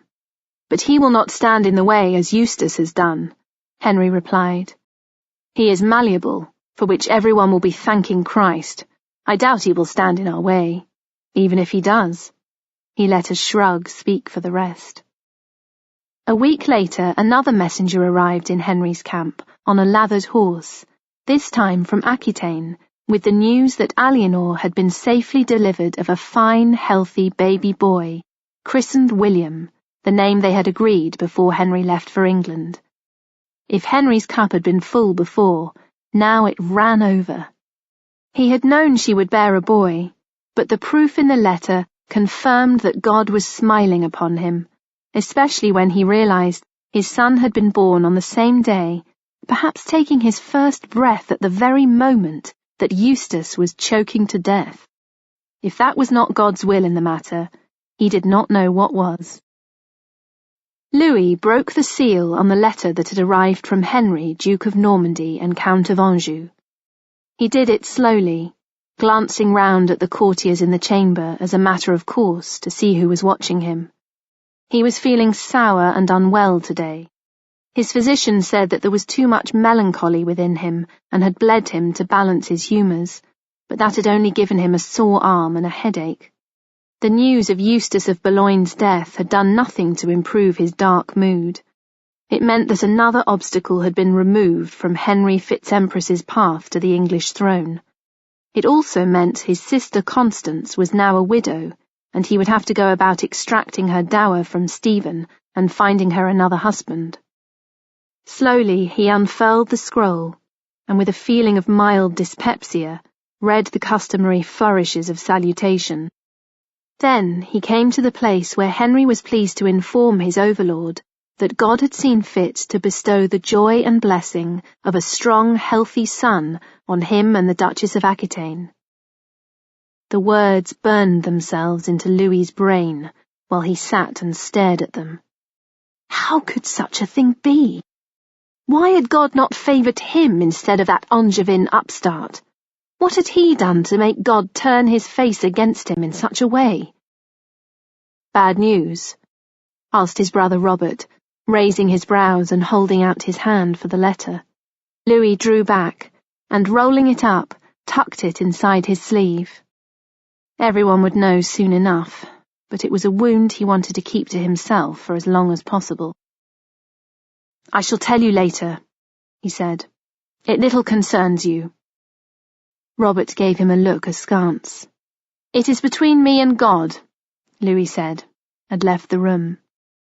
He wished the messenger had foundered on his way to Paris and fallen into a bog so that he did not have to carry this letter, this knowledge, against his breast. Arriving at his chamber, he dismissed everyone and lay down on his bed. He was filled with grief for the son he did not have, for the son that Eleanor had miscarried long ago when she was his young, fresh bride, for the fact she had borne the heir that should have been his to Henry of Anjou, while giving him only daughters. Feeling desolate, abandoned, and full of self-pity, he covered his head with a pillow and wept, wishing he had never been drawn from the cloister to become a king. Chapter 50. Angers, March 1154. "Madam, the Duke your husband is here," announced Eleanor's chamberlain. Eleanor stared at him in dismay. "What, already?" He looked wry. "Yes, madam." "But he was not due until— Oh, never mind. Delay him as long as you can." He gave her a dubious look, but bowed out. "Oh, that man!" Eleanor cried, torn between infuriation and joy. His heralds had arrived this morning, announcing he would be here towards nightfall, but the daylight was still strong, and there were several hours until sunset. "I do not see him for more than a year, and then he springs himself upon me, and I'm not prepared." "It will not take a moment to finish," Marquisa said, practical and optimistic as always. "Your lord may notice you, but he will not care if your hair is plaited in 6 braids or 2. "But I will care," Eleanor complained, but only because she was annoyed. In truth, it did not really matter. "Make haste, then," she said. "They will not be able to hold him back for long." Her women coiled her hair in a gold net and tightened the laces on her tawny silk gown to emphasize her once more trim figure. The nurse busied herself with baby William, who at 7 months old was a vigorous bundle, no longer bound in swaddling, but clad in an embroidered white smock. The nurse put a bonnet on his head, and Eleanor told her to draw out a quiff of his hair so that the glittery red-gold colour was plain to see. Not entirely satisfied, but knowing it would have to do, Eleanor hurried to the hall and settled herself on the ducal chair on the dais with the baby on her lap. Emma and Marquisa arranged her skirts in a graceful swirl, and Eleanor drew a deep breath. Moments later, she heard Henry's voice protesting that no, he did not need to change his clothes, and no, he did not want to don his coronet, take refreshment, comb his hair, or anything else anyone might concoct to delay him. He flung open the door and stalked into the room, his cloak flying like a banner and his stride hard and fast. His complexion was flushed, and there was a grey glitter in his eyes that verged on anger. Then he stopped abruptly and stared at Eleanor, his chest heaving.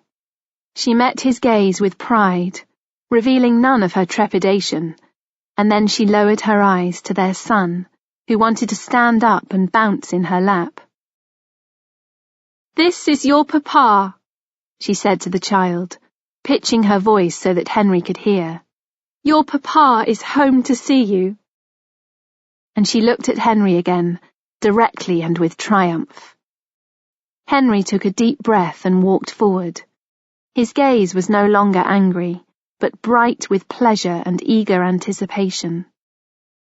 "You look like a Madonna," he said hoarsely. Eleanor gave a demure smile. "This is your son," she said. "William, Count of Poitiers, future Duke of Normandy and King of England." Henry took the infant from her arms to have a good look at him. He held him above his head, and little William shouted with laughter and dribbled on his father. "Well, that's a fine start. My heir spits on me." Henry grinned, lowering his son, transferring him to one arm and wiping his forehead with the cuff of his tunic. "He has your eyes and your hair," Eleanor said. Affection and happiness bubbled up within her. Louis had never made any attempt to be playful or engage with their daughters, but Henry was fearless and natural holding the child. "But your features," Henry replied. "What a fine little man." The baby squirmed in his arms and seized hold of Henry's cloak brooch, which had caught his eye. Henry carefully prized his heir's chubby fingers from the object and handed him to the waiting nurse. "Like you, he is never still," Eleanor said. "He makes his wishes known to everyone, and they had better obey or else." He raised his brows and looked amused. "Certainly like me, then." Eleanor rose to greet him with a formal curtsy now that he had seen his son, but he met her halfway and kissed her. "I missed you," he said. They straightened together, and he set his hand to her wrist. "I missed you too. It has been a long time." She was intensely aware of his touch. "We have a great deal to talk about. Let us say much, but they are not flesh and blood." "No, more's the pity. You wrote often that you were well, and I am glad to see it is the truth." Eleanor thought that he was bound to be glad, for had she died in childbirth, it would have left him with a claim impossible to pursue, and all her vast resources would have been lost to him. Given that their son was 7 months old, she suspected that he was also inquiring if she was sufficiently recovered to conceive another child. "Yes," she said, smiling. "I am quite well." Formal greetings over, Eleanor and Henry retired to the greater privacy of the Lord's chamber in the castle tower. Henry's squires had put his baggage in the chamber during the greetings in the hall, and wine and food had been set out on cloth-covered trestles. Eleanor glanced at his baggage, which was only what Henry had carried on his horse. The rest would arrive later on the slower travelling carts. There were a couple of sacks and a long piece of rolled-up leather. He saw her look. "I have not come home to you empty-handed," he said. I have gifts for you fit for a queen." "I should hope so after so long a parting." She indicated the baby now in the nurse's arms. "My gift to you is a son." Colour came up in his face. "Mine to you and to him is a kingdom," he replied, "as I promised when we wed." Eleanor's breath shortened. She had received news from England, but it was haphazard and patchy. "A kingdom?" Henry dismissed the remaining servants with a flick of his wrist, including the nurse with little William. "Stephen has agreed I should inherit the crown when he dies, but I had to consent to the formality of becoming his adopted son and heir." He looked wry.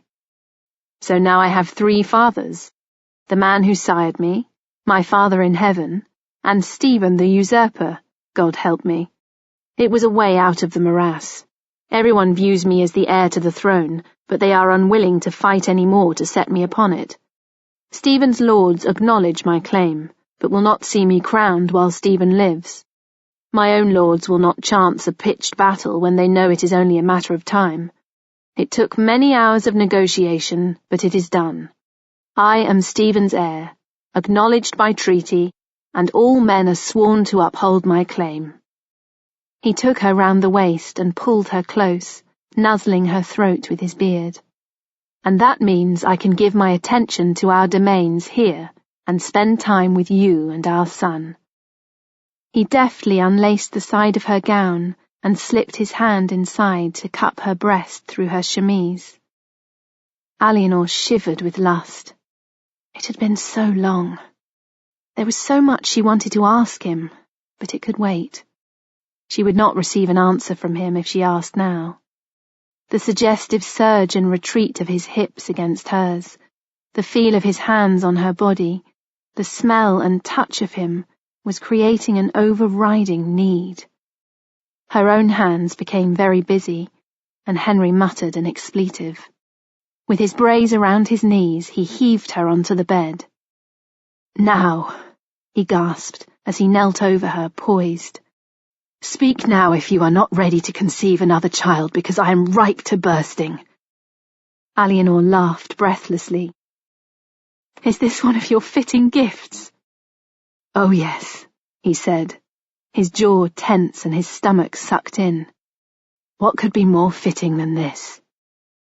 He thrust into her full measure, and she clasped herself around him, glorying in his vigour and energy, his frank sexual need and pleasure, so different from Louis. Delighting, too, that he welcomed her responses and did not expect her to be passive in the exchange. He was a young, golden lion, and she was his mate and his match. Henry lightly stroked Eleanor's belly in the aftermath of their mating.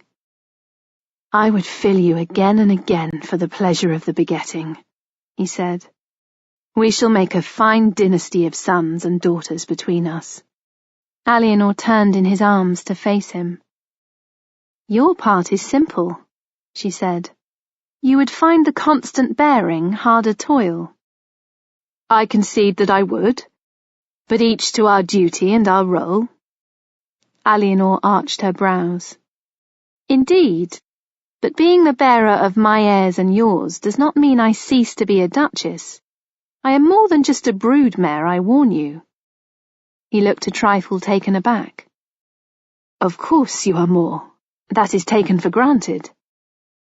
"As long as you do not take me for granted," she said, determined to push her point home. "I may carry and bear the children, but I will receive my due in every part." He kissed her again. "You will be honoured as is your right, I promise." Eleanor returned the kiss, but felt a slight misgiving at the tone of his voice. She was swiftly learning that her young husband was a force of nature carrying all before him. People had to bend to his needs, he did not bow to theirs. He would only keep his word if it suited him to do so. She had to make herself matter to him in every way, not just as the key that opened the door to Aquitaine and the provider of heirs. "Do not give your promise lightly," she said to him, because I will hold you to it down all the days of our marriage. Then hold me to it. I shall not prove wanting.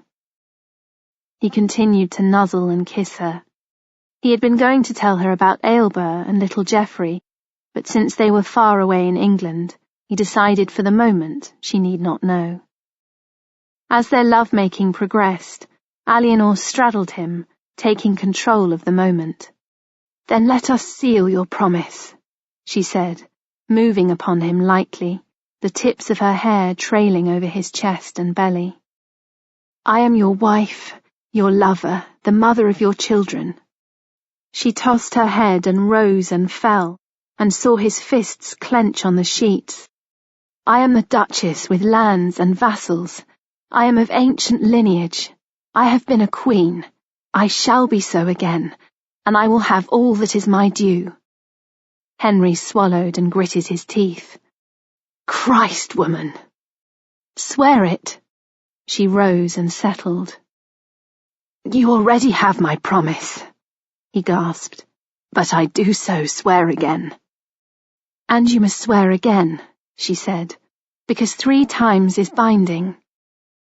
She leaned over and bit him lightly on each nipple, enough to cause a sharp sensation verging on pain, but exquisite. His face contorted. I swear it. He seized her hips to hold her still and arrowed into her, climaxing harder than he had ever done in his life, and she took her pleasure from seeing his, and knowing, in that moment, the power was all hers. What will your mother say about Stephen adopting you? She asked when they had both recovered and were refreshing themselves with wine and curd tarts from the platters on the trestle. Henry gave a grunt of amusement. She will be incensed, I have no doubt. It was bad enough that Geoffrey of Anjou was my sire, and to have me adopted by the man who stole her crown will disgust her. He shrugged and took a bite from the tart Eleanor was feeding him. She will accept it, though. She is pragmatic and she has no choice. I just won't refer to Stephen as my stepfather in her company. What of Stephen's other son? What does he think of his father making you the heir and cutting him from the inheritance? He was not best pleased at first, but not prepared to take it any further. No one would support him, including his own father.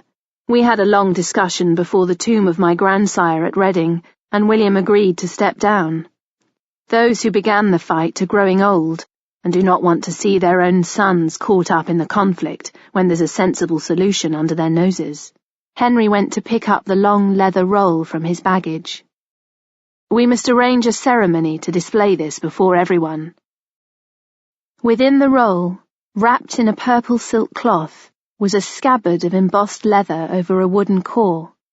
The sword hilt within was of Nordic style, beautifully crafted and engraved. The grip was bound with red silk cord, and the hilt ends were fashioned into the shape of beasts with open mouths. This is the sword of my great-great-grandfather, Duke Robert of Normandy, he said. He left it to his son, William, who then bore it into battle when he came to conquer England. It was hung at the tomb of my grandsire in Reading Abbey for almost 20 years, and it is mine now. William of Boulogne will not contest my right to wield it. It was given to me as a token of my future kingship by the consent of all the barons in England. His eyes shone as grey as the light on the steel and as sharp as the blade. Stephen will live out the rest of his life as king, and when he dies, the crown will be mine. Eleanor felt the power in him, and her heart filled with pride and exultation, but it did not blind her to practicality. What of your enemies, those who have built castles and made themselves little kingdoms throughout this war? The order has already gone out that all adulterine castles are to be demolished, and everything restored to what it was on the day when my grandsire was alive and dead. This sword symbolizes a return to the peace and justice we had before, and shall have again. That is my priority. She nodded with approval. It was a future vision made of practicality, not golden dreams. something worthwhile, steady and solid, which, in due course, would be built to last. For the moment they had Normandy, Anjou and Aquitaine to govern, and each other to enjoy. Chapter 51. Fontevraud Abbey, May 1154. Drawing rein, Henry gazed at the walls of Fontevraud Abbey and began to smile. "It's good to be back," he said. "My father often brought me and my brothers here to visit our Aunt Mathilde, and sometimes left us in her custody while he went about his duties." Eleanor looked amused. "I expect you disrupted the life of the nuns." "We were not allowed to. Our aunt saw to that. But we were indulged by the ladies of the Magdalen house who had not taken vows." A look that was almost yearning crossed his face. If I were to call somewhere home, this would be it. His words gave Eleanor food for thought. This, then, for Henry, was a place of the heart. Not Rouen or Angers or even Le Mans, but Fontevraud. And that must be because of the feelings it evoked. Abbess Mathilde abandoned all formality in greeting Henry and hugged him to her bosom with all the fondness of an aunt for her favourite nephew. "It has been so long," she cried. "Look at you, a grown man." She turned from a grinning Henry to Eleanor and embraced her fondly. "And your beautiful wife. Welcome, welcome. And where is my great-nephew? Let me see him." Eleanor took little William from his nurse and handed him to Mathilde. "Just like his father as a baby. Look at that hair. He's a proper Angevin." She gave the baby a smacking kiss on the cheek. "I should hope he is, Madam my aunt," Henry said. "Lions breed true." She took them to their lodging in the guest-house, where she had refreshment brought, and then sat down before the hearth to dandle the baby in her lap. "So," she said to Henry, "you are now officially England's heir." "God has willed it so," Henry replied. Mathilde bounced William up and down, making him crow with laughter. "Strange to think, had my husband not drowned, I would have been Queen of England, and my son heir to the throne." She kissed her great-nephew's soft cheek. "Motherhood was not my path, but my nieces and nephews have brought me great pleasure, as has my work here, and I have contentment that I would not have found in the world. Everything happens for a reason." Eleanor felt a brief moment of envy for Mathilde's lot. To have power and contentment at the same time, that is a rare thing indeed. "Yes, but hard won." Mathilde gave her a shrewd look. "When I came to Fontevraud, my heart was full of grieving and bitterness. It took many years of prayer and searching to discover joy beyond sorrow, and to accept what had happened, instead of railing against the dish fate had served to me. I found healing here, and I rediscovered my pleasure in life. If not for Fontevraud and God, I would still be lost." During their time at Fontevraud, Eleanor witnessed a very different side to Henry. He was still exuberant and full of restless energy, but in church he found the patience to be quiet, and the sharper edges of his character smoothed out and became more relaxed. He slept for longer at night, and was not in a tearing hurry the moment he rose in the morning. Fontevraud's spirituality was a grounded, practical one that well suited his personality, and the place had been that kind of haven for him since childhood. "When it is my time to leave the world, I have a mind to lie here," he said as he walked hand in hand with Eleanor in the early morning through the cool, wet grass of the cemetery. "Not in Angers or Le Mans?" she asked. He shook his head. "Nor Reading or Westminster. All of those places will be open to my hand in the days to come, and I can walk there as I choose. But here—" He sent her a self-conscious glance, as if admitting to something untoward that made him vulnerable. Here is a place that I can carry in my heart, like a sacred fragment within a reliquary. Even if I do not visit, I know it is here for me. Eleanor's throat and chest tightened. That is a wonderful certainty to have. Yes, he said, because I can carry it with me and at the same time set it aside and focus on the business in hand. It was eminently practical, she thought, and so fitting to Henry's character.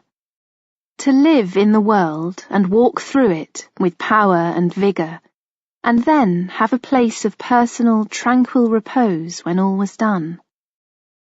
She felt the hard grip of his hand and the cold brush of the grass under her feet. Solid, tactile reality, weaving a fabric of memory she would keep until she too was laid in her tomb, wherever that might be. Perhaps here, at his side. Empress Matilda held her wriggling grandson in her arms. "You have done well, daughter," she said. "A fine, healthy boy to carry the line, and more in the fullness of time, one hopes." "If God wills it, madam," Eleanor replied with courtesy. From Fondreau, she and Henry had travelled into Normandy and had spent the last 3 weeks in Rouen with the Empress. Eleanor was feeling the strain of being constantly polite and deferential to her mother-in-law. The Empress meant well in her advice, but Eleanor did not always agree with her notions and attitudes, and was often infuriated by Matilda's patronising air. The Empress was of the opinion that Eleanor had much to learn from an older and wiser mentor, and she did not shirk the duty one whit. Eleanor was rapidly coming to understand why Geoffrey of Anjou had mostly chosen to live apart from his wife. Even towards Henry, who was her golden child, her firstborn who had achieved every goal set before him, she was no doting mother. Even a much-loved son could benefit from the vast bounty of her maternal wisdom. "When you are king, you should not be too familiar with your subjects," she lectured Henry as they sat before the fire. "You must preserve the dignity and the distance that exists between you and them." Henry nodded. He was playing chess with his knight, Manasseh Bissay. "But I need to know about them too. A distant king is one who may be duped or surprised because he is not paying attention." "There are ways of finding out. Never be over-familiar is what I'm telling you." "You are wise, Mamma," he said without looking up. "Demand respect, and respect shall be given. Do not let any of them dictate to you. That is not the rule of a true king." She warmed to her theme. "You should rule them, not the other way around. They are like squabbling children. Divide them and you will conquer them, and after that you must keep them divided. Promise much and give little. Keep them hungry as you would your hawk. That is the way of an accomplished prince. Do not let them sit at ease with their muddy boots under your table." Eleanor clenched her teeth to prevent herself speaking out of turn. Her mother-in-law had lost her one chance at being crowned queen precisely because of her haughty behaviour. She had incensed the citizens of London and been forced to flee from her own pre-coronation feast when the mob had turned on her. She had been high-handed and insulting to men who came to tender their allegiance, and had made more enemies than friends. Stephen, with his garrulous, easy ways, had held on to the crown for 19 years, and even now his barons would not desert him. For the rest of his life, he would be King of England. There was a message in that, too. "Mamma, rest assured I shall think on your advice when I treat with the English barons," Henry said smoothly. "I value your counsel, you know that." The Empress gave him a hard, slightly suspicious look. "I am pleased to hear it," she said. "Your mother is a lady of great wisdom and experience," Eleanor said that night when she and Henry retired. "But is she right about England?" She studied a cross on a chain that Matilda had given to her. It was an ostentatious and rather hideous thing, set with numerous gemstones of assorted shapes and sizes. Eleanor knew Matilda would expect her to wear it. She had been most insistent when pressing it on her, calling her the daughter she never had. "I always listen to my mother's advice," Henry replied, "but that doesn't mean I take it." He was standing before a table and by the light of a freshly lit candle was examining correspondence that had arrived earlier. "She often has useful things to contribute, but it is 6 years since she left England and much has changed. Besides, she has no notion of how to bend. She would rather snap herself in two." Eleanor put the necklace in her coffer and closed the lid so she did not have to look at it. "Yes, I received that impression." She kept her tone neutral. She had great respect for her mother-in-law, even while her patience was wearing thin, and she was still cautious about Henry's reaction to his mother, because she did not know yet how fond or influenced a son he truly was. "She has kept the fight alive, and her contacts with the Church and the German Empire are invaluable." He gave Eleanor a penetrating look, as if he could read her thoughts. "I may be her son, but I am my own man." "That is good to know," she said steadily. Without reply, he picked up the next piece of correspondence, read it, and suddenly he was tense and alert. "What is it?" Your former husband desires a meeting to settle the future so that there may be peace and amity between us." Eleanor took the letter from him. The language was that of Louis's scribes, but it was as Henry said. Louis desired to settle the matter of Aquitaine and was willing to relinquish his claim. "We've been asking him to do that ever since William was born, and he has always refused," she said. "Why now?" "He says he desires to visit Compostela and worship at the tomb of St. James, and wants a truce so he can do this." "That sounds like Louis," Eleanor said with a grimace. "If he had his way, he would spend his days travelling between shrines playing the pilgrim king. Suger pleaded and pleaded for him to come home from Outremer, but he refused to heed him until forced, because he was too busy adding this tomb or that shrine of miracles to his tally." Henry shrugged. "I am sure he will receive all he deserves from his pious wanderings, and in the meantime his obsession does us no harm, and might even be to our advantage." Eleanor pursed her lips. "Perhaps, but we should be cautious. Louis may be superficial, but he is devious." "So am I," Henry said, with a glint in his eyes. Taking shelter from the burning August sun under the awning of a painted canvas pavilion, Henry met with Louis at Vernon, midway between Paris and Rouen. Eleanor had been feeling unwell for several days, and suspected that once again she was with child.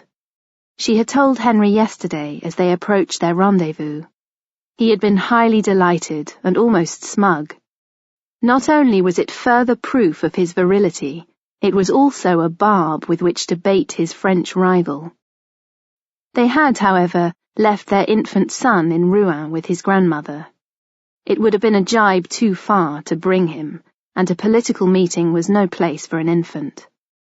To make matters less awkward, Eleanor was not attending the face-to-face gathering, but was remaining close by to ratify documents and put her seal to them. Among the French courtiers attending the assembly was Louis's sister Constance, widow of King Stephen's son Eustace, and she came to visit Eleanor while the men conducted their negotiations elsewhere. Now fully grown, she had a strong look of her mother in the line of her jaw and the way she carried herself. She had the same pale hair as Louis, and a thin, long nose. She greeted Eleanor with cautious civility.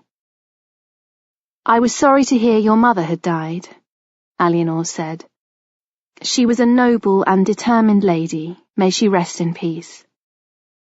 "I hope I can be a credit to her," Constance replied.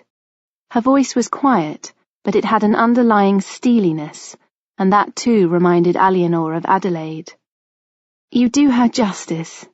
Eleanor tried to sound sincere. Constance inclined her head, accepting the compliment. "I am soon to be married again," she said. Eleanor was immediately alert, knowing that the groom would be significant to French interests. "I congratulate you. May I ask to whom?" Constance gave Eleanor a calculating look. "To the Count of Toulouse." Eleanor went very still. So that was why Louis was open to negotiation. He might have relinquished his claim to Aquitaine, but by allying with Toulouse, he could pressurize her borders from 2 directions and retain his influence in the south. He knew full well that Eleanor's goal was to add Toulouse to her territories. In marrying his sister to the Count, he would give his own descendants a presence there, should Constance bear offspring. "I wish you well," Eleanor said, managing to keep her tone neutral. Indeed, she meant Constance no harm, because after all she was only a pawn, and Eleanor had known enough hardship caused by the will of others in her own life. Nevertheless, she was heartsick. "Toulouse belongs to Aquitaine," Eleanor told Henry when they were alone in their tent. A heavy dusk had bruised the sky with purple and blue. She slapped at a mosquito whining close to her ear. "I will not have Louis laying hands on it through his sister." "You cannot stop the match," Henry said. "I agree it is an irritation, but as a ruler it is his duty to find a way to compensate for the loss of Aquitaine." Eleanor scowled. It was the truth, but that made it no more palatable.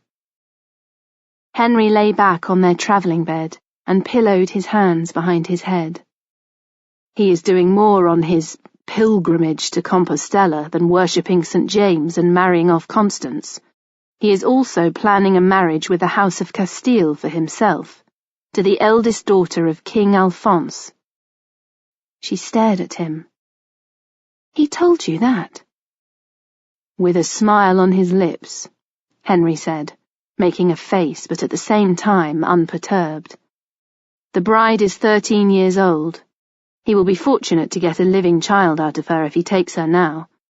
Whatever happens, we still have time before he has an heir. Even if he does father a living baby, what chance is there of it being a boy?" "And Constance?" Henry shrugged. "There is time there too. We could always wed our own dynasty into that one and take Toulouse by marriage alliance in the next generation." Eleanor wondered if Henry was being flippant. Something must have shown on her face because he added, "I am not just planning for tomorrow, but for 10 years hence and more. I agree we should watch the situation, but what matters is that he has relinquished his claim to Aquitaine.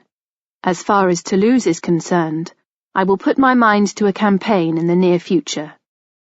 He gave her a sleepy smile and changed the subject. "I told him you were with child again. I have never seen a man try to smile while swallowing vinegar." He patted the bed and beckoned to her. "Whatever his schemes, we still have every advantage, my love, and he has none." "We must make sure it stays that way," she said as she joined him. "Louis often suffers ill luck in what happens to him from day to day, but he always survives." "I have his measure," Henry said confidently. "Have no fear of that, and he does not have mine." He unfastened the pendant cross from around his neck and dangled it over her flat belly. Together, they watched it swing gently up and down and begin to gather momentum. "Another boy," he said, and smiled. On their first night back in Rouen, Henry was quieter than usual and heavy-eyed when they visited his mother at the Abbey of Bec to tell her about the meeting at Vernon and give her the news of Eleanor's pregnancy. Eleanor was tired herself after their long ride and thought little of it. The Empress more than compensated for the gaps in the conversation by holding forth on everything from the right way to wear an ermine cloak to the usual complaint about how inept Stephen was as a king. She was also complaining that Emperor Heinrich of Germany had asked her to return the relics, jewels, and regalia that she had brought home to Normandy from her widowhood. "They are mine," she said with an angry gleam in her eyes, "and they shall pass to my sons." She turned to Henry. "He even demands the crown you are going to wear at your coronation, but he shall not have it. Not one piece of gold, not a single gem from its setting." "Indeed not," Henry said, but without his usual spark of irony or relish. He rose to his feet and stooped to kiss her cheek. "Mamma, I will speak to you more in the morning." She looked surprised and then concerned. "What is wrong?" "Nothing, Mamma." Henry gave a dismissive wave as if brushing aside a fly. "I've told you I am tired, that is all. Even I need to sleep sometimes." That brought a severe smile to her lips, but did not banish the anxiety from her eyes. "Rest well, then," she said, "and God bless your slumber." "Are you sure you are well?" Eleanor asked him as they arrived at the palace. "Of course I am," he snapped. "God on the cross, why do women always make so much fuss? I am tired, that is all, and my mother would try the patience of a saint. Do not you follow her example." Eleanor raised her chin. "If women make a fuss, it is because we are the ones who always have to clear up afterwards and deal with the debris, but you have made yourself clear. I shall not ask again." They retired to bed, irritated with each other. Henry fell asleep almost immediately, but it was a restless slumber in which he moaned and tossed and turned like a demon. In the early hours of the morning, he woke up complaining of a sore throat and saying he was frozen, although his skin was as hot as a coal to the touch. The night candle had burned down to the stub, and Eleanor felt her way into her chemise and stumbled to the door to summon the servants. Behind her she heard the sound of Henry vomiting. "The Duke is sick," she said. "Bring fresh bedclothes and warm water." She hastily dressed while servants stripped and replaced the stained bedclothes. Henry huddled before the embers of the hearth, a cloak draped around his shoulders and his body shuddering. Kneeling at his side, Eleanor took his hands in hers and felt the scalding beat of his blood against her skin. Even by the shadowy light of candles, she could see that his eyes were glazed. "Ask me again why women make so much fuss," she said. "It's nothing," he replied, his voice thick and hoarse. "A chill. I will be all right by morning." But by morning he was delirious and struggling to breathe. His throat was so swollen and raw that he could barely swallow the potions the physicians gave him. They bled him to cool the excess heat of his blood, but it had no effect. Eleanor sat at the bedside, insisting on bathing his body herself and dribbling honey and water into his open mouth. He was propped up on pillows to help him breathe, but every rise and fall of his chest was an effort. She could see his diaphragm sucking in and out, making hollows under his ribcage that echoed the shape of Christ's image upon the crucifix hanging on the wall. The Empress flurried in from Beck soon after dawn. The weather had turned autumnal, and she entered the room, bearing the smell of rain and wood smoke on her clothes. "Henry!" She hastened to the bedside, and, as she looked at her eldest son, her expression filled with shock. "How can this be? How can this have happened?" She flicked an almost accusatory look at Eleanor. "He must have picked up some bad air at the French court," Eleanor said, and then bit her lip. The air of the French court had been very bad for his father, too. She was terrified lest he die. There would be more conflict and war, and she and her children would be at its centre. She would be forced to make another marriage, or else find herself constantly under siege from ambitious suitors. "Not my golden boy," Matilda said. "Not after all this." She gazed around at the servants with sharp eyes, marking who was present and what was being done. "He is not going to die." She pushed an attendant out of the way and pressed her hand to Henry's forehead. He groaned and struck out. "Burning up," she said. "He needs to be purged and his blood cooled." "That has already been done, Madam my mother," Eleanor replied. "Then do it again until it works. He must have fresh spring water to drink, and gruel, and make sure it is tasted first by someone else." She clucked her tongue as if at the incompetence of everyone else, and Eleanor clung to her own civility by the tips of her fingers, because she and Matilda were allies in this, and if they argued, they would weaken each other when they needed to be united.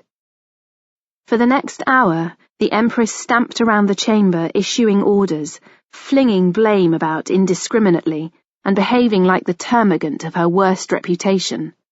But then she stopped for a moment, and passed a trembling hand across her eyes, and Eleanor's angry resentment melted, for underneath all the bluster and rage, she glimpsed and recognized desolate terror. Eleanor and the Empress took turns at Henry's bedside, wiping down his fevered body, changing his shirts and linens, spooning liquid into his mouth. The fever stripped the flesh from his bones, and his body shook as if his pounding heart was going to break out of his body. Chaplains and priests came and went, but always stayed close to hand. Throughout Rouen, prayers were said for Normandy's desperately sick young duke. When the Empress was not at his bedside, she was kneeling before the altar at Bec, entreating God to spare her son's life. She ruined her knees on the hard stone flags, and neither noticed nor cared. Eleanor sat beside him in vigil as the evening of the third day fell. He still lived, but it was more of a status quo than an improvement.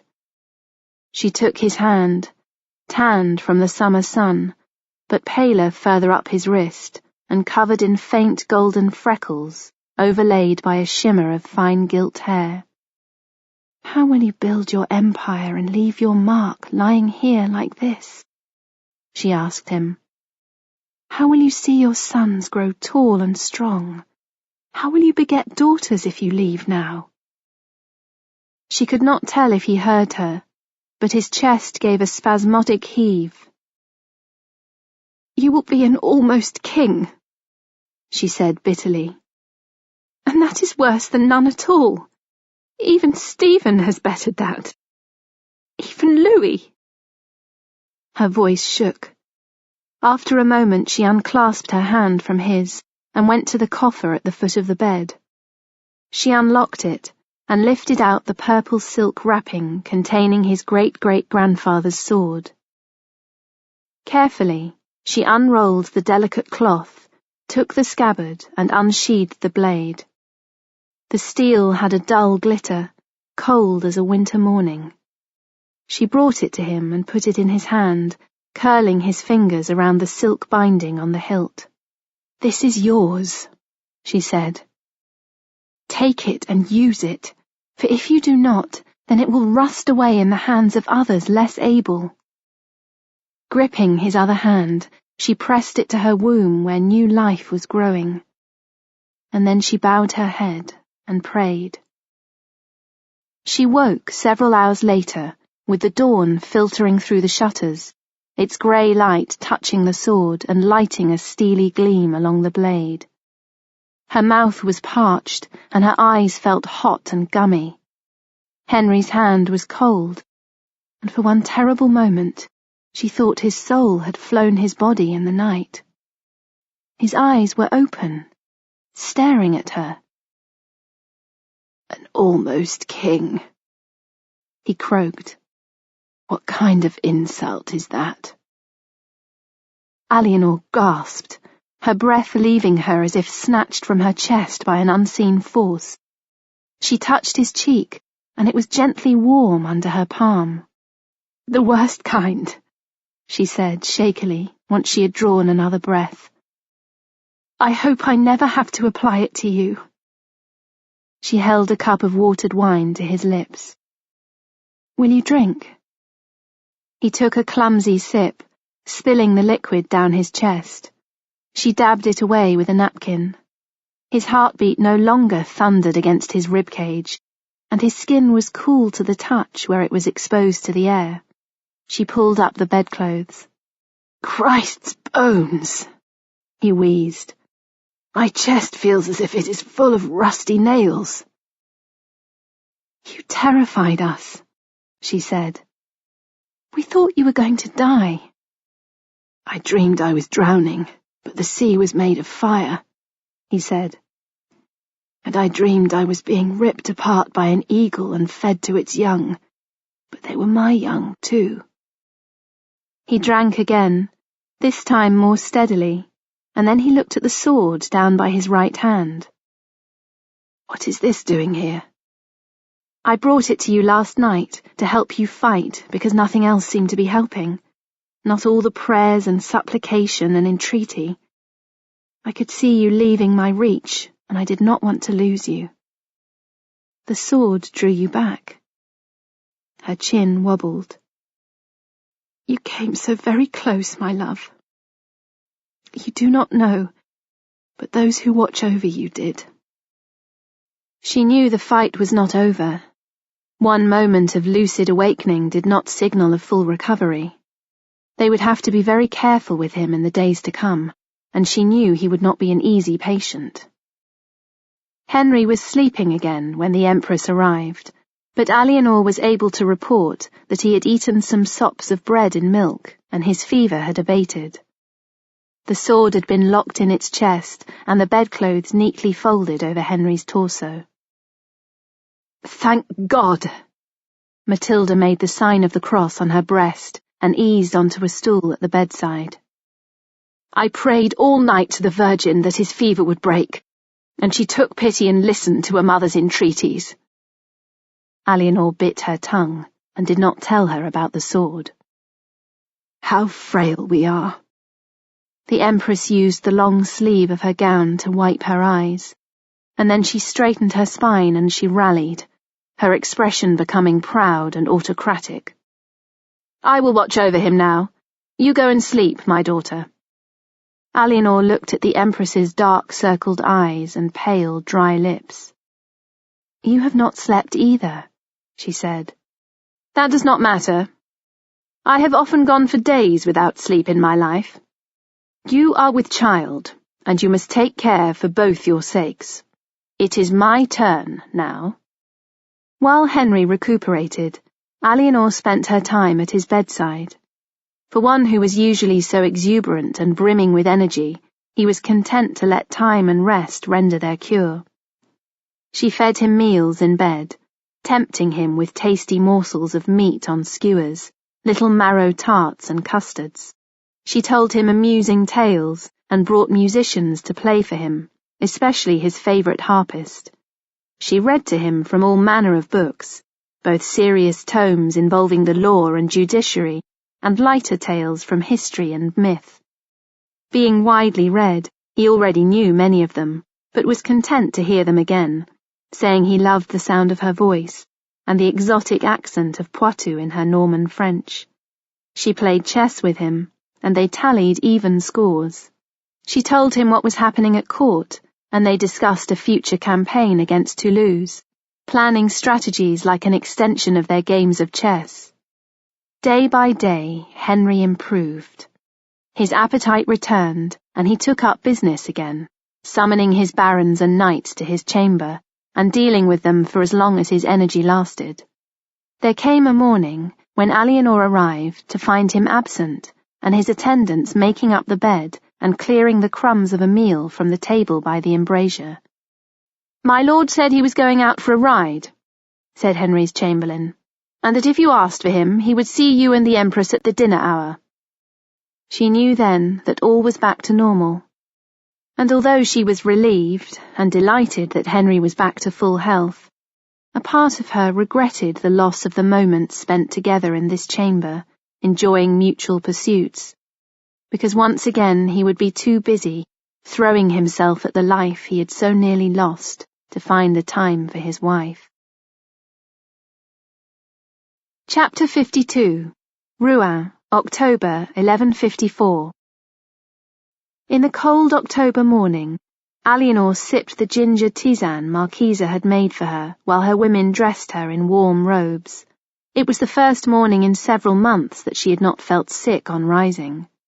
Her belly, still flat a week since, now showed a soft curve, and her new gown of bright brown wool was gathered at the front around a red braid belt to emphasize that area. Henry had come to bed late and risen early, his energy so abundant that it was impossible to believe 6 weeks ago he had almost died. Today he was setting out to deal with the matter of a rebellious vassal at Torigny, and although she would have liked to keep him by her for at least another week, she knew the limits of what was possible. She sent Emma to fetch little William and his nurse, but the woman arrived minus her charge. "Madam, the Duke has taken him," she said. "He said something about the stables." Eleanor called for her cloak and went down to the yard, where she found Henry trotting his palfrey, Griselle, around the area, with William perched in front of him. The baby's squeals of delight rang out as he grabbed for the reins, and his father's face was bright with laughter and pride. Henry was dressed to leave, his tunic topped by the padded garment usually worn under his mail, but used now as protection against the sharp wind. Little William was wrapped in his father's cloak. Seeing Eleanor, Henry reined about and trotted over to her. "I was giving our heir an early riding lesson," he said. "He learns fast." "Of course he does," Eleanor said. "He will be on a destrier by the time you return, unless of course you want to take him with you." "Not until he can fasten his brace to his hose, put up a tent, and learn to be silent at the appropriate time," he chuckled, handing the baby down into her arms. William began yelling and strained himself towards Henry and the horse. Eleanor kissed him, but swiftly bundled him over to his nurse. Henry dismounted and took Eleanor's hands. "I hope to be back in Rouen before the feast of Saint-Martin," he said. "Have a care to yourself." She stroked the back of his hand, where he had snagged himself on a thorn bush during a hunt 2 days ago. "I will hold you in my prayers." "And I will keep you and our sons in mine." He touched her belly, and then, cupping her face, kissed her. The gesture was sincere, but she could see his mind was on the open road, and that he had already left her. Eleanor's visits to the Empress at the Abbey of Bec-Hellouin were a thing of duty rather than a desire to spend time in the company of her mother by marriage, but today had been bearable thus far. Little William had recently taken his first steps, and Matilda had been encouraging him in his newly acquired skill, brimming with pride as he toddled between herself and Eleanor. Eleanor was taking a soothing foot bath, the water imbued with herbs and scented oil. Little William wanted a splash in the water, but the Empress enticed him away with a piece of bread and honey. Eleanor put her hand to her belly. "The new babe keeps the same hours as his father," she said wryly. "I thought William was active, but this one is never still." The Empress smiled and lifted her grandson onto her knee to eat the food. "I wondered when you made this marriage with my son whether the advantage was worth the risk," she said. "You had a certain reputation, even if it was unwarranted gossip, and only 2 daughters from a marriage of 15 years, but you have done well, thus far." Eleanor felt a surge of irritation. The woman's sensibilities were a strange paradox. She was thoughtful enough to offer the pleasure of a relaxing foot bath, but then destroyed the gesture by her blunt and patronizing attitude. "I wondered, too, whether the advantage was worth the risk," she replied. "Whether I was looking at a boy trying to fill a man's shoes. But thankfully, my doubts have been assuaged, just as yours have." The Empress started to look offended, but suddenly a glint of wintry humour softened her expression. "I think we have both come to an understanding, daughter," she said. Which was not the same as liking, Eleanor thought, but it would suffice. There was a sudden commotion at the door, where Emma had opened it to a panting messenger, who gasped out that he brought news of great import. Eleanor and the Empress exchanged fearful glances. The Empress gave her grandson to his nurse, and Eleanor hastily dried her feet and donned a pair of soft shoes. Dear God, what if Henry had been taken ill again? What if he had been injured? Or worse? The messenger, wind-blown from his journey and splattered with mud, came forward and knelt to the women. "Mesdames," he said, addressing both of them, "I bring news from my lord the Archbishop of Canterbury." He swallowed and gathered himself. "King Stephen died of a bloody flux at Dover 4 nights since." He held out a packet bearing the seal of Theobald of Canterbury. The Empress grabbed it from him and broke it open. The parchment shook in her hand as she read what was written. "I have waited so long for this," she said, covering her mouth. "So very long. I knew the day would come, but now—" Her chin trembled. "Henry was little older than my grandson when I began the fight. All these years, all these long, long years." Silent tears spilled down her face. Eleanor was stunned. She had expected Stephen to live for several more years yet, enough time to deal with Toulouse and raise her children in the warmth and joy of the South. Instead, she must turn and face a different prospect. She did not know the English. She did not know their ways or their tongue beyond a few words. She had thought she would come to it when she was Matilda's age, and that by then she would be ready. She swallowed hard and set her jaw. Within her the quickening child turned and somersaulted. The messenger was still kneeling, and she bade him stand. "Does my lord know?" she asked. "Have messages gone out to him?" "Yes, madam, at the same time I came to you." "Go and find food and refreshment. Take some rest, and be ready to ride again when you are summoned." "Madam." He bowed and left the room. The women gazed at each other in the still moments of irrevocable change. The tears were still wet on Matilda's face, highlighting the broken veins and ravages of advancing years. "I have been pushing against this for so long," she said. "It is like having your shoulder to a wheel, and then suddenly the cart draws free and you stumble into thin air." She went to the window, throwing the shutters wide on the grey October afternoon. "My son is a king," she said. "At last, he will wear the crown that was stolen when he was 2 years old." Eleanor struggled to absorb the immensity of the news. Once more, she would be a queen. When she married Henry, they had talked of empires on their wedding night, but his coming into his birthright meant that now it was real. Eleanor accompanied the Empress to give thanks to God in the cathedral at Rouen. Gleaming on the altar was the imperial crown that Matilda had brought from Germany almost 30 years ago, a heavy object of burnished gold, set with a mosaic of gemstones of differing colours and dimensions, from emeralds no bigger than a baby's fingernail to a sapphire the size of a small clenched fist.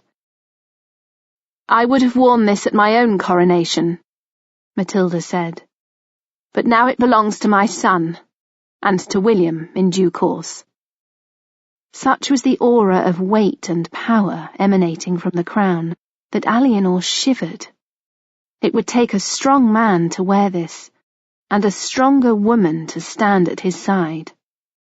As the women left the cathedral, the bells began to peal and were answered by all the churches across Rouen until the sky rang with joyous clamour. Chapter 53. Barfleur, 7th of December, 1154.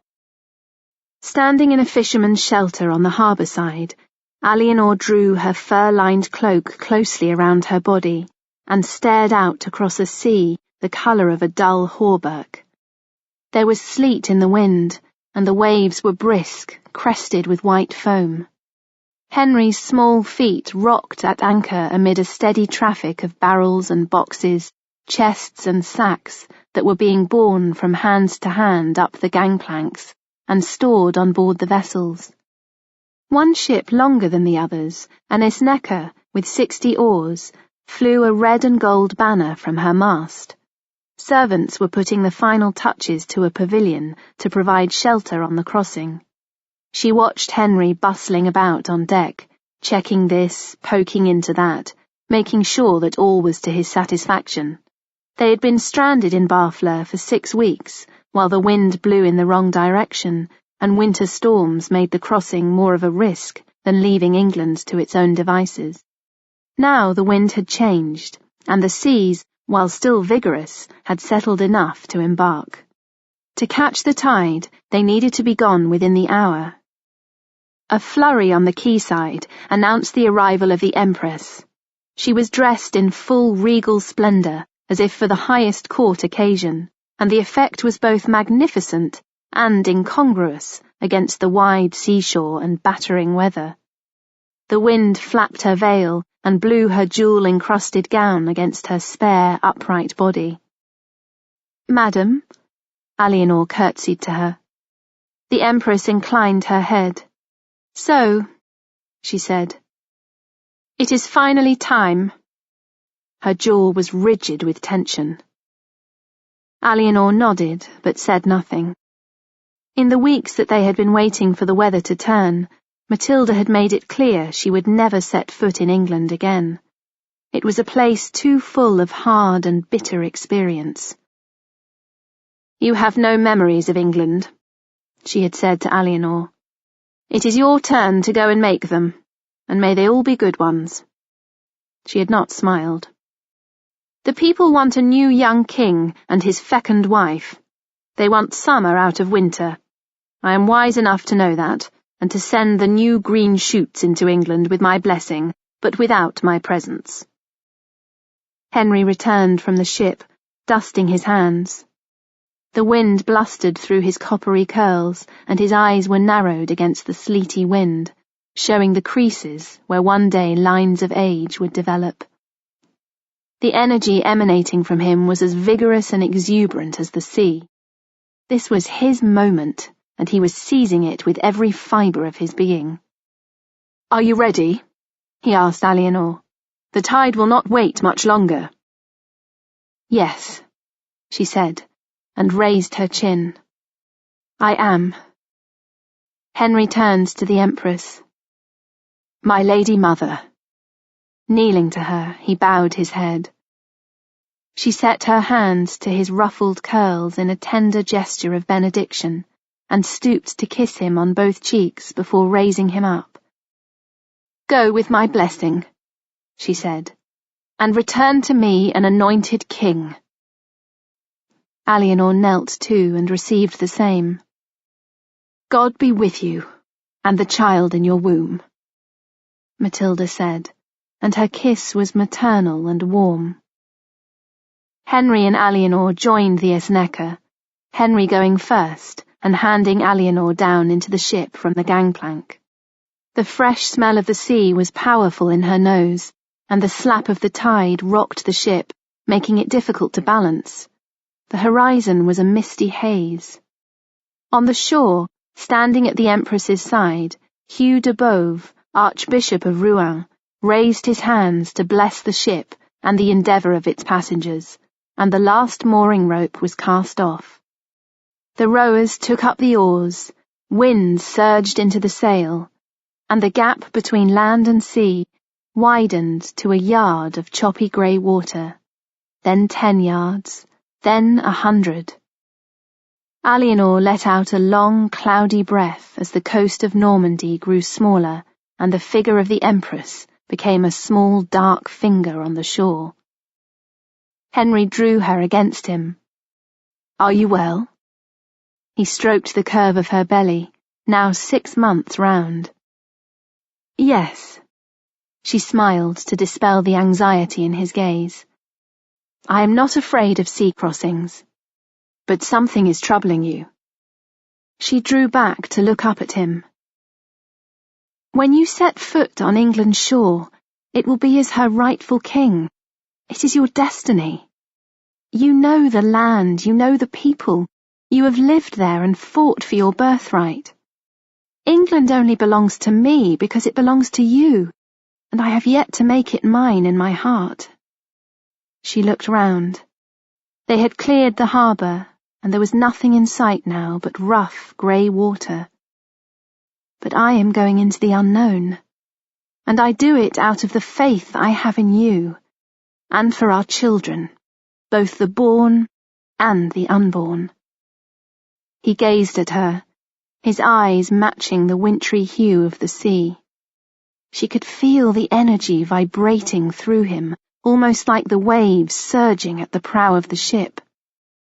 "I will not break that faith," he said. "I swear to you. What is unknown is not yet written, and it is our chance to write as we choose, God willing." He kissed her, and Eleanor tasted cold salt on his lips and felt the firm grip of his hands either side of her womb. He was right. The unknown was unwritten, and together they faced the greatest opportunity of their lives.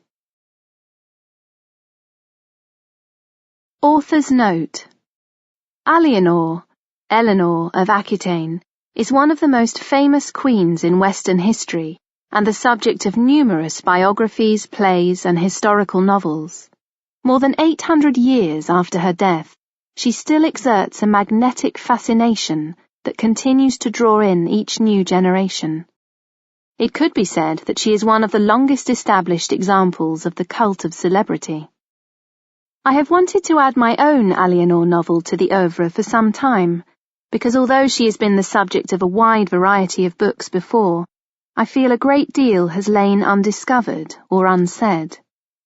Eleanor's story has been constantly reinvented to suit each generation, and I find the different versions fascinating.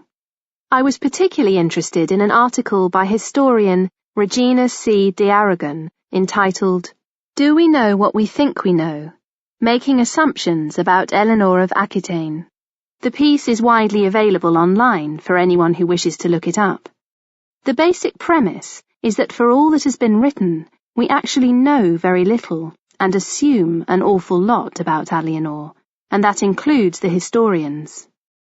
While writing The Summer Queen, I was constantly told that Eleanor was a woman ahead of her time, but my own take is that she was a woman of her time, doing her best within the boundaries of what society would permit.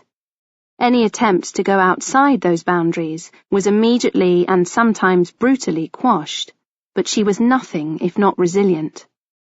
I have called her Eleanor in the body of the novel, and not Eleanor, because Eleanor is what she would have called herself, and it is how her name appears in her charters and in the Anglo-Norman texts where she is mentioned. I felt it was fitting to give her that recognition.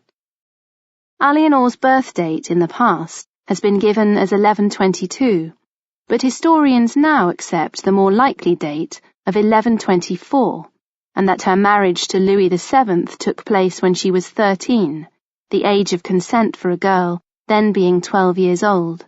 I suspect her father knew he was not going to return from Compostela, and arranged a secure future for his daughter, so he thought, and Aquitaine before he left on his pilgrimage.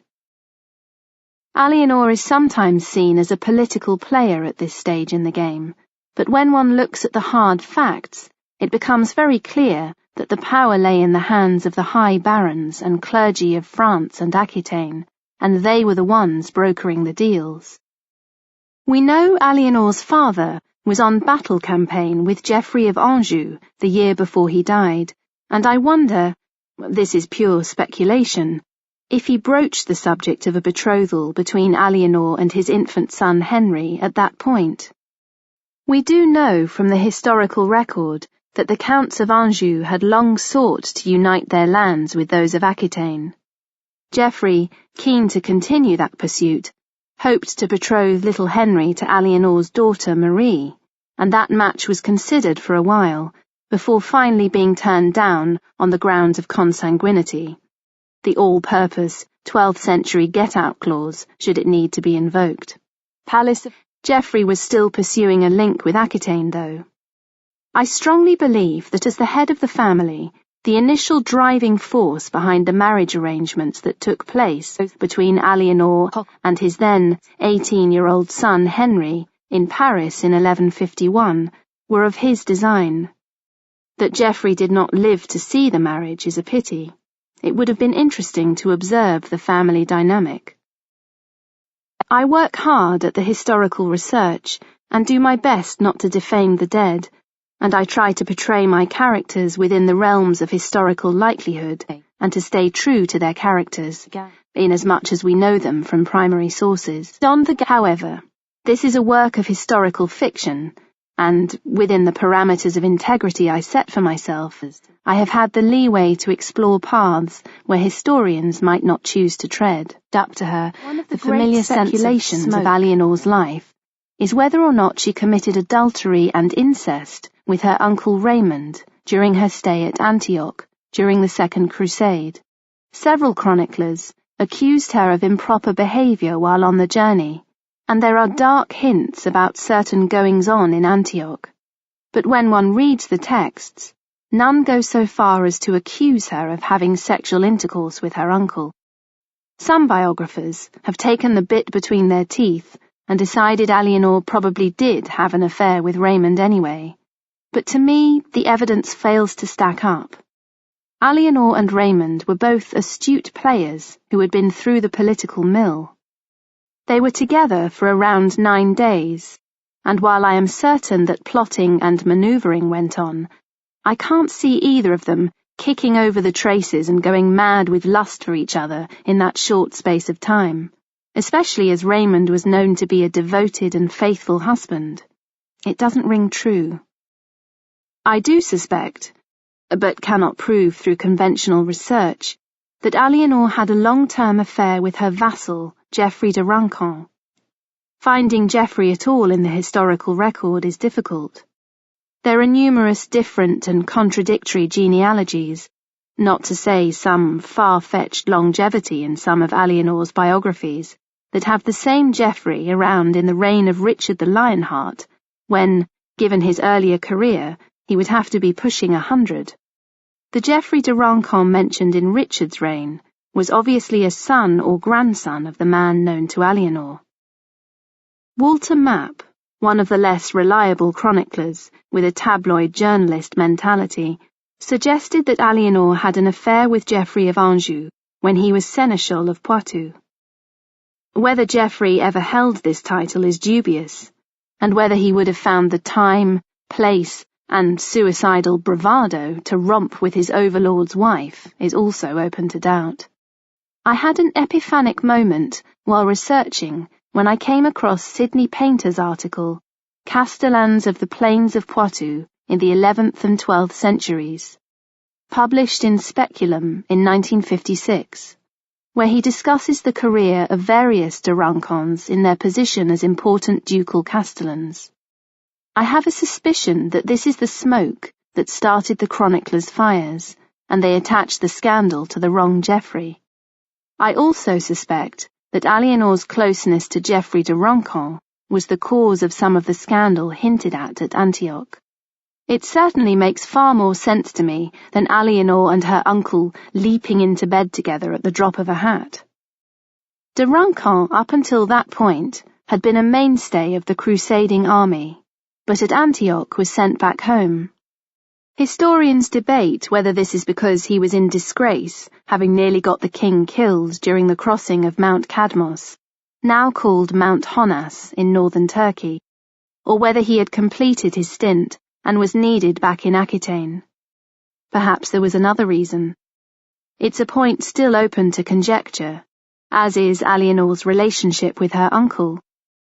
My own take on the proceedings, based on all aspects of my research and filtered through reasoning and imagination, is that Eleanor and Geoffrey de Rancon conducted a clandestine affair that has escaped the history books, but might just be seen as a flicker in the shadows in the comments of certain chroniclers.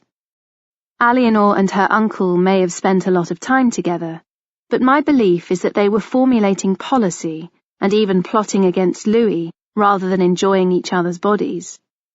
Certainly, Eleanor asked for an annulment, and Louis was worried enough to leave Antioch at night, abducting his wife by force when she refused to leave of her own accord. Eleanor's sister Petronella proved a conundrum.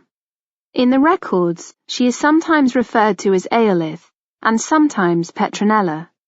I've used the latter, as it is a name of southern France and perhaps linked to the Cathedral of Saint-Pierre in Bordeaux. Petronella did indeed marry a man decades older than herself, and it appeared at the outset to be a love match. Chronicler John of Salisbury tells us she died circa 1151, but then she just may appear in a later pipe roll of Henry II in connection with Eleanor. I have steered a middle course in the novel to explain her exit from the stage. I suspect that she may have a lot in common with her maternal grandmother, the notorious Dangerosa or Dangereuse. The latter was a nickname, and one has to wonder how she came by it. Readers will not find Henry's mistress Aelberg in the historical record under that name. However, he did have a mistress called Hicanae, of whom the chroniclers were disparaging, and who was the likely mother of his son Geoffrey. I take it that Hicanae was probably a garbling of hackney, the term for a common riding horse, and derogatory, so I gave her the name that turned up in my Akashic Records research. In The Summer Queen, I have given Eleanor dark blonde hair and blue eyes. This is based on my alternative research method of the Akashic Records, which I use to fill in the blanks and explore what happened in the past from a psychic perspective. You can find out more about them on my website. Using conventional resources, it is a fact that we don't know what Eleanor looked like. One modern historian tells us she had black hair, an olive complexion, and a curvaceous figure that didn't run to fat in old age. However, there is not a shred of evidence to prove this, and is, I suspect, modern male wish fulfillment. Another historian gives her sparkling black eyes. Again, it's pure fabrication. There has been the suggestion that a mural at Chinon depicts a crowned, auburn-haired Eleanor riding a horse, but this is now thought to be unlikely. It probably depicts Henry's children, including the young king as the crowned figure. However, we do know Eleanor had blonde hair in her ancestry, as one of the Dukes of Aquitaine was called William the Towhead, suggesting his hair was the colour of straw. It has been quite a journey researching Eleanor's young womanhood from 1137 to 1154 and bringing her story to life. By turns I have been fascinated, frustrated, enlightened, and uplifted. I have come to admire Eleanor's grit, dignity, and endurance in often distressing and trying times. Also her wit, intelligence, and determination. On occasions I have been very angry on her behalf for what was done to her, and for all the lies and damned lies told about her down the centuries. However, drawing Eleanor out from the shadows has been ultimately one of the most rewarding experiences of my writing career. She was a woman of her time, but what a woman! I am so looking forward to continuing the story of her marriage to Henry II and her life as Queen of England in The Winter Crown and The Autumn Throne. You have been listening to The Summer Queen by Elizabeth Chadwick, read by Katie Scarf, produced by Jenny Leo and Nick Jones at Strathmore Publishing. Text copyright Elizabeth Chadwick 2013. Production copyright Hachette Audio 2013. This has been an Hachette Audio production.